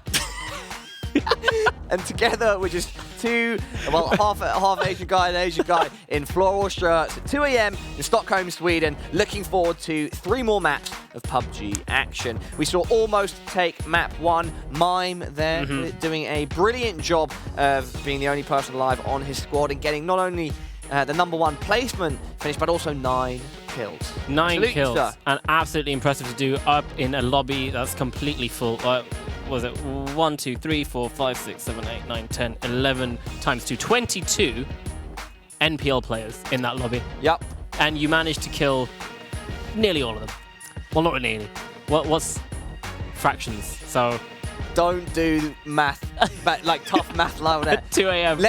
Well, he managed to kill 9 of them. Yeah, let's let the out of 22. So let the scoreboard decide. Let's have a look at what that's done to the scoreboard after we made it, guys. We made it. Scoreboard from game 1, Almost with 20 placement points for first and 9 kills, gave them a total of 38 points from that first outing on Erangel. Lazarus 1, followed up, Endemic Simplicity, Happy Campers, they make the top 5. See, look, you can already see how much difference the kills make. Lazarus, they got 13 placement points, and Endemic got 14 placement points. So Lazarus came 3rd in that game, but they got more kills, so it boosts them up into 2nd place. And likewise, you can see Simplicity, they actually came just below Happy Campers, but they got 1 extra kill than them, so they get boosted up by 1 place. So the kills really do matter, and the extra points that you get, the extra 6 points that you get for coming 1st place from 2nd place is just an added bonus for being able to complete 100% of the game.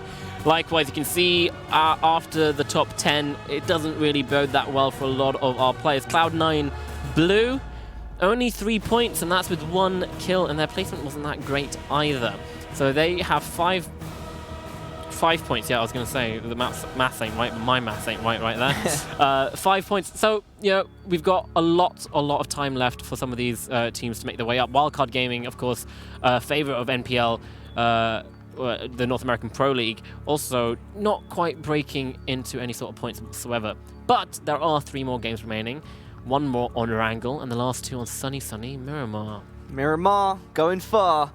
Angles on a wrangle. Let's jump into game 2 here for NA. It's GLL Wingman Series 7 Week 2. Let's see if some of the names that we recognize can have a stronger performance here on the 2nd game, or if it's going to be almost one of our contender teams proving themselves once again. We've got a East starting plane going directly over military to the south. Yeah, so this might force a few players to actually go to military. Things get hairy when you head to military. It's going to be scary when... So everybody at gets home... a bit pairy. When it gets a bit pairy. Gets a bit pairy. Pear-shaped. Oh! Okay, so this is actually interesting. These 2 teams, Uncivil and Curdy Curry, are like, nah, we're not going to go to military because Crispier and something are going to go for that. And so have Kazutoro and Retlaw. They've just gone past it, and they're going for the compounds on the outside. There's just better loot in military, and there's no one there. They must have seen it by then. Honey Badger and Little Bean going for Primorsk. Yep, they're heading right over to Primorsk, the only team heading directly to there. And that, oh my god, certainly signifies... That's a risk, right? These 3 teams took a risk, and they're like, we're going to go military because of the plane. And it has exactly paid off. There is a slight chance it could go back north, but it highly is very unlikely. And you can see no one's going to be bothered to go to Georgeport. That's the place that you loot. They're just going to loot up what they have, get a vehicle as fast as possible. Happy Honey Badger and Little B, they've got themselves a boat, so they can go and end up wherever they want on that island, but they have to be fast on their loot, because any players rotating from the East Bridge via a vehicle can get to the south side of Sosnovska before they can get there. Of course, they've got a longer rotation to take than any of the other teams. Crispier and Something, will they loot up and just bridge camp?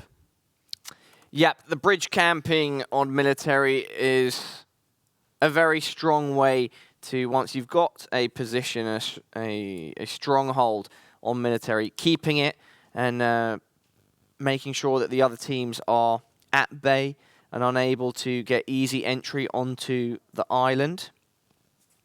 With most of the teams lying outside of the island, only 3 of them on military, then we can expect some fireworks when we... what is this? Jice takes down Erebus. Get further into the match. Taylor J trying to run someone over, but the first blood will be on Erebus, as they're taking up the warehouse area. But they've got themselves a vehicle, they're looting up, and this is what I mean about NA. They don't really mind that much about not getting completely looted up, as long as you have, as long as they have. Why are you laughing, Talha? It's not because we've just been delivered a massive jug of water, is it? Just put it right in front of me. I'm just like, I don't need it right now. Yeah, we're gonna have to hide this. Give me my orange juice as well, mate. All right. You're just eating your nuts. Here, take them. We need sustenance at the early hour of 2 a.m. when we still have 3 games to go through. Yeah, it's probably why NA are like, why is it whenever these casters do like Wingman, when they do Wingman, like they're just losing it. It's because we're doing it at 2 a.m., 3 a.m. But it's okay. Okay, right. Aldous, He's been playing on his own. Urbis is dead again. He's got 2 cars coming right behind him, and he's bridge camping, and they're driving straight into his scope. Let's see if Aldous can do something or another. The first one's a Darcy that's coming in. He's not actually watching. He's going to get run over. He's just going to wait. Might go for the second one. He starts spraying. He hits a headshot into Keenan. Takes out the Mini 14. And, just about. He gets in his hot rod. He's like, I'm coming for you, boys. He's going to drive down the road, follow them. I'm not sure if he's going to go towards them. Probably not the best idea. He's going to head off to the east. He's going to avoid going directly into them. Doesn't want to settle at any of the close compounds. He's going to completely back off and take a moment to reflect. A tense moment on the Green. P1 Blue eliminating 29th. They didn't have a good first map either. They're struggling today. I mean, the challenge for Millicircles always is, can we get across that bridge with everyone alive? Then the problem with Wingman is you only have 2 players. You are bound to lose one, and then you're left to just 50% of your team. Whereas if you're doing a squad match, you might lose one. You might, at worst, you should lose 2. If not, you're just all going to die. And that's the risk that you take. Taylor J and Jice, they haven't found themselves a vehicle. And it looks like they're going to get the Nikes on to get across this bridge. They might even try and get some Speedos on to swim. Do you assume that that is their choice of swimwear? Oh, machine gunner. I'm looking to see, like I said at the start of our NA segment this evening before game 1, I'm looking for Taylor J to... Oh, what a read! Great read there onto Smithy with the headshot. Now he's going to try and block the res, the... The thing is that Smithy has a smoke on him, so if Pax can find his way... Oh, in fact, Pax isn't going to go for it. He's going to sit at the edge of the smoke, and he's going to watch the push machine gun and might not even spot it. Ooh, just about. He throws a nade, and I think machine gunner just spotted him on the edge of that smoke. So they know that Pax isn't going at all for the res, but now he's run out of time. The smoke is about to run out, the one that's on Smithy, and look at how they have closed the gap insanely. Machine gunner and Kaisuko, they're pushing in the nades, and the mollies are coming out. Pax, he is baiting Smithy. He is using him as absolute bait. I think this is all because this is the only vehicle that's... Surprised that that vehicle explosion didn't do more damage. Oh no, of course, sorry, Smithy is down there. But wouldn't that have... Shouldn't... You all right there, Talha? Sorry. All right. I just took a sip of water. Kaisuko and Machine Gunner trying to get rid of Pax right now.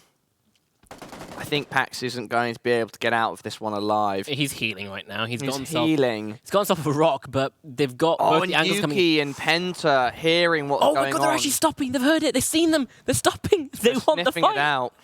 This might help Pax so much. I don't think Vega's seen the one player that's just standing in the open. Pentalol takes down Pax, so he finishes him off. Machine Gunner, he finally gets the kill on Smithy as low-key fall. And now is, can you get out of there? Machine Gunner's in a hard spot at the moment. Vegas pinning him down. Penta also looking for an angle or a flank. Boys, is this fight worth it? Yeah, I mean, Kaisuko and Machine Gun did a very good job there when that initial engagement took place. And then with Yuki and Penta coming around, great job by our observing team, picking them up as they came over the hill.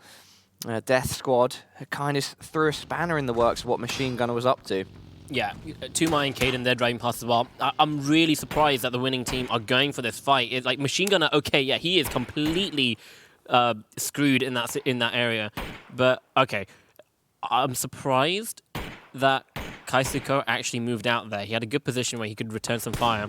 But this is just a pointless fight at the moment. Well, you're going to get the 2 points, but no, if you blow that vehicle up, Machine Gunner, there is no vehicle for anyone to get to the island. But it is 2 points, and why not go for it? Machine Gunner with a level 3 helmet. He's going to soak up some of this damage, but none of the shots are connecting on him. No. I'm surprised there that the shots didn't connect. Isuko seemed to have good aim in the situation. And they're just going to run. They're just going to get out of there. They're going to get out of dodge. Yep. They don't have a vehicle, and they know that this fight is not worth it anymore. The only thing really working in their favour there is that those guys are in the blue, so it gives a bit of passive damage to them, which they're eventually Kaisuko actually gets a knock onto Pentalol. And then we've got our meaty clackers. Oh, Tetra. In the boat. Got Wildcard coming up behind Tetra. He's watching, and I don't think they've spotted him. They're looking for a boat. They're just going to drive past. Nothing to see here, boys. They are not aware of there is a boat. Tetra. Tetra's going to wait. Tetra's going to wait for both of them to get into the boat. He's going to shoot them out when they can't. And his teammate's just to the north as well, so they must be able to both lay down fire here. Tetra starts things off. Great headshot onto Tume. And now Caden needs to swim back to the shore, so Tetra's going to close the gap before he can get his gun out. And he does spot him, gets a lot of damage and finishes him off. Yeah. Excellent play there by Tetra. Yeah. Bait Academy, learning how to bait a boat. The Bait Academy. Just reel it in. you reel in the fish, you don't reel in the boat, do you? Oh no. He's caught it. He's used the boat as bait. He's caught the fish. Yeah, that was... He's reeling them in. Yeah. It's done. Oh, wow. Now, if looking at that overview, we can see just how many people have gone into military at this point. And the circle, that's a tricky circle. It's got the bridge sort of just above the middle, like a good bit of water in it that stretches through the center down to the southeast. That's a yikes. Kaisuko. Oh, that's a big yikes. The machine gunner is so far away. They actually stayed for this fight, Pala. Kaisuko went around a massive flank, and machine gunner stayed. And they wanted to take this fight, but it's not going to go out. A fizzle from Elusive. They're around, and he's doing damage. He actually gets knocked by Penta, lol. Yeah. Well, honestly, when they say military circles are a mess, this is what they mean. People just don't care about getting into the circle because they just don't want to play it anymore. Yeah. It is just, if you're this far away, it's just not worth trying to get into the circle. It's more worth just fighting and getting those 2 extra points. Or 4 extra points, how many kills you have. Cloudtail and Co, they do have a boat, so they're going to be able to make it in and survive for the placement points. But you look at how many kills are up there at the top. There's 1, 2, 3, 4, 5, and yeah, so there's 5 kills up there at the top. So that is 10 extra points for Kaisuko a team. that falls first to the blue. As we head on over to 11-hour G-Best. UK Vegas takes down Machine Gunner, so that's the winning team. Yep. They're out for the count. Cole G gets taken out. I think that's the other elusive team trying to get into the Mysteries. zone. Yeah. This is a mess, as you described it. Oh, what a shot by All-Star. He's actually eliminated them. Booty clappers. Clapped out the game. Booty clappers. Say goodbye, because S1 is here to stay for Elusive Academy. And then we've got Cole G getting picked up. Great job by them. Still in the blue. But they managed to make that work. Okay. Everyone that isn't on military right now are slowly getting whittled down. They're dying. They're trying to make their way in. It's like a game of, okay, we can go 100 meters, but then there's a player there waiting for us because he doesn't have a vehicle. You can see Balefrost, they're coming in, him and his teammate on the western bridge, sorry. Latest coming in just behind, and then you've got G-Best, who's on his own as well coming in. Lowe's and Check Shooter, they haven't got themselves a vehicle, but Latest just going to stop. He might actually take some shots on G-Best as he makes his way in. But everyone that's on the island are on the island now, and the game will actually probably begin, unless it shifts north. That'll be the biggest kick in the face if the circle shifts north. Say everyone that's on the island now is on the island. that was an interesting one. I like that. 2 a.m. guys. 2 a.m. What I meant to say was everyone that's on the island are in the game. Yeah, they're in the game. No, I completely understood. I completely understood. That's what I meant to say. Yeah. All right. Just 13 minutes in. And so much happening. Oh, yeah, he got the knock and the kill. I don't think we've had to see so much blue so early on in a game today. It just seems as though every point of view that we're looking at, they're just groups of people that have been falling in the blue, and we still have many. So everyone is just shooting at the vehicles as they're making the rotations down. Cloudtail and Tetra have managed to make their way into Novo. And they're in the circle as well. They just need to get on the other side. Oh, look at this. Taylor J with a knock onto Mace. Meaty Clackers, Mace Boy going down. And Meaty Clackers MXR going to try to pick him up. And G-Ice actually dies from Tail-X, from Cloud. The Bait Boys are doing a good job here. Tetra and Cloud. Yeah, and they've got themselves on the high ground of Novo and deeper into the circle, so they can hold all these teams at an arm's distance. They can see Meaty Clackers in there. Taylor J now has to push this by himself, but he gets the grenade, the first knock onto Mace, so he can now push in. Meaty Clackers, is it XMR? at the top there. Another nade. That's going to be a kill. That's a flashbang. surely. That's a flashbang. Oh, sorry. So MXR in the toilet. He knows exactly in there. And Taylor J, no stopping, no reloading. That's the Taylor J I know. Meanwhile, Lobes on the other hand, he manages to take out the other elusive team. So see, it's All-Star, right? It's All-Star and Colge, right? That's what it is. Okay, cool. We got it. I was just confused by the name. You got it, man. I got it. I thought All-Star was the And we've got a lot of tag. action on military. We've got almost all the teams now in the circle. Lobes and Czech are the ones currently only ones in the blue, if I read that correctly. Fancy and Cheney just currently training for a triathlon coming up in their area, and hopefully it will allow them to sneak up on Atom and Third Line TV. Atom, he needs to... Atom's, I think, is he looking in the water? Does he know this is happening? I think he's trying to spot people in the water, and he's gone in. Okay, he's gone into the water to see if he can see anyone pushing up close, but you can't see Fancy and Chancey as they're Cheney as they're coming up just below him. Third Line also keeping an eye out. They might be able to spot him as they come up for air, but they're not looking for long periods of time. And there we go. Fancy's been spotted out, and Cheney's been spotted out as well. So a nice shot there, just going past his head.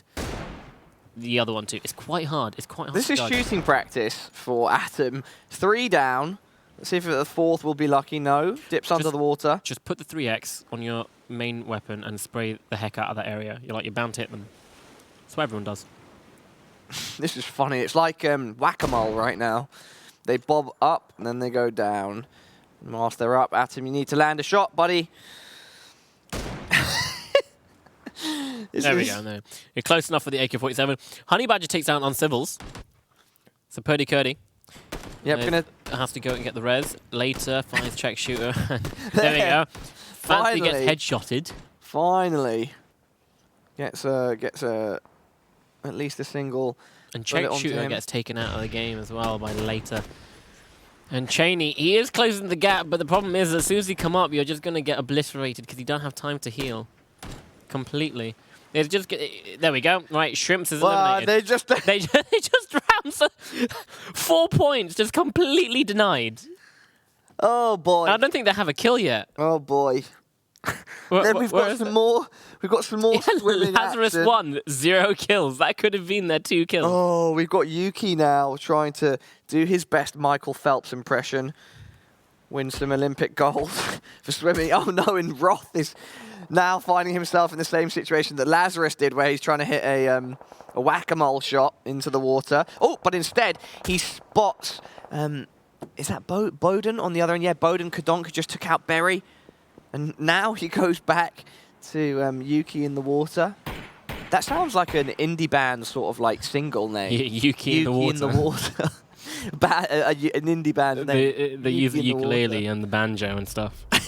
They're one of those bands. Look at this. Look, okay, right. So Adam, he's managed to get a knock onto Kazutoru. And the finish as well. Something gets finished off with a nade, but they're not eliminated just about yet. We're back on board with our boy Mime. In EU, we had Takuo.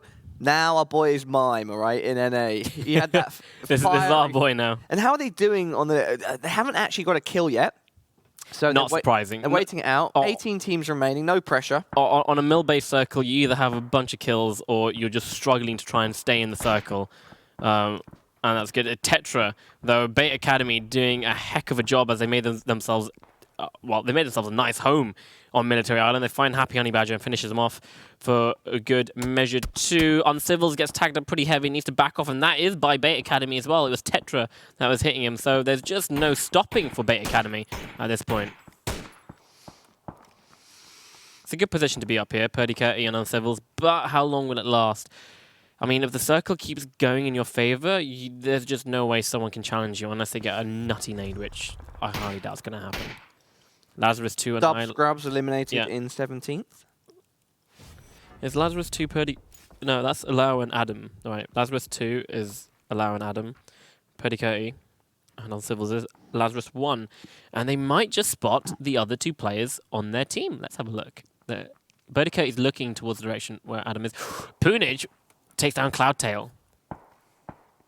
That could be big. That could actually upset a lot of things for Beta Academy. Such a good game for them. Oh, Purdy going for a hopeful shot downrange. Does miss.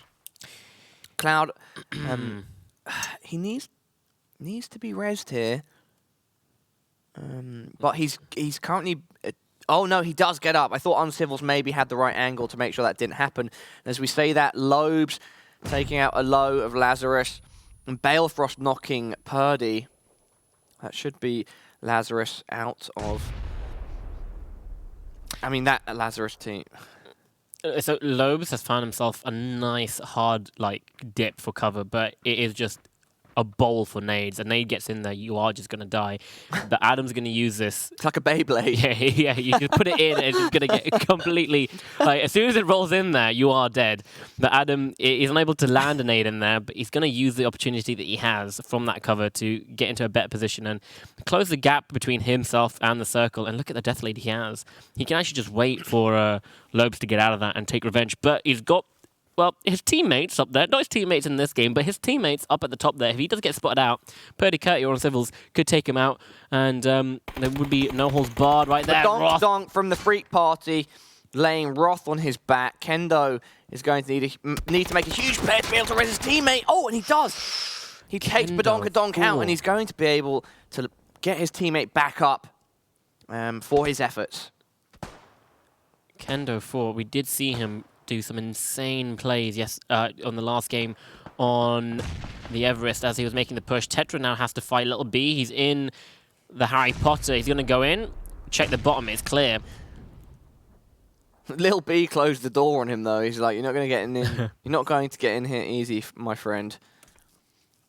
And this is the tough thing to kind of push, unless you've got nades and you can just nade the heck out of it. And especially with the smoke, you come up and he's sitting behind that basically bulletproof desk. Little B's got a level 3 helmet as well, so the only thing you can shoot at is his head, and it already does 55% damage reduction no matter what gun you use. Oh, look at this! Uncivils finds Civils. Sorry, Roth and Kendo, you guys just had a good moment, but now you are out of there. So looking at the current kills, you can see Lazarus 2, Zenith Esports, they have 4 kills a pop, but they are out of the game. The winning team also 4 kills. Get him out of here. But at the top right now, the teams that are still in, Beta Academy, E United, and Simplicity, they are currently leading the kill tracker with 4 kills each. Beta Academy annihilated Watt. That is Little B out, so that's 5 kills on their kill tracker. So they're currently topping it. It's good. Yep, 5 is a good score to have. As we mentioned in Game 1, as you head into that top 10, it's a strong position to be in now. You want to start thinking about those placement points. You've guaranteed yourself an extra 10 points from your 5 kills, which is already half of the points you get for finishing in first place, 20. Dirty's in now for Pro Stone Snake, laying down some fire towards Atom. He was thinking about chucking an aid, but now gone against that. No, he's going to try and make a hole. Oh, this is good. Molly. So there's been a patch where the Molly will just completely delete the door and the Molly can go inside. So he's trying to get rid of the door before throwing a nade in. Unfortunately, the Molly doesn't land all the way inside. That would have been insane if it did, and Atom would have definitely gone out. But there we go. The nade comes in. And Speak of the devil. He's just going to look at it. He shot the floor.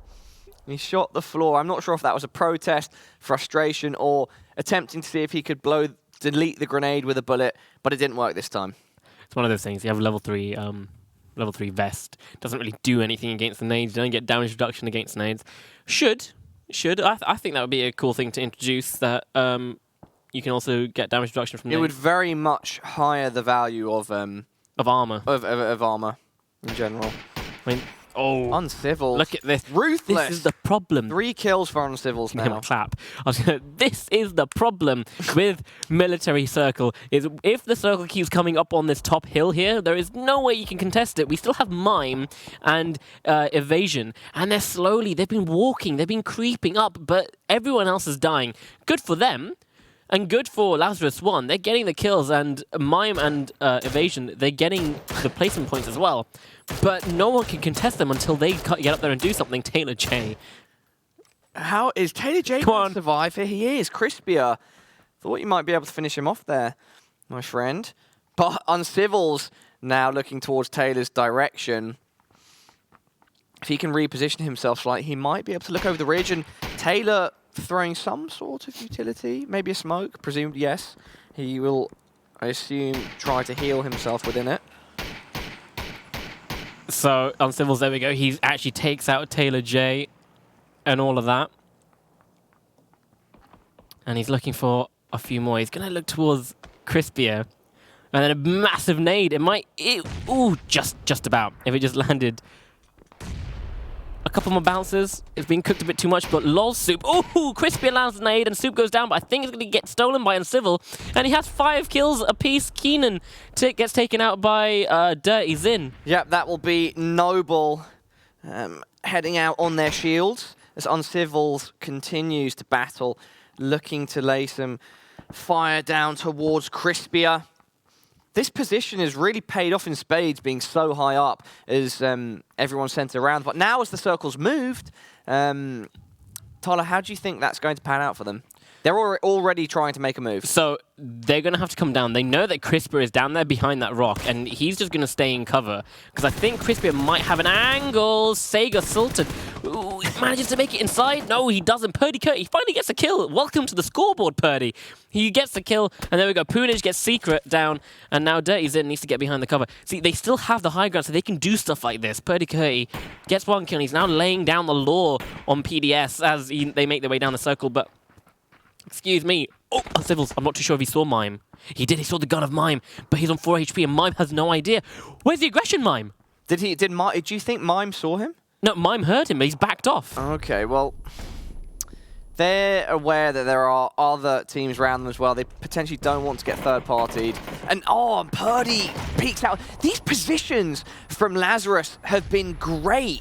The different levels that they're at right now as well. This is when Crispier needs to peek out and get rid of Purdy on the high ground. But Purdy! Oh no! Evasion! He actually wins the fight against... And it's all over for Lazarus. Purdy is going to be so disappointed there with 7 kills. He threw himself off the cliff, I guess, believing that he might survive the fall, but that wasn't the case. He's like, hold on. He's like, I'm going to style on this kid. Let me style on this kid. I'm an NPL player. He's a Contenders player. I'm going to jump off and kill him while I'm... No, that's karma right there. Loeb's actually got a double kill while that fight was happening, but he's now deleted from the server. And we're down to the last 3. 4 alive. You've got PDS with 2 players standing strong, the Crispier and Evasion. They are the solo snakes. Dirty Zin, he's looking for Crispier. And if anything that I know about Crispier, he should be able to manage this. And Evasion, we saw Mime do it. There's no reason why he can't. Clutch this out. But the position they're in... Crispier is staying alive again late into the game with 3 teams remaining. He's guaranteed himself a top 3. The same goes for Almost. Unfortunately for Crispier, he hasn't managed to get a kill yet, and Almost only have 1.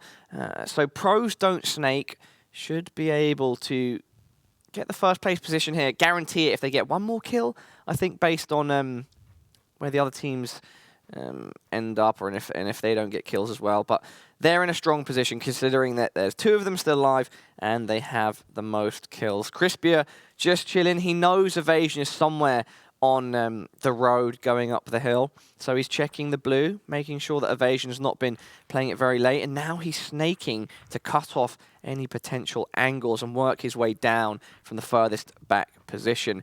T-Sock moving up for Pros Don't Snake as Dirty Zin looks ahead, takes the charge. Quite tenuous here, actually, considering that we have just 3 players left. Yeah, just chilling. Get yourself into phase 8, phase 9. We'll just push everyone and make it even. And honestly, Crispier and Evasion, they have the high ground, so they can just wait. Crispier gets tagged up a bit. I think he's got level 3 vest, so look at that damage reduction that it does. I'd like to see where Evasion is right now. He gets hit again. Oh, this isn't actually fair. Evasion's in the best position. Yeah, he's just waiting, just right in a cubby as Crispier is forced to use a smoke.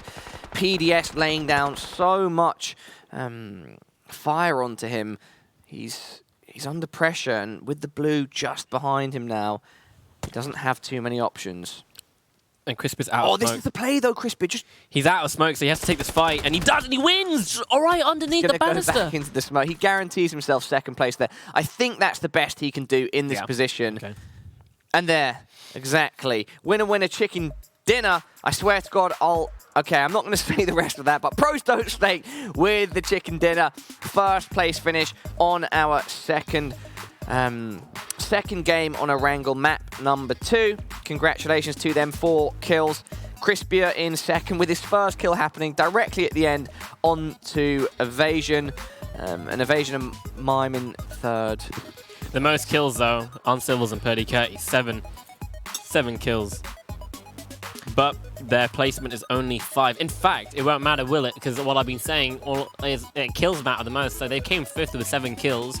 That's 14 extra points plus their placement points. They might just take first place from that because there wasn't many kills ahead of them. They might actually take second. I think they'll take second place because first place, they still had, I think it was 4 kills. Anyway, highlights, ladies and gentlemen. Tetra here with his good play onto the boat and then keeping them in the water as Caden tries to rotate back onto land. All-star from Elusive Academy. Clap the booty clappers.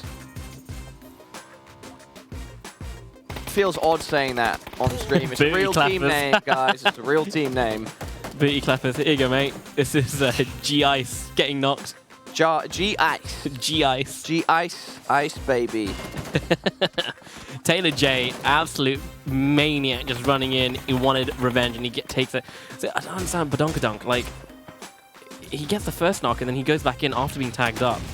Madman. That name. Crazy.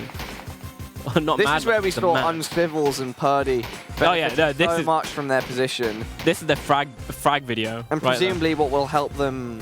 We're assuming that they're in second, right? That's our prediction. I have a strong feeling that they're probably second. This is insane. Straight away knowing to just crouch and go straight for that shot underneath. I have a strong feeling that they're in second. I completely forgot because I can't see further than a meter right now. Forgot what the top teams ahead of them got, how many kills they got, but they didn't get that many kills. If it was like 1 each, then they definitely got first place. It was from that. Yeah, I'm pretty certain it was 1, 2 here and there. We'll get that game scoreboard up shortly, and then hopefully an overall leaderboard afterwards as well, so we can see what's going on in Group Goose 2. But for now, we will take a break before we head on over to Miramar and get those details for you also. Talha, let's grab some orange juice, water and cashew nuts and catch these guys in a few minutes. I've hit in the water.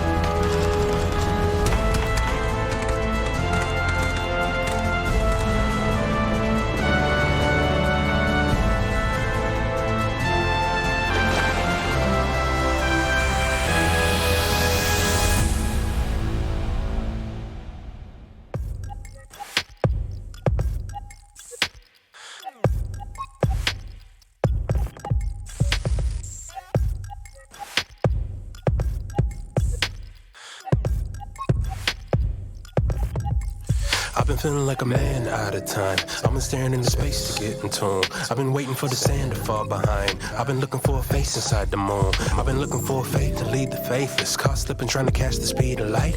Every time I try to make a way out of my lateness, pulled over, got somebody reading me right.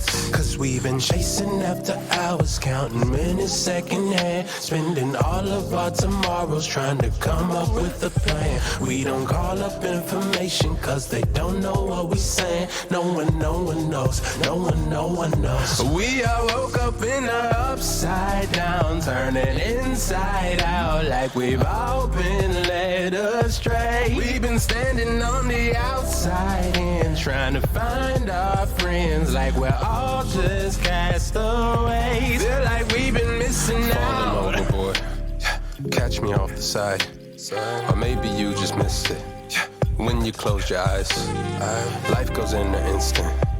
One hell of a ride. If you don't go for fiction, Yeah, I'll get caught up in the lies while you was chasing after hours, counting minutes second hand, spending all of our tomorrows trying to come up with a plan. We don't call up information cause they don't know what we saying. No one knows, no one knows. We all woke up in the upside down, turning inside out like we've all been led astray. We've been standing on the outside in, trying to find our friends like we're all just castaways. Feel like we've been missing out. Focus, false us like roll it in the dark like stutter steps last breath. Staring in the void, feeling paranoid, thinking if you fall, you won't make a noise. Off of opioid, man, you got a droid, at least you got a phone. Fucking humanoid, why you xenophobe? Why you so annoyed? Why you tripping out? Who made you devour? Why we go this route? Can you do without? If you look within, here we go again. Hands inside the vehicle, you mad cause it's autonomous. You thinking you anonymous, but we in the upside down, turning inside out like we've all been led astray. We've been standing on the outside in, trying to find our friends like we're all just castaways. Feel like we've been missing out.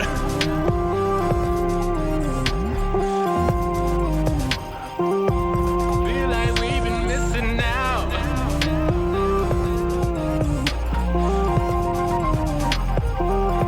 Feel like we've been missing out.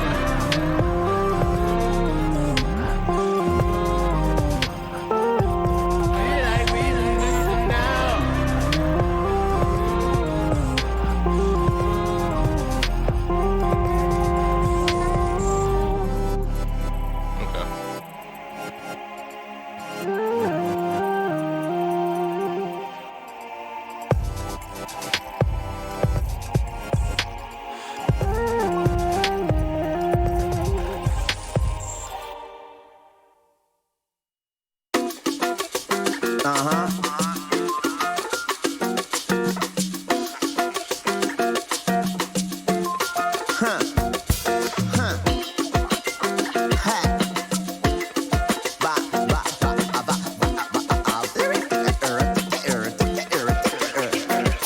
Vai na fé, vai atrás do que você quer. Quem tá na missão sabe bem o que é. Gasta a sola do pé, nunca será em vão. Se correr pelo certo, não mudar a direção. Quem tá na contramão vai bater de frente. Se colhe o que planta, escolha bem a semente. Cultiva aquilo que acredita. Se tem fé é a chance, ela é infinita. Irrita quem só reclama e por defeito. Todo errado se julga o ser humano perfeito. Mas perfeito ninguém é, nem nunca vai ser. Sem dar um migué, faz acontecer. Fazer por merecer é difícil quem faz. É mais fácil falar do que correr atrás. Se é capaz, mostra pra si mesmo primeiro. Depois conquista o mundo, mais nobre guerreiro.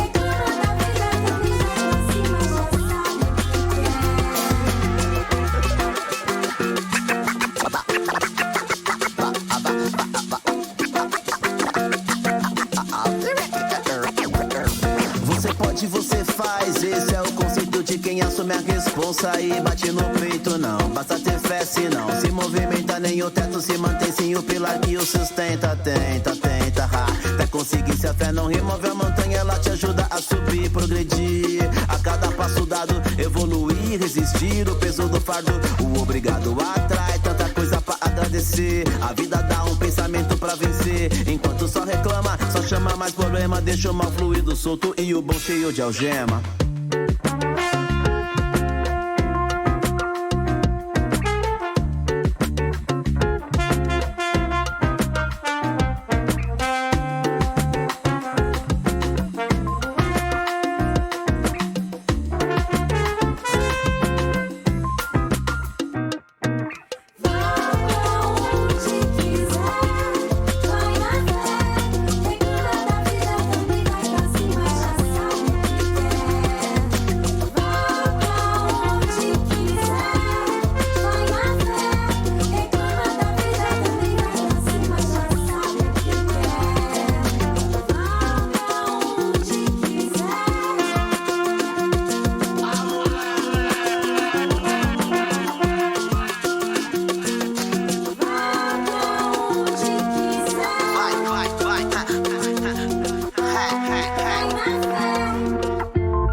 Most time I'm blessed, you the one that get me mad.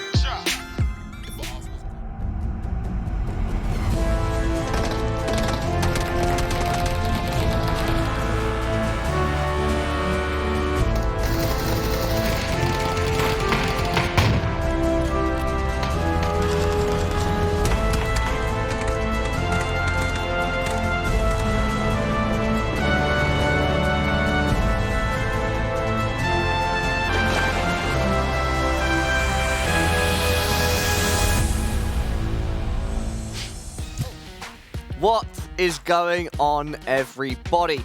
It's now time to move on to Game 3 for NA here at Week 2 of the GLL Wingman Series 7, meaning it's time to start on Miramar. My name is Pala. My name is Talha. And that will never get old. We saw Game 1 go to almost. Game 2 went to Pros Don't Snake. And who is going to take Game 3? We will find out shortly, but first let's recap what's happened so far in terms of the details, and also at some point take a look at the leaderboards. Yeah, well, some insane games. Insane. Should we clarify to people watching at home as well? Pala is my real name. That's not like a gamer tag, P-A-L-A. It's my real name. And Talha... Talha is my real name. It's his real name. This isn't some, like, no, it's not a joke that we're playing. Yeah. Like, these are our real names. And we use them as our gamer tag. Yeah. Well. Have you ever had a gamer tag? Nah, yeah. Just always been Talha? Or? No, I have. My gamer tag's Mantrues. When I used to be like 11 on Xbox Live, it was Dirty Rascal. T-Dog. T-Dog. It was Dirty Rascal, but it was like the I's were 1s and the A's were 4s. Yeah. So it was the 1 Ritter 1 Reforska fall. Moving on swiftly, Mime on Game 2 of Erangel. That was a very funny moment when... Not Mime, sorry. It was Evasion that dropped, It was Evasion, right? yeah. No, Purdy Curry. Oh, it's Purdy Curry, sorry. Purdy Curry. It was Evasion that won the fight at the end. There we go. This is what we want to won the scoreboard after Game 2. Pros Don't Snake. 28 points. 28 points. 4 kills is decent. 7 kills, though, will mean even if you only get 11 placement points, you're going to end up in second with 25. Look at the placement points. Look at how much of a mess it is in the order. Because it's a millicircle, right? And this literally tells you that it's a millicircle. You can get so many kills just by camping the bridge or making your way into the circle. But if you get really bad placement points, you are still going to go up because of all the kills you got. Look at this. Yep. 12 placement points, that's 6 kills. Only 1 point behind second place. And even with that, second place, only a couple of points behind first. So it's not even that big of a game. That's like a non-game that just happened. Yep, indeed. And overall, almost are in first place with 53 points. Lazarus with 48. And Simplicity in third with 43. Of course, we're only 2 maps in. And all you can see here is just the current lobby. Is this the current lobby? Yeah, after Game 2. So after Game 2, that's the current lobby. So I think what we'll do is after this, when we do get it up, we'll show you both the lobbies combined and see what the top 32 teams looks like from both Maverick and Goose. But Pala, this is why we wore our shirt. G-Ice on screen right now, my favorite rapper. Let's not forget everybody as well that NA are competing for $40,000 in prize money. EU are also competing for $40,000 in prize money. And we are in week 2 of this 3-week sort of qualification process for the final. So it's crunch time to really make sure you're in a good position on the leaderboard. Miramar, tell me about it. Well, it's based off Mexico. Some of the names, like, quite hard to pronounce. Hacienda del Patrón. Yeah, I think that's meant to be like created after what's his name, the evil guy. I only know Patron as the tequila brand. Patron. Oh, Taylor falling soon. I can't see where they are on the map because we're currently looking at packs. That's actually a very bad start. Oh, and Taylor does get killed. Gets fully deleted off the map, which is a shame. I've been looking for Taylor to make a stamp here on week 2, but he did on week 1.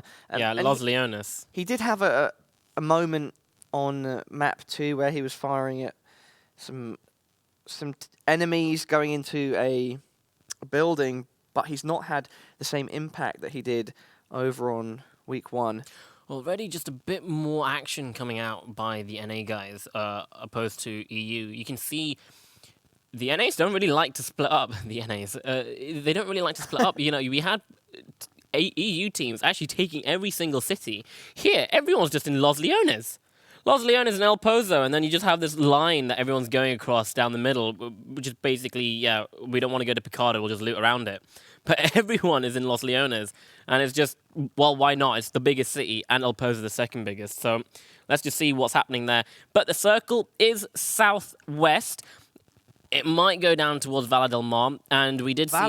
Valle del Is it Mar. is it what the 2L becomes I think a it's Y? Valle. My Spanish is really bad. I try to learn a bit because my girlfriend's Latin, but I'm not going to pretend I'm an authority on the language. I think it's Valle, and you are completely correct. Valle del Mar. Why are you saying it in like American Spanish? What do you mean? Valle del Mar. Is Valle it because del Mar. we're watching North Americans right now? Either way, you're completely correct that the circle could end up down there, and then we also have the island below it as an option. That could be yeah, it could go to cool Los place to Higos. Los Higos. Los Higos, yeah. Yeah, early PUBG. We're just watching them loot where the different teams are positioned. Oh, and it's the rare Pokemon back on the screen. I would much prefer to see someone else right now, and he goes by the name of... I'm waiting for... No, observe what's this? No, That's not what we want to see. That's another Jesus. We want to see Hulk Jesus, not That's traditional real Jesus. We want to see Hulk Jesus. Lazarus won, and Zenith Esport with 1 kill. Hey, Hulk Jesus powering up with his bad green self. Can we see some Hulk Jesus in the chat, everybody? That would give us a lot of love. What's the time right now here in Sweden? 2:40 a.m. It's fine. We've got another game after this, but this game needs to finish first. And already, Little B and Watt are making the rotation down. That's their team name. Their team name is what? Yeah, it's Watt. What? They're making their way down to Valle del Mar. Oldless. I think Oldless is solo right now. His teammate just hasn't made it because we've seen him all the games by himself. Yeah. Oh no, there we go. We've seen him. I love that the team name is just Fools. And P1 Blue, who haven't had a great first 2 games, need to start getting some more points on the scoreboard. Aguila and co. here on Miramar may be going to be able to do that. I'm actually excited to see how this circle plays out, especially if the circle does go to the island at the bottom. What a lovely crate coming out by Prison. No one's gonna know that's there. Let me have a look. Right, you can see the rotations coming in. You've got Legend and Best, or G Best, up there at the top at La Cobriera. They'll have a vehicle to be able to get down, but they're going to be coming in quite late. Purdy Curty and Uncivils. Our free-falling duo. Our free-falling Bonnie and Clyde looting little compounds on their way down. Cloudtail. We've got some Fast and the Furious action here. Here we go. Between the Bait Boys and Noble.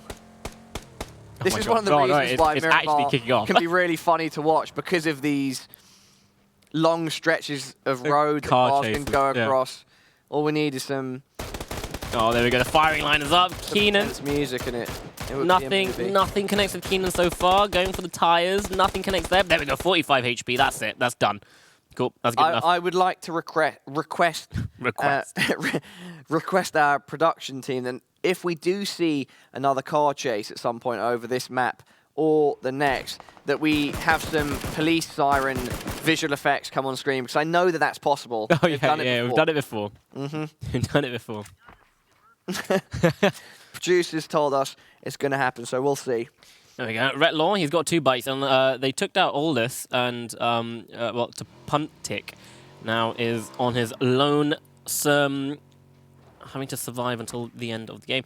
28 teams, 54 alive, so we've already lost around 10 players. In fact, I think someone noticed that Cloud9 are no longer in the game, and one of the Cloud9 teams is Cloud9 Blue. That's Nerf and K-Mind.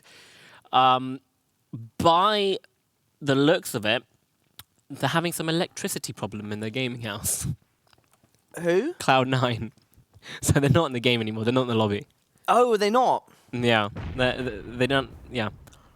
From what I can understand, they're getting a What, bit have of you seen that in chat? Or? yeah, so like they're all saying they're getting an electricity problem in their gaming house at the moment, so they're no longer with us. Rip. Well, sorry to hear that, guys. We'll get in touch with Hulk Jesus, and hopefully he'll be able to fix the issues for you. Come back. Ooh, what happened there? It's a Tetra and Cloudtail. Yet again, baiting more people in. Secret and Sultan getting taken out. Poonage from... What is this? I think our observers is also feeling the You think that closer we're effect. losing our minds? Our observers are losing their minds too. Oh, there we got some police sirens. I don't know why. Poonage, he's a police officer. He's crossing. Freeze! Freeze, Aguila. Freeze. What's he? Oh, this is... Oh, but no. Yeah. Oh, Poonage. Again, I hate caught. to see it. Caught with a grenade in your hands. That's an FPS classic, a gaming classic online. You do not want to be caught with a grenade in your hands, and that was the fate that Poonage met. But Balefrost, his teammate, manages to get a kill onto P1 Esports. All-star. Gets himself into the concrete. And Adam's just gonna run away. Yep. Adam did play PUBG. Why is it Adam did? Can you tell me? Adam Dids. Adam did. It's probably a surname.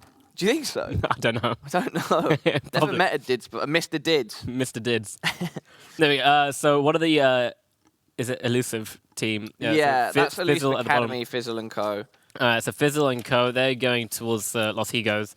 And they're just going to be watching. I'm actually surprised they managed to... They might have swum across because there has been a team that's just holding... No, that is not Elusive Academy. Oh my God, my eyes. Oh, yes. Right, there we go. The helicopter's out.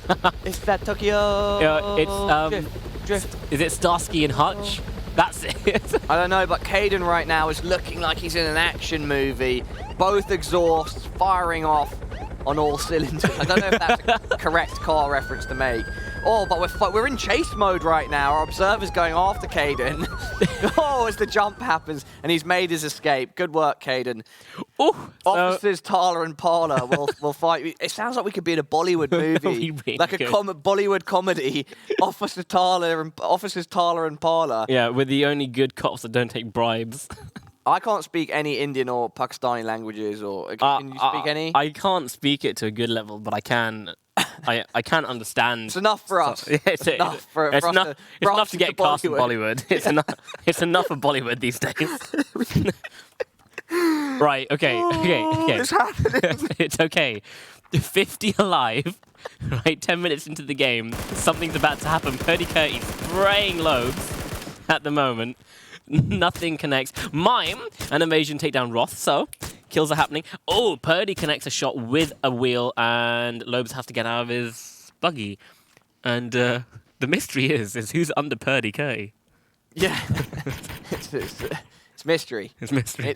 It's mystery. Going straight for Lobes. I like to see that Purdy and No, yes. 45. Oh, straight into check shooter. No, Lobes. He has to take the risk. Events. Oh, not like this for simplicity. This is it. It's all over for simplicity.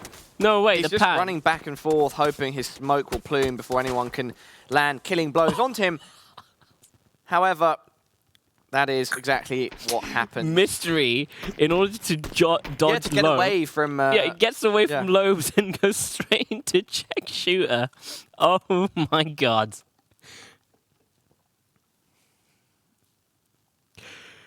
Right. Okay. Everyone needs to make their way into the circle. It's actually harder than you think. No one's in... Well, apart from Mime and Evasion, no one's really got deep into Valle del Mar. I think... To where? Via del Mar. You make me... Via del Mar. I can't. Valle. Right. Keenan from Noble laying some fire. Oh, my he lands God, that it. Scared me so much. One of our producers just spoke into our ear for the first time in like an hour, and that literally scared me. It gave me chills on my spine. I need to put him down because that was really creepy. Sorry, everybody, if you heard me scream. Okay, Chris Beer. Great so he play. takes down the meaty clackers, the Mason clackers. Mason clackers, meaty clackers, and Mason are out the game. third line gets knocked. G-Best. I thought you screamed at G-Best doing like a triple flip. G-Best did have some action going on in front of us, but it was because of the way our headsets are set up. It sounded like he'd suddenly creeped behind me and was whispering into my ear, and it gave me a shiver in my back. And that's why I moved physically. Everybody at home, I moved away from. I was like, "What is going on?" That was really creepy. Lol sweep now of Noble, taking down G-Best. And Cole has killed himself with a grenade. That is not good for Elusive. Oh yeah, can we give a little cool story from the EU side of things to all our NA audience at home? So earlier on, we had a team, Wingman squad with Takuo and another player called Fei. Yes, that's the correct pronunciation. And Takuo had a monstrous game 1, I think it was. Yeah, solo. Really good solo dies performance. early. Fei dies early. And then he had the same sort of thing in game 2, but it wasn't quite as strong. Nonetheless, going into the third game, he still had some momentum, some fire in his blood. And he was in the building and his teammate Fei got knocked outside. And he, we think, estimating it, had enough time to go and res him, at least even, especially if he'd used a smoke. Yeah. But instead, he just looked out of the window and underhand grenade threw onto his teammate and blew him up. Yeah. Talking about things blowing up, Mime has just fallen off his bike as Case Soko has shot him off it. See, it is unfortunate, Unlucky but for Mime. it has happened quite a few times. You do see it at the higher leagues as well, at NPL and PEL. You know, you're just used to having a smoke grenade ready for when someone gets knocked, and then you just get it out, you underarm throw, and oh, damn, it's a nade. And like, sorry. Do you think that's what it was? Just a complete mistake? It has to be a complete mistake. Sorry, buddy. Sorry, buddy. I just threw out a nade, and you're just like, being the knocked player, having that done to you, you're just like, what's the point? Yeah. You know, what's the point of even playing with you? You're absolute trash. But he's not. He actually carried. He played really well. I'm talking about myself, because I've done that to all my teammates. Fancy gets a knock into Machine Gunner. Somethang and Crispy are holding the cliffside over here really, really well. Keenan falling really low. And see, this is as equivalent to holding the cliffs on Erangel. You know no one can come from your west, so why not put your backs there and just watch north, east, and south?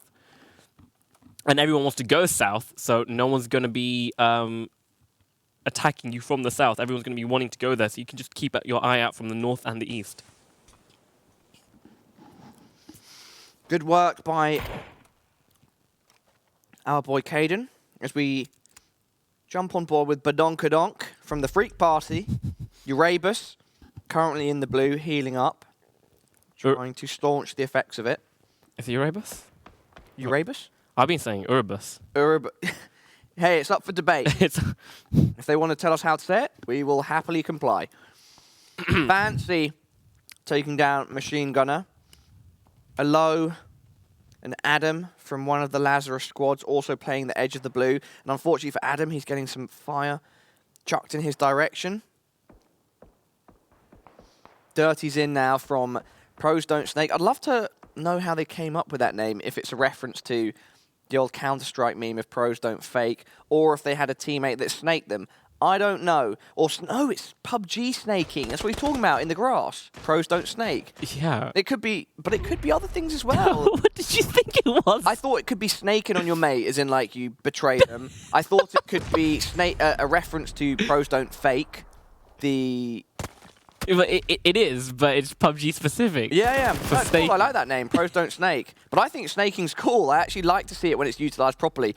I don't like to see it when it's used as your only means of staying alive as long as possible. But when it's used in the right situation, where let's say it's endgame or you're in a tough position 1 versus X, and you need to make sure. Well, did you see that insane? You survive longer. I think it's cool if it's used well. It's an effective tool. So did you see that insane 4-man nade at the? That was so cool, right? Yeah. So that's utilizing it. I mean, it's still you're trying to use it to try and stay alive longer, but you know it like that was a 1 in a million play. That we're probably not going to see something like that for a long time. Yeah. With the way PUBG works. That blew up online, that clip. It was awesome to see. It was insane. It was absolutely insane. Nice to see PUBG getting that recognition. Now, let's just have a look at our kill tracker that's just appeared on the left-hand side of the screen. Lazarus won with their 5 kills and the winning team with 4. You can already see Lazarus 2, they're out of the game, Freaky Party and Fools and Happy Campers. So only 3 teams have fallen. And 1, 2, 3, 4 teams. 4 teams, and 5 teams with 1 player remaining. Pentalol takes down Purdy Curti, so Lazarus 1 now falls to just Uncivils. And Smithy and Twitch... Well, no, we're down to 16 teams, so... Well, half of the field, you were looking, it only shows you the top 20-something. Oh my God. Yeah. Smithy. Smithy! There we go. Pax is like, hold on a second, bro. The low-key boys in a battle with the Whack boys. And this Lil B that drops, not feeling like a base god right now, I can tell you that. He needs his teammate to pick him up.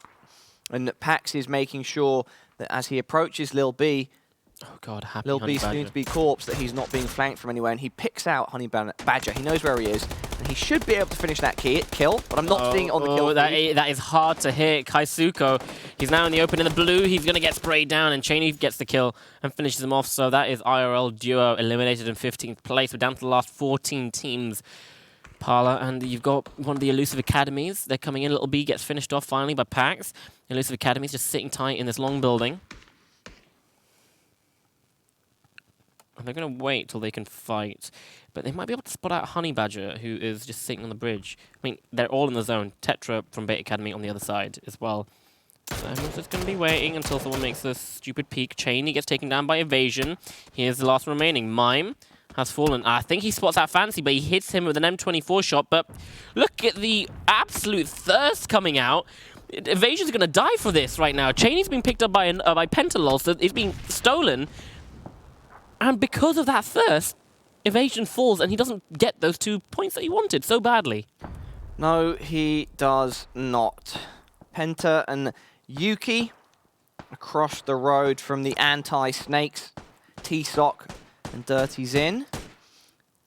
And Penta's actually looking out of quite a shot. Ooh! That was almost a very unfortunate turn of events for Penta as he was going down the stairs. A nade rolled in. I'm surprised that he's healing here instead of moving a bit further, considering a nade just came in, blowing him up on that angle. But he manages to get away with it without taking more damage. Oh and it turns out that we do have a VII Del Mar battle 20 minutes into this match. You estimated correctly, Talha, at the start. It's about time. It's been a very long time since we've seen a battle in a city. Or I mean, I wouldn't really class VII Del Mar as a big city like Los Leones, but it is, of course, a different playing ground than just an open field that we've had in both of our Miramar games on EU.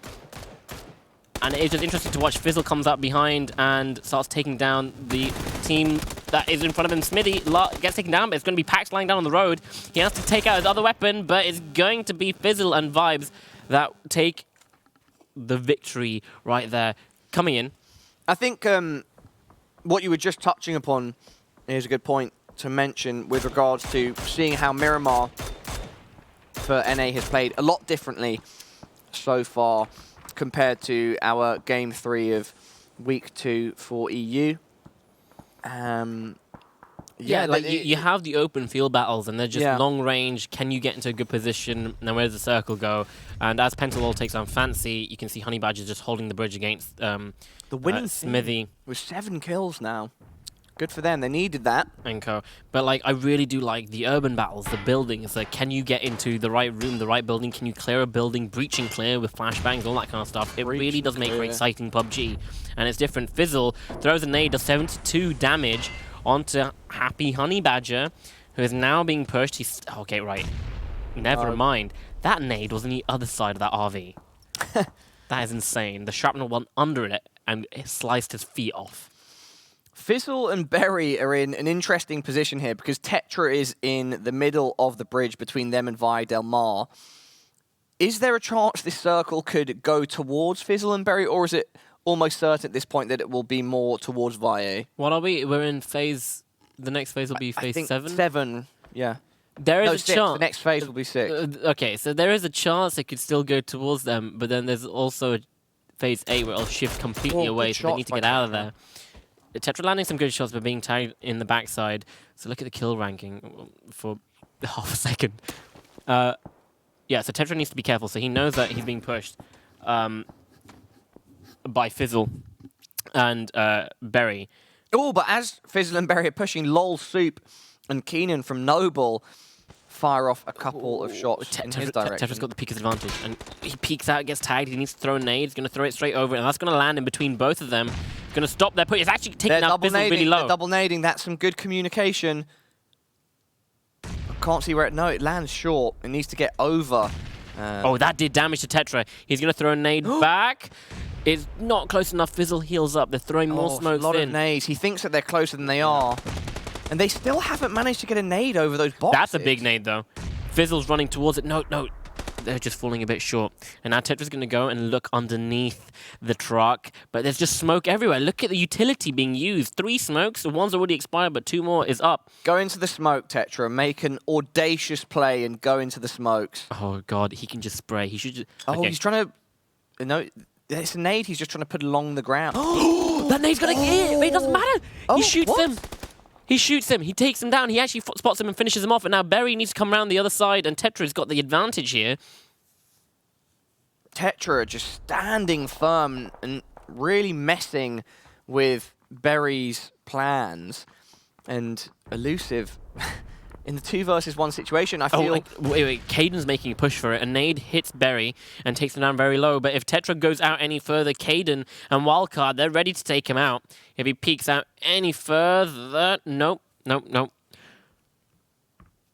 Discipline coming out by Caden. He wants an extra kill on his scoreboard. 2Mine's already got 2. Caden's on 1. He's keeping an eye out, seeing... And we're in top 10 now, so these extra kills this is actually really interesting. Caden's looking out to his west to see if there's anyone else there. If there's not, and he knows that there's not, he's going to make a push for it and confirm these 2 kills and probably come back. He's just going to loot up, finds himself some extra nades. He's got 6. He might as well just start throwing them over. There we go. He's going to... No! Oh my God. I'm so surprised that Tetra is alive there. No. He takes out Berry and... He's letting... I have a feeling that he didn't shoot straight away, so I think he was letting Tetra finish Berry before he finished Tetra off. Okay. That's what it looked like. Otherwise, usually as soon as you see someone... Do you think that was the right play? I feel like Caden should have committed earlier to that frag. If he had a good sense that only 2 people were there. Missing some shots, Cade. Come on, buddy. This I mean, bridge battle is... I mean, Tetra's a dead. very tricky one with all of the different types of cover and the lane style of... Well, it's just a big, long road suspended over water. You can't run in any directions. You just have to stay there and use the cover. Yeah, so this circle is phase 7, and there is still some water in it. So phase 8 should technically go north and get rid of the water completely. Could Tetra just... Considering that the circle... Oh, what is that? Caden's found Crispia and just does a bit of damage, and Crispia has no idea because the silencer on the Mini 14. Yeah, considering that the circle is north of where Tetra is, could it benefit... I was about to say... He just jumped off. Literally was saying, would it not benefit him to jump out and swim to shore? And that's what he just did. And now Beautiful Caden's going to be sitting here absolutely oblivious, just waiting for Tetra to move. And he's only going to know when the blue is quite deep. As in, Tetra should have been dead by that point. That's when Caden, the light switch might go off in his head. Go on in his head, sorry, the light bulb. There's been movement, there's been a change. So this is the reason why I kind of like the urban endings. You have like phase 7 and phase 8. The circle is absolutely tiny, but there's so many people alive, really close proximity because of the buildings and the rings that you have. It does make it great to watch, and when it's phase 9 and the circle's closing, it will be chaos and carnage. But it's all about whoever has good close quarter range. Something already evens the scoreboard a bit and takes down Uncivil. So that's a big, big kill to be taken. We've seen him and Purdy Curty doing a lot of work in the last 2 games. Fortunately, not so much here. Where are the winning team right now? They are... You see, That's no, it's not. That's not them. That's Shook. I think they're behind the camera right now. They're must be, they're below right? the camera. No. No. I can't see their logo. Neither can I. Is it Yuki and Co? Is that them? No, it might be. Yeah, Yuki and Penta. It has to be them, right?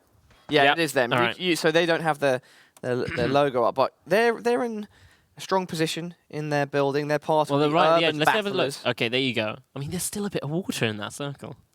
There's still a tiny bit of water. I love it, and with the bridge and the buildings, Yeah. shoreline. Tetra's just gotten to shore, by the way. I'm not sure his position with relation to Aguila in terms of like closeness, because I know Aguila was also on the... he's just basically gone past Aguila. Aguila's just been more of a water snake. Aguila has to come up behind him. Yep. And here's the thing. Oh, but and Tetra's just waiting now. He's not in a good enough amount of cover. See, Aguila will come up and either makes the noise for Tetra to hear, or doesn't make any noise and sees Tetra. Look at these Tetra's two boys. Yeah, no. He's going to spot Tetra before anything. He sees him now. No, imagine if he just walks side by side with him and goes straight up in front of him. Is it going to be a classic moment of FPS Absolutely vision no and way. angles? Oh, no, Aguila, Tetra. If we were in a studio next to the players, this would be even more hilarious than it is right now. But these guys are over in Looking in the NA. same direction. They could be on opposite ends of the country, but in-game, they are shoulder to shoulder. Now, you would think that Wildcard have got the best position here. They're on the bridge. They've got the highest ground. But look at the angles that they have to use to try and get some kills. Everyone else has buildings. Probably the best position would be being down there in the buildings under the bridge, because there's no way you can be fought against them. Keenan, they can see at the top of the bridge where the knights are over there. They can take the fight. Yeah, and Yuki Vegas, they get pushed. Pentalol, Wow. 2-9 takes down Dirty Zin, but it's going to be Pentalol.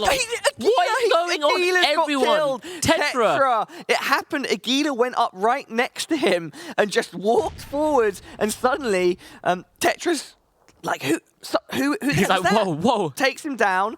Poor, what a lucky turn of events for Tetra. He had good positioning, but you can't really account for someone else coming up to you like that, and it could have easily have gone in favour of Aguila as well. Could have been anyone. What is that from Keenan? But Instant Caden will pick him headshot up. onto Tumai, taking him down, but you have the bridge and you can't... This is crazy, the way the can't be bridge is finished. becoming such a factor for Wildcard. Yeah. It means that they're just elevated above everybody else. They can always hide themselves. They can, but they will always be peaking. There we go. Pentalol, the winning team, is eliminated. But Pentalol did so much work there and wiped out a team just before moving out. Now you have 4 teams remaining. Shook with 1 player. Noble has 1. And Wildcard Gaming...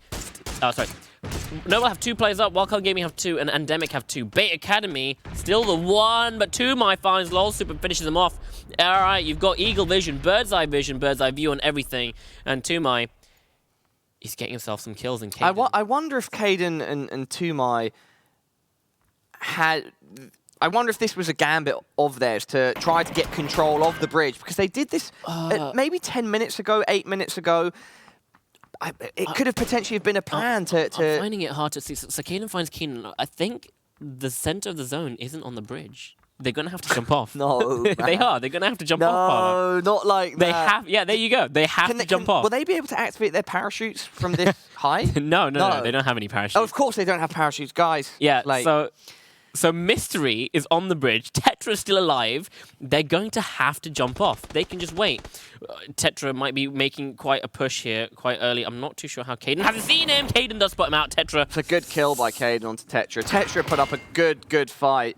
But now, and here we are, 3 teams left. 2 on the bridge, This is 2 in a Endemic's building. game to lose. And then just 1 player, the Mystery himself, underneath the bridge boys.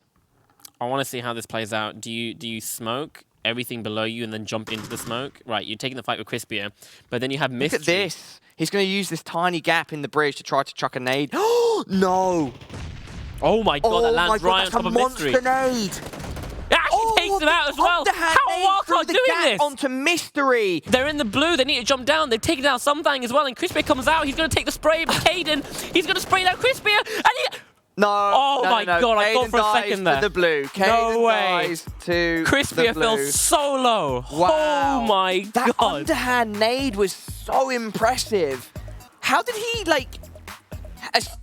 knowing that he was going to be at that sort of angle. Yeah, I think he heard Mystery run because you can hear footsteps really loudly as you start sprinting. So he just heard him and then decided. But imagine if he threw that nade towards where Crispia was, that they would have completely taken out. They would have taken out Endemic, and then they knew that Mystery was below them, so they could just double jump down and spray the heck out of him and still won. But nonetheless, they nearly still won. They nearly still. They needed to basically connect all their bullets at the end there. I mean, Crispia had help with the blue, right? Crispia had the extra damage coming out from the blue. If that blue was just a second late, Crispia might have lost that. Potentially. He was so low. However, in this instance, he didn't and finished the match with 4 kills. And also the highest placement with his teammate Something in the Wings. Congratulations to them on the victory in Game 3. That was... I like that final circle on Miramar. I've not seen one like that before where... Yeah, I know. Where there's a bridge over... A bridge over a shoreline, water, and city. It's why I like, you know, the settings need to be more like that, not favoring, you know, mountains and farms and stuff.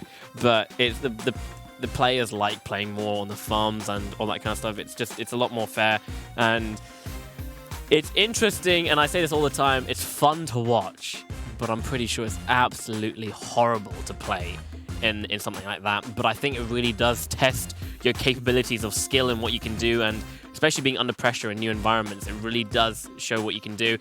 But that is 3 games. We've got 1 more left on Miramar. Guys, it's only week 2 for the Wingman series, and we've got 1 more week after this. We're going to see the scoreboard and see what happens, but if you're down at the bottom, you need to make it up in this last game, because last week is your last chance to go on to the finals and fight for $40,000 US just for NA. So don't go anywhere. We'll be back after the break.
Vai na fé, vai atrás do que você quer. Quem tá na missão sabe bem o que é. Gasta a sola do pé, nunca será em vão. Se correr pelo certo, não muda a direção. Quem tá na contramão vai bater de frente. Se colhe o que planta, escolha bem a semente. Cultiva aquilo que acredita. Se tem fé é a chance, ela é infinita. Irrita quem só reclama e põe defeito. Todo errado se julga o ser humano perfeito. Mas perfeito ninguém é, nem nunca vai ser. Sem dar um migué, faz acontecer. Fazer por merecer é difícil quem faz. É mais fácil falar do que correr atrás. Se é capaz, mostra pra si mesmo primeiro. Depois conquista o mundo, mais nobre guerreiro.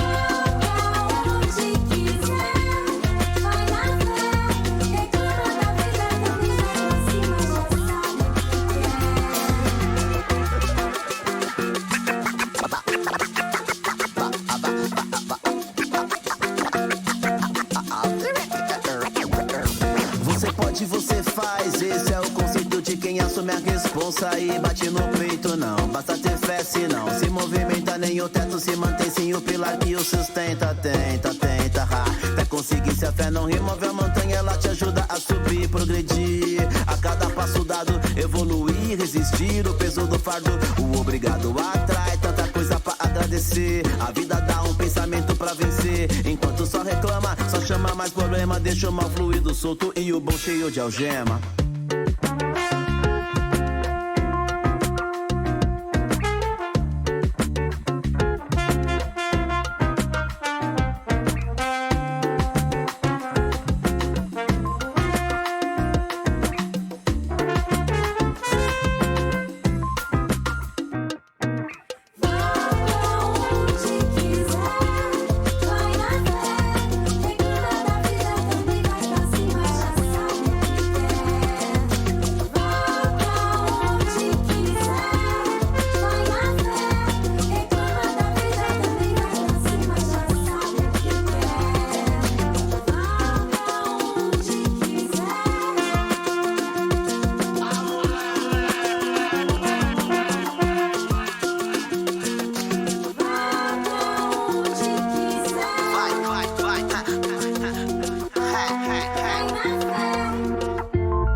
Time for a dramatic reading from local British actor Talha and Pala. Let me set the scene. It's 3:15 a.m. in the morning in Stockholm, Sweden. There are two florally dressed gentlemen on a desk. What happens next?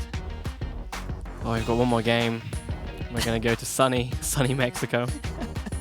And we're going to be dropping in with 64 players. And only one team will survive. Indeed, everybody, it's time for game number 4 of week 2 for NA here at the GLL Wingman Series 7. My name's Pala. My name's Talha.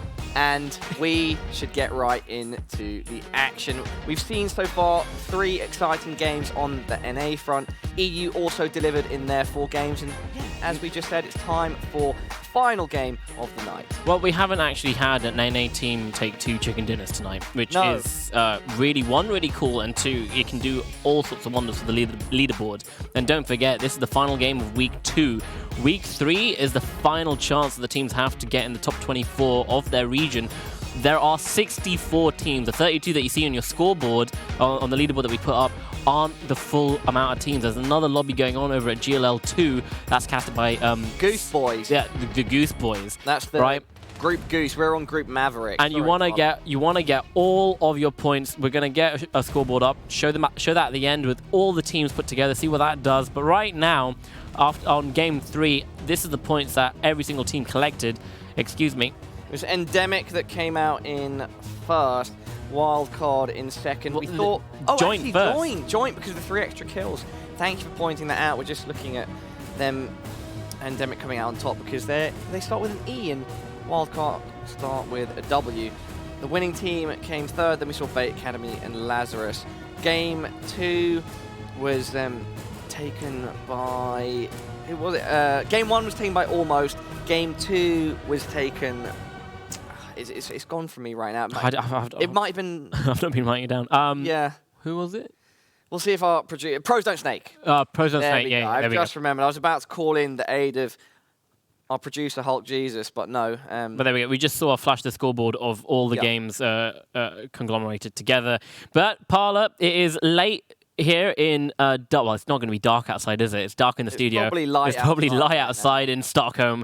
But the final game of the NA Wingman Week 2 is just underway, and this is the plane that you like to see on Miramar. It's going straight cut down the middle in a diagonal approach, and the teams can go pretty much wherever they want to. We've already got Pentalol and the guys from the winning team. They're going to go down to Puerto Paraiso, and they're going to land right on the pier first and make their way in. They do have the likeness of Retlaw and Karatoru. I can never get his name right. Kazutoru. There we go. Nearly got it right. They're going to be looting the compound. So if the circle does go elsewhere that's not on them, they're going to have to push through those 2 teams. If we can see Badonkadonk. Oh, we're about to get in. Purdy Curdy takes Badonkadonk down. Knocked early. The land, as far as you can see, that is our kingdom. Talha, Miramar, Lion King. Little B's in a bit of trouble as well. He doesn't have a helmet. He gets pushed by Uncivils. And Purdy Curdy and Uncivils did not have a great game 3, but they're starting off hard and fast in this game number 4. Indeed. So already asserting dominance. 3 teams already out. I wonder if Cloud9 fixed their internet. Well, just to clarify to everybody. Oh no! Lazarus 2 eliminated straight away. To Puntic. Yep. To Puntic, he with a VSS takes them out. Lazarus 2 not doing that well. That's them gone. Now it's just down to Lazarus 1 to carry their name forward, and that's the early fight that you saw in Hacienda. The spot that both the Lazarus teams like to go, but it looks like Lazarus 1 decided not to go there right now. But Aldous and Puntic, they win the fight. They've actually done something for a change. Aldous was a solo, looting Zaki in the first game, died early on, second game. Third game that did reach the end, but it was by the solo. But now they start off with a nice 2 points and a position advantage by taking out that team. You can see the nice spread from all the teams. Everyone's still wanting to go towards Los Leones. Look at how many teams are in Los Leones. Indeed, many teams around LL. Aguila and Oogly need to step up the pace in this final match because they haven't had a good 3 games so far. Some of them, they've dropped early. Other times they've survived a bit, but not got many placement points. Pentalot and Yuki, currently on the islands that Talha fantasizes about at night time. I love him. I love him. For a circle that includes them. It's my kink, those islands. Yep, we're just watching and waiting.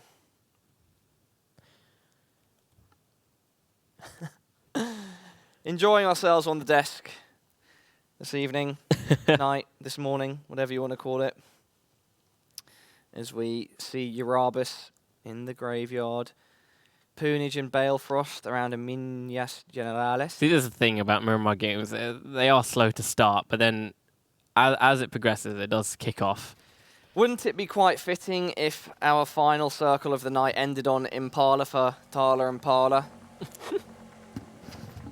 Impala.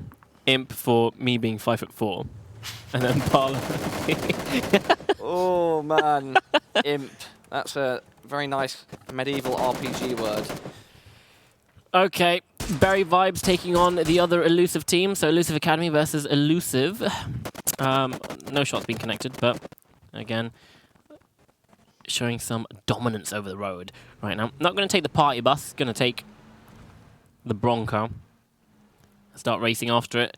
Everyone going to be rotating into the circle quite early on. Uncivils and Purdy Curdy taking some shots towards Honey Badger, absolutely annihilating him, and Honey Badger's taken out. What? They're out of the game. They are 3 out. kills already for Lazarus 2. Lazarus 1, sorry. 2 on Purdy, the pretty kitty, or pretty Curty, and 1 for Uncivils. He wants you to know, guys, that he streams on Twitch. Keenan and the Noble boys moving to, well, across the north of Graveyard, out of the reach of Check Shooter and the Simplicity boys, going past Urabus. Caden and Tomei around La Bandita using vehicles to extend their reach. So everyone's just yeeted out of Los Leones and they're making their way into center circle. So Minas Generales would be a nice place to go to. I'm not too sure if Keenan wants, Keenan and co want to drive close to Uncivils and Purdy-Gurdy on the bloody bike as they're going up. And Keenan might be able to make it out. It doesn't look likely. Oh, he just makes it out with a slither of health. But he's in the open. The shots don't connect. They finish off for good measure, but Uncivils, he's going for the push. The aggressiveness is coming out. And Purdy-Curdy finds him just by the edge. And there we go. 5 kills now. 5 kills for Lazarus. 1. They are making up for their missed opportunity in Game 3. Yeah, 5 kills in 6 minutes. That's no mean feat, Talha. And there we go. It just slows down. Yep. It just slows down. You have Uncivils and Purdy-Curdy nabbing all the kills, and then suddenly nothing elsewhere on the map. Everyone's still looting, everyone's still trying to get their vehicles. You can see Mason Clackers, they're coming in. Oh, Cloudtail and Bait, the Bait Academy, they just crashed straight in, but Meek, what on earth happened here? Oh, jeez. It's been a team kill, they're both gone. They didn't even get a kill, they just blew up. The meaty Clackers, the Mason Clackers, boys. Oh, it's not been a good day for you. Chat is going to love that. So they didn't get the points, but they just crashed into the vehicles and it just killed both of them. Yeah. Oh no. I mean, they had the right idea. They're like, okay, we're gonna kill these guys as they drive by. That was some really good observing there because we got like the front on view from the player that should have got to run over, but it just didn't happen. Mime driving the car with evasion. Everyone is so clumped together in the center circle. You can see Wildcard, they can see Kendo and Kendo 4 and Roth. You can see a bit of the what's their name? The S1 guys, not the Academy. Elusive, that's it. So the Elusive guys. The name's quite elusive. So they're still staying close to Elusive Academy. So the Elusive guys are playing as literally their 4-man team right now. But of course they're not teaming. Everyone's still close together. Check Shooter and Lobes are in the circle, just away from Uncivils and Purdy-Curdy, Oldus and Tupuntik, making their way into Minas Generales with their vehicles. Rabus in Minas Generales already, with the likes of Mime and co, who are holding just the corner of it. And Uncivils and Purdy-Curdy, they're just going to hold. They're just going to hold. Wait for more rotations. Everyone's just running into them and feeding them kills.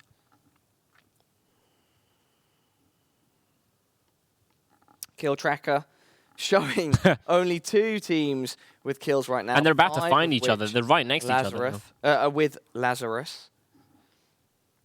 Falls with 2 early as well. I think Tapuntic has actually spotted out Lazarus 1. And he's going to take some shots. So the 2 teams that have kills in the lobby right now are going to be going head-to-head in a medium-range fight. And there we go. Circle 2 does show itself. You can see Secret and Sultan coming in from the north there. P1 on the road. Right behind them is Kaisuko. As they're coming in, Yuki Vegas and Pentalol from the winning team taking their boats, and they're going to be coming in from the east side of the circle onto the shore. But now it's what building, what compound do you want to take? Because this is obviously going to end on one of the mountains or one of the fields. So you want to get yourself into a really good position. Yeah, we're seeing the Great Migration again now towards the circle as we prepare ourselves for, is it phase 4 that we're in? Phase 3? This will be, I think this is phase 2.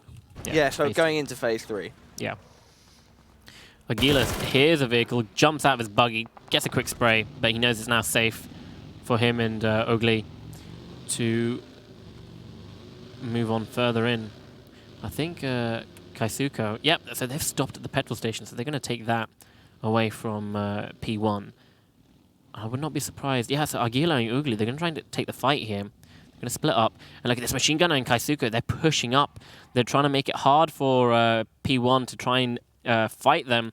And a nade is going to come out. It's going to land right in front of Ogli. He needs to run away. Does a bit of damage. But 2 more nades. He's in between 2 of them. He is going to go down and finish. He's not going to get finished off. I thought maybe both of those nades might finish him off. But now Aguila gets back into his buggy, jumps out. And now he's stuck. He's blocked. He's completely blocked. Insane nades coming in. That's going to get rid of his buggy. Hopefully. Yeah, that's going to blow up the buggy. Oh no, it does damage to the buggy. It doesn't blow it up. But Aguila needs to take the fight. The machine nade. gunner Oh. going against his namesake. He's like, no, forget the guns. Drop me an HE and I will do some damage with it. Good showing by him. And he'll be able to pick up Kaisuko. Tumai finishes Tapuntic. And Retlaw and his teammate just drive by on the bike, going for the zone. They leave the crate as well. No need. Meanwhile, in the top, Crispier in a 1v2 and very low as well. He's getting out of there. In his Marauder, just 1 shot needed to hit, and 1 shot does connect right to the head of Crispier. And unfortunately for him, the Englishman, he's out of the NA Wingman series. Yep, and this is our final match of the night for NA, game number 4. I'm very excited to see the leaderboard for this group, as well as the overall leaderboard from our group Maverick and group Goose too. President Snake taking on a fight against Simplicity. Dirty's in. Has Lobes in his sight and is trying to spot out Check Shooter. Does see him, sees that he's quite close and might be able to get a nice flank going on Check Shooter. But Check Shooter does have a little bit of a ridge that he can use and rely on. I think T-Sock, he's going to go for a fight here. Check Shooter was quite in the open from his angle that he can see. More players falling than elsewhere on the map. See the kill tracker up there? Still 5 kills on Lazarus 1. And they're looking for more. They're actually pushing up. They knock Mimes. They're gonna add it up to 6. And they're looking for evasion as well. Not going for the finish, going straight for the thirst on evasion as he tries to escape. But he's going to be going straight into Jice and Taylor J. And they're waiting for him. And they're completely ready and right into the fire and fray. And there we go. Mime falls to Uncivils. And evasion, yeah, she gets blown up. So E United, they don't get the points for that. And Pentalol died by drowning. Oh no, he jumped out of the boat too fast. Jumped out of the boat too fast. Oh, too early, sorry. I love the way your accent sometimes strays from London, English, normal kind of British English to just northern air. Fast. Fast. Jumped out of the boat too fast, mate. I used to live in Yorkshire for like 5 years, so... Yeah. You've been all over the place, mate. You've been London, Yorkshire, Bournemouth, Dubai. I've been everywhere. Been all over the shop. Yeah, so it's glass, grass. Glass. Glass, yeah. Sounds a bit crass to me, buddy. Kidding. We like all accents here, and Talha's fluid accent is one I'm definitely a fan of, as we see something being fluid over the maps, naked around on the. So who is fluid? Oh, and the booty clappers are off the server once again. Zodiac. Hang on. No. Is that what? I thought no. They eliminated one of the elusive boys. Is that Frosty, the tiger? Frosty. No, their logo. Is that Frosty the tiger's bum? I know what you were saying. I was just doing a weird ad-lib. Frosty. Meanwhile, there's a fight happening. Kendo 4 pushing Kazutoro. They have Frosties in NA, right? I hope so. Tony the Tiger. Yeah, the Tony the Tiger. So I thought his name was Frosty. Just called Frosties. Do you remember that advert for Milky Way? No, for Frosties when we were kids. They're going to be great. Yes. They're going to be great. Oh, man. Sorry for any NA people watching. You might not get that reference. We had this really weird Frosties advert. Mate, we had a lot of weird cereal adverts, like Shreddies knitted by nannies. Yeah, we also had Mr. Blobby. So he still pops around here and there. Anyway, Kazutoro trying to use the elevation that Kendo 4 and Roth are on in his favor. He knows that they're there. He wants to trade one out and then maybe get an exchange on the other. Whilst Tume and Caden, who came in second in game number 3, push up behind all of them, trying to outrun the blue.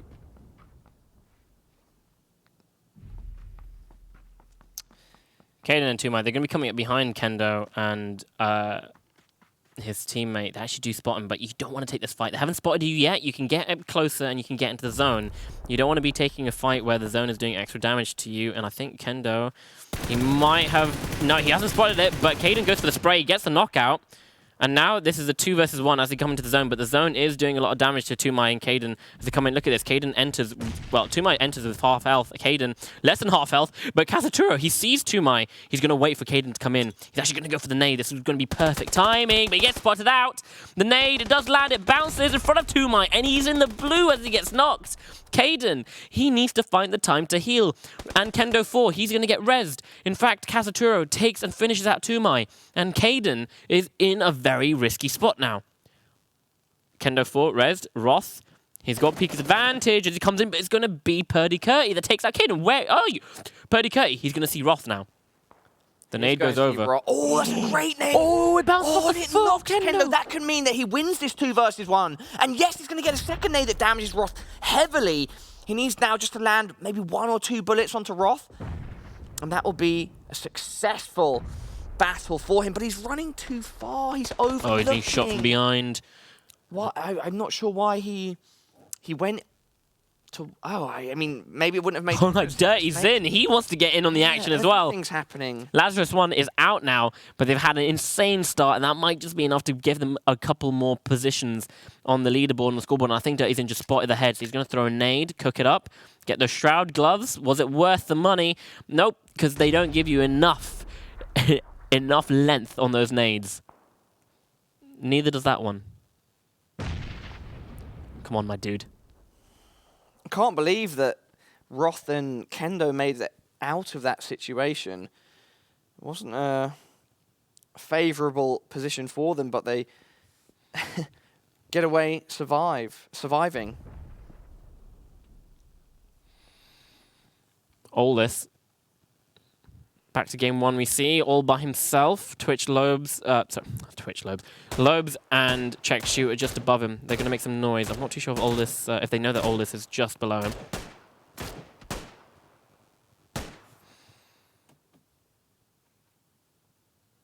No one is center a circle at the moment. Everyone's just playing edge.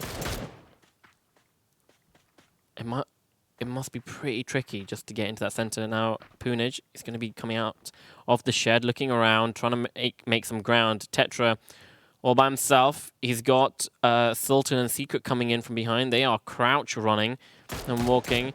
The Scrubs is eliminated. Roth takes down Kazuturo. G-Best gets taken down. Tetra knocks him, but Pax steals the kill. And I think that might have given away his position to Secret, who's pushing up. Oh, a lot of damage is coming in. The nade flies straight over. Etc. He's going to take the fight. He's going to re-peek after getting hit. He's a man. He doesn't want to heal. He's not going to hide. He's going to re-peek after you headshot him. Sometimes making those sort of unexpected plays, taking aggression when the enemy might think you should be defensive, they pay off. That's a good nade, but Tetra has no idea that Sultan and Secret are coming in from his left, and now he's being shot from another angle as well. See, he has a dip. He's okay. He does have a dip, but I think Punij and Balefrost, they've spotted Sultan and Secret, so they're going to now take that fight on. They do have a lot of smokes. Punij, you're a bit out in the open there. We've got Smithy and Pax. They've got a big farmhouse that they can completely utilize for cover from all different angles. The smokes are expiring, and now Sultan is going to push up onto the field. Where are the rest of our 18 teams, Talha? That's what I want to see. They're all playing on the edge of all the other sides of the circle. Yeah, everyone else looks very far away from where this action is happening. And Tetra finally gets taken. Yeah, look at that. No one's in the circle Pulled yet. into the underworld. Yeah, only one team really in the circle, which is E United, G Ice, and Taylor J, TJ.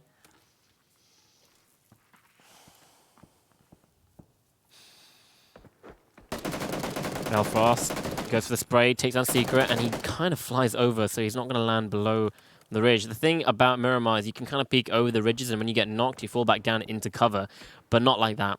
Secret shows you how it's not done. It's just unfortunate for him. I think he was trying to jump backwards, but he got knocked as the jump animation was happening, so he just goes flying forward. Kaiser Suko takes down Fancy. Punij hears some shots, turns around and sprays down Yuki Vegas. Kaisuko confirms the kill onto Fancy as well, so winning team is now completely out for the count. And a lot of teams still need to make their way into circle. Barabbas, he gets the knock. He's holding off Duck, but it's going to be Kendo 4. He just spots his head. Look at that sharp angle and takes him out. Now Zodiac, yep, and he can actually get in and res his teammate before the circle comes in. And let's not forget, about 5 minutes ago, Roth and Kendo were, well, one was down, the other was struggling to stay alive to res his teammate, and now that they're improving their standing on the map, and they have 4 kills, which is a good position to be in with 12 teams remaining.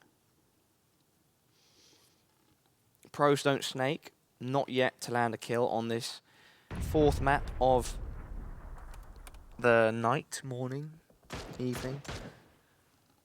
There we go, Cheney waiting for the right moment. Opportunity to hop up and put machine gun down, and now Kaisuko peeks, missing his shots.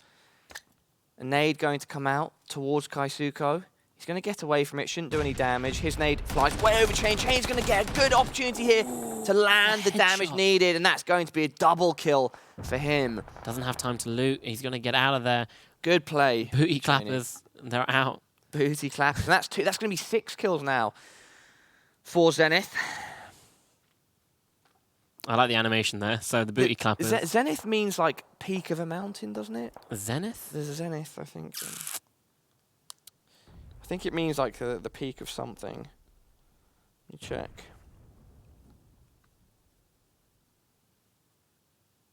I mean, only 17 remaining. The time at something, at which something is most powerful or successful, and the point in the sky that's directly above the observer.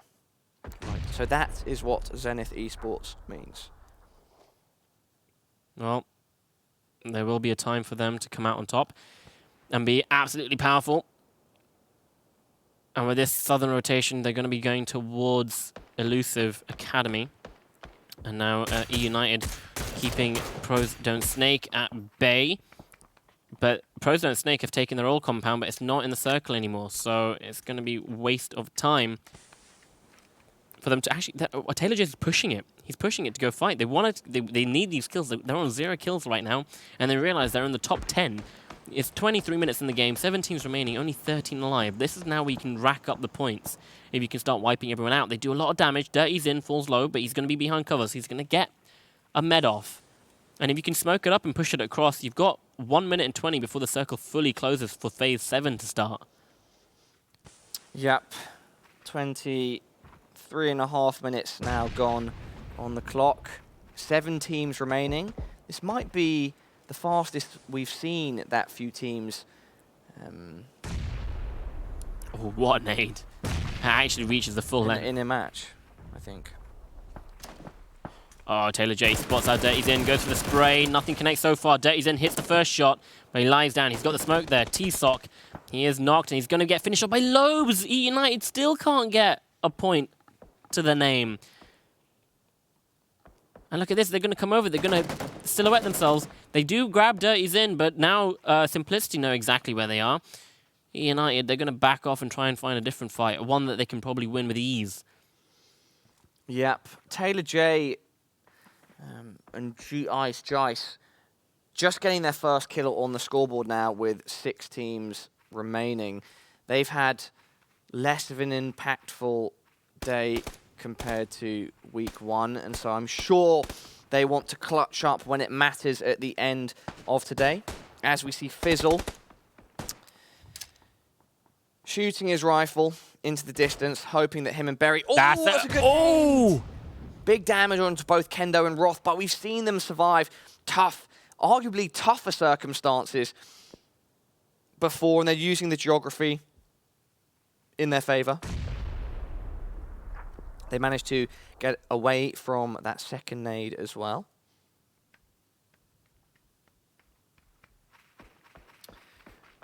Roth making a move now to get further away from... Poonage actually takes out Taylor J. Poonage's teammate is being knocked, so he's doing some work and he finishes Taylor J off. E United down to their 1 player, Jice. Balefrost gets taken down from behind, so... Poonage gets taken down by Lobes, and that is them out. We're down to the last 5 teams, and the circle has shifted down to the southeast, so it's in favor of Zenith and Elusive Academy. But if there's any team that could make this work from the position they're in, it has to be Simplicity. Lobes and Check Shooter. They might just completely gun it across and just take it. Dancing between the smoke, Sultan. He only takes about 30 damage from Check Shooter as Check Shooter switches his attention across to Jice, to G-Ice. He's going to try to Hail Mary a nade in his direction. It's not going to land, but Lobes picks up the kill onto Jice as he also receives damage from the... I think that's the east of the map. Yeah, I think that was by the Elusive Zenith guys. with 7 kills, Simplicity with 5, Zenith. Fat Potato with 3, and Elusive just with 1. Saga Sultan, the Saga of the Sultan. See, Elusive have this ridge, but they're not really using it. They're just sitting at the bottom of it. They're not peeking up and trying to find the fights or anything. They're playing very passive, very scared. 4 teams, Talha. Talha. Well, honestly, it is just so slow. It's a slow final 4 teams, right? It's because the bit in the middle is just so useless to be in. It's so useless, and the circle is just constantly pushing the teams out of any sort of good cover. Fizzle and Berry want to go to the north here. They want to get to the north. It's the easier fight. You have cover from Zenith if you go north, and you can take the fight with Sultan, who's just 1 player. Fizzle's already pushed over to it. There we go. Fizzle, he pushes over. Vibes are going to stay because Roth took that shot. So he's going to stay and see if Roth crosses over at any point. Now, Kendo 4 is Hail Marying across. He wants to. He's going to try and put some aggression onto Simplicity. He's going to get close up. And I think Check Shooter has he has an idea that something's happening on the other side. Roth is being hunted by Berry at the moment. Yep, Kendo taking an offensive position with some cover, looking out for the guys from Simplicity. Check Shooter and Lobes are going to be aware of that flank, so they are staying relatively hidden as well as they look out for Sultan to their other side. Very, very careful approach from all the teams here. We can see Roth making sure Kendo's flank is covered. Fizzle looking over the battlefield from the east, and Berry looking in a different vector to him. Now some shots coming from Check towards Sultan. dancing around the tree. The blue encroaching on the landmass.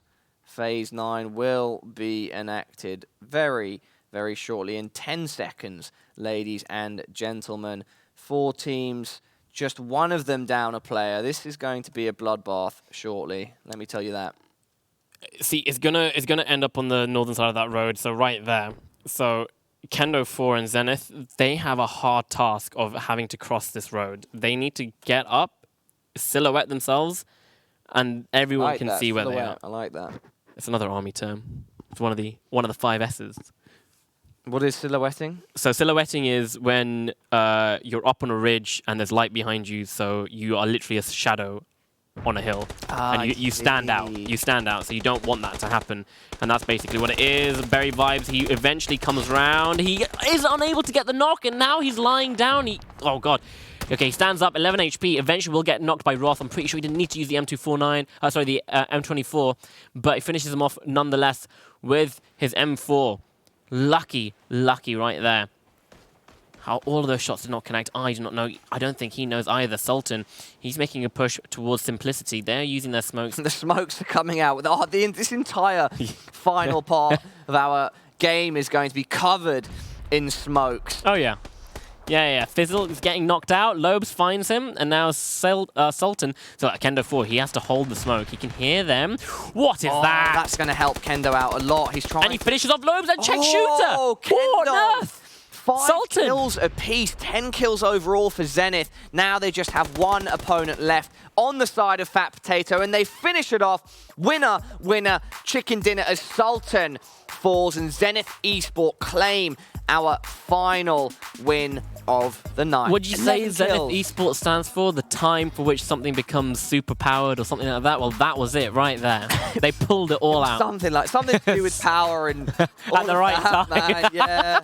At the right time, and there we go. They managed to get 11 kills, and just like that. I mean, that spray through the smoke was because he knew that one person was knocked in front of him, but they just lined up, and he managed to find the head of Check Shooter as well. And like that, Zenith take a monstrous final game. I think we'll give it a couple of minutes before we get the full scoreboard in, and we'll actually see the scoreboard from both the lobbies if the other lobby is finished. But let's have a look at some of the highlights. Highlights, baby. Whoa! What is that? That is a Fast and Furious moment. If I've He landed it. Evil Knievel, eat your heart out. Well, Evil Knievel wrote... This is it. Look at that. Oh, okay, the meaty clackers were... I thought they were the ones driving. No, they were the ones shooting. They just got hit by their own vehicle. Got hit. That's funny. Oogles, double nade. Machine Gunner with the big nade onto P1. P1 aren't going to be happy with their performances today, I don't think. Oh, look at that. Fiery mess. Caden, whilst in the blue, under pressure, taking down Kendo. Not out, but taking him down. Oh, really good nade there by Curdy. And then killing with his gun.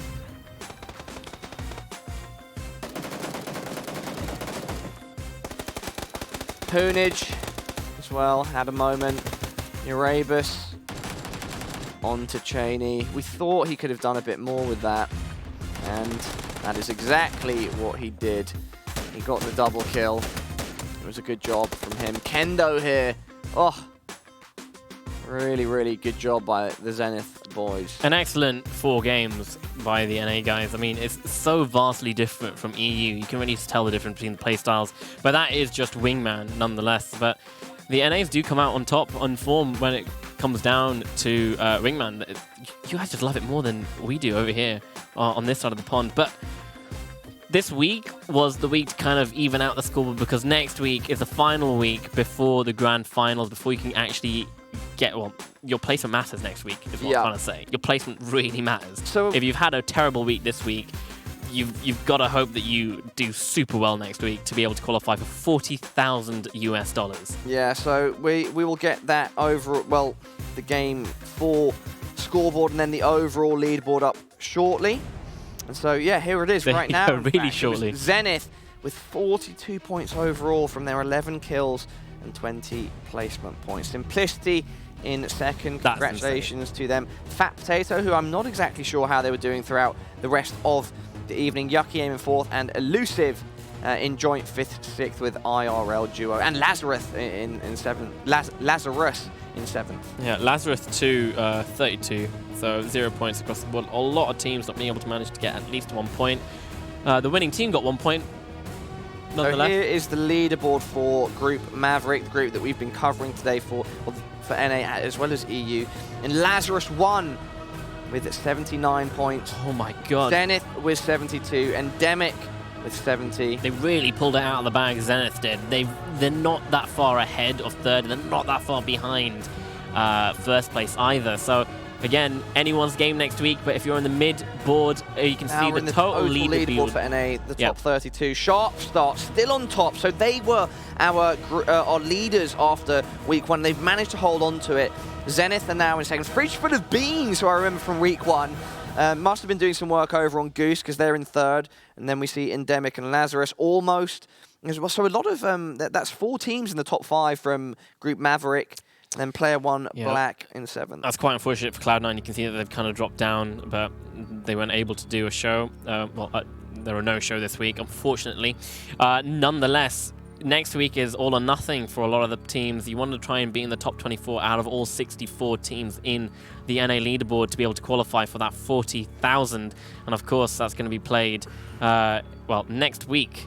That's it. So you better do your training, all you MPL players, all you contenders players as well. Better start training up, better start fragging more. 40,000 is nice to have in your pocket. Indeed, it's $40,000 on the line for NA, $40,000 on the line for EU. That brings to a close week 2 here at GLL Wingman Series 7. Talha, great to see you again. It's been you too long. Nice to have you here. I'm sure I'll see you again soon. Thank you to thank you to all of you for joining us over the evening. If you watched EU, NA, whatever, it's been an explosive day of PUBG. Can you tell it's been a long day for us? Can you tell? It's been a long and explosive day. Of course, thanks to the production team as well, who sit there as well. A big thanks to production and, of course, GLL. Remember, everybody, as Talha said, we are back for week 3 next week. We will see you then.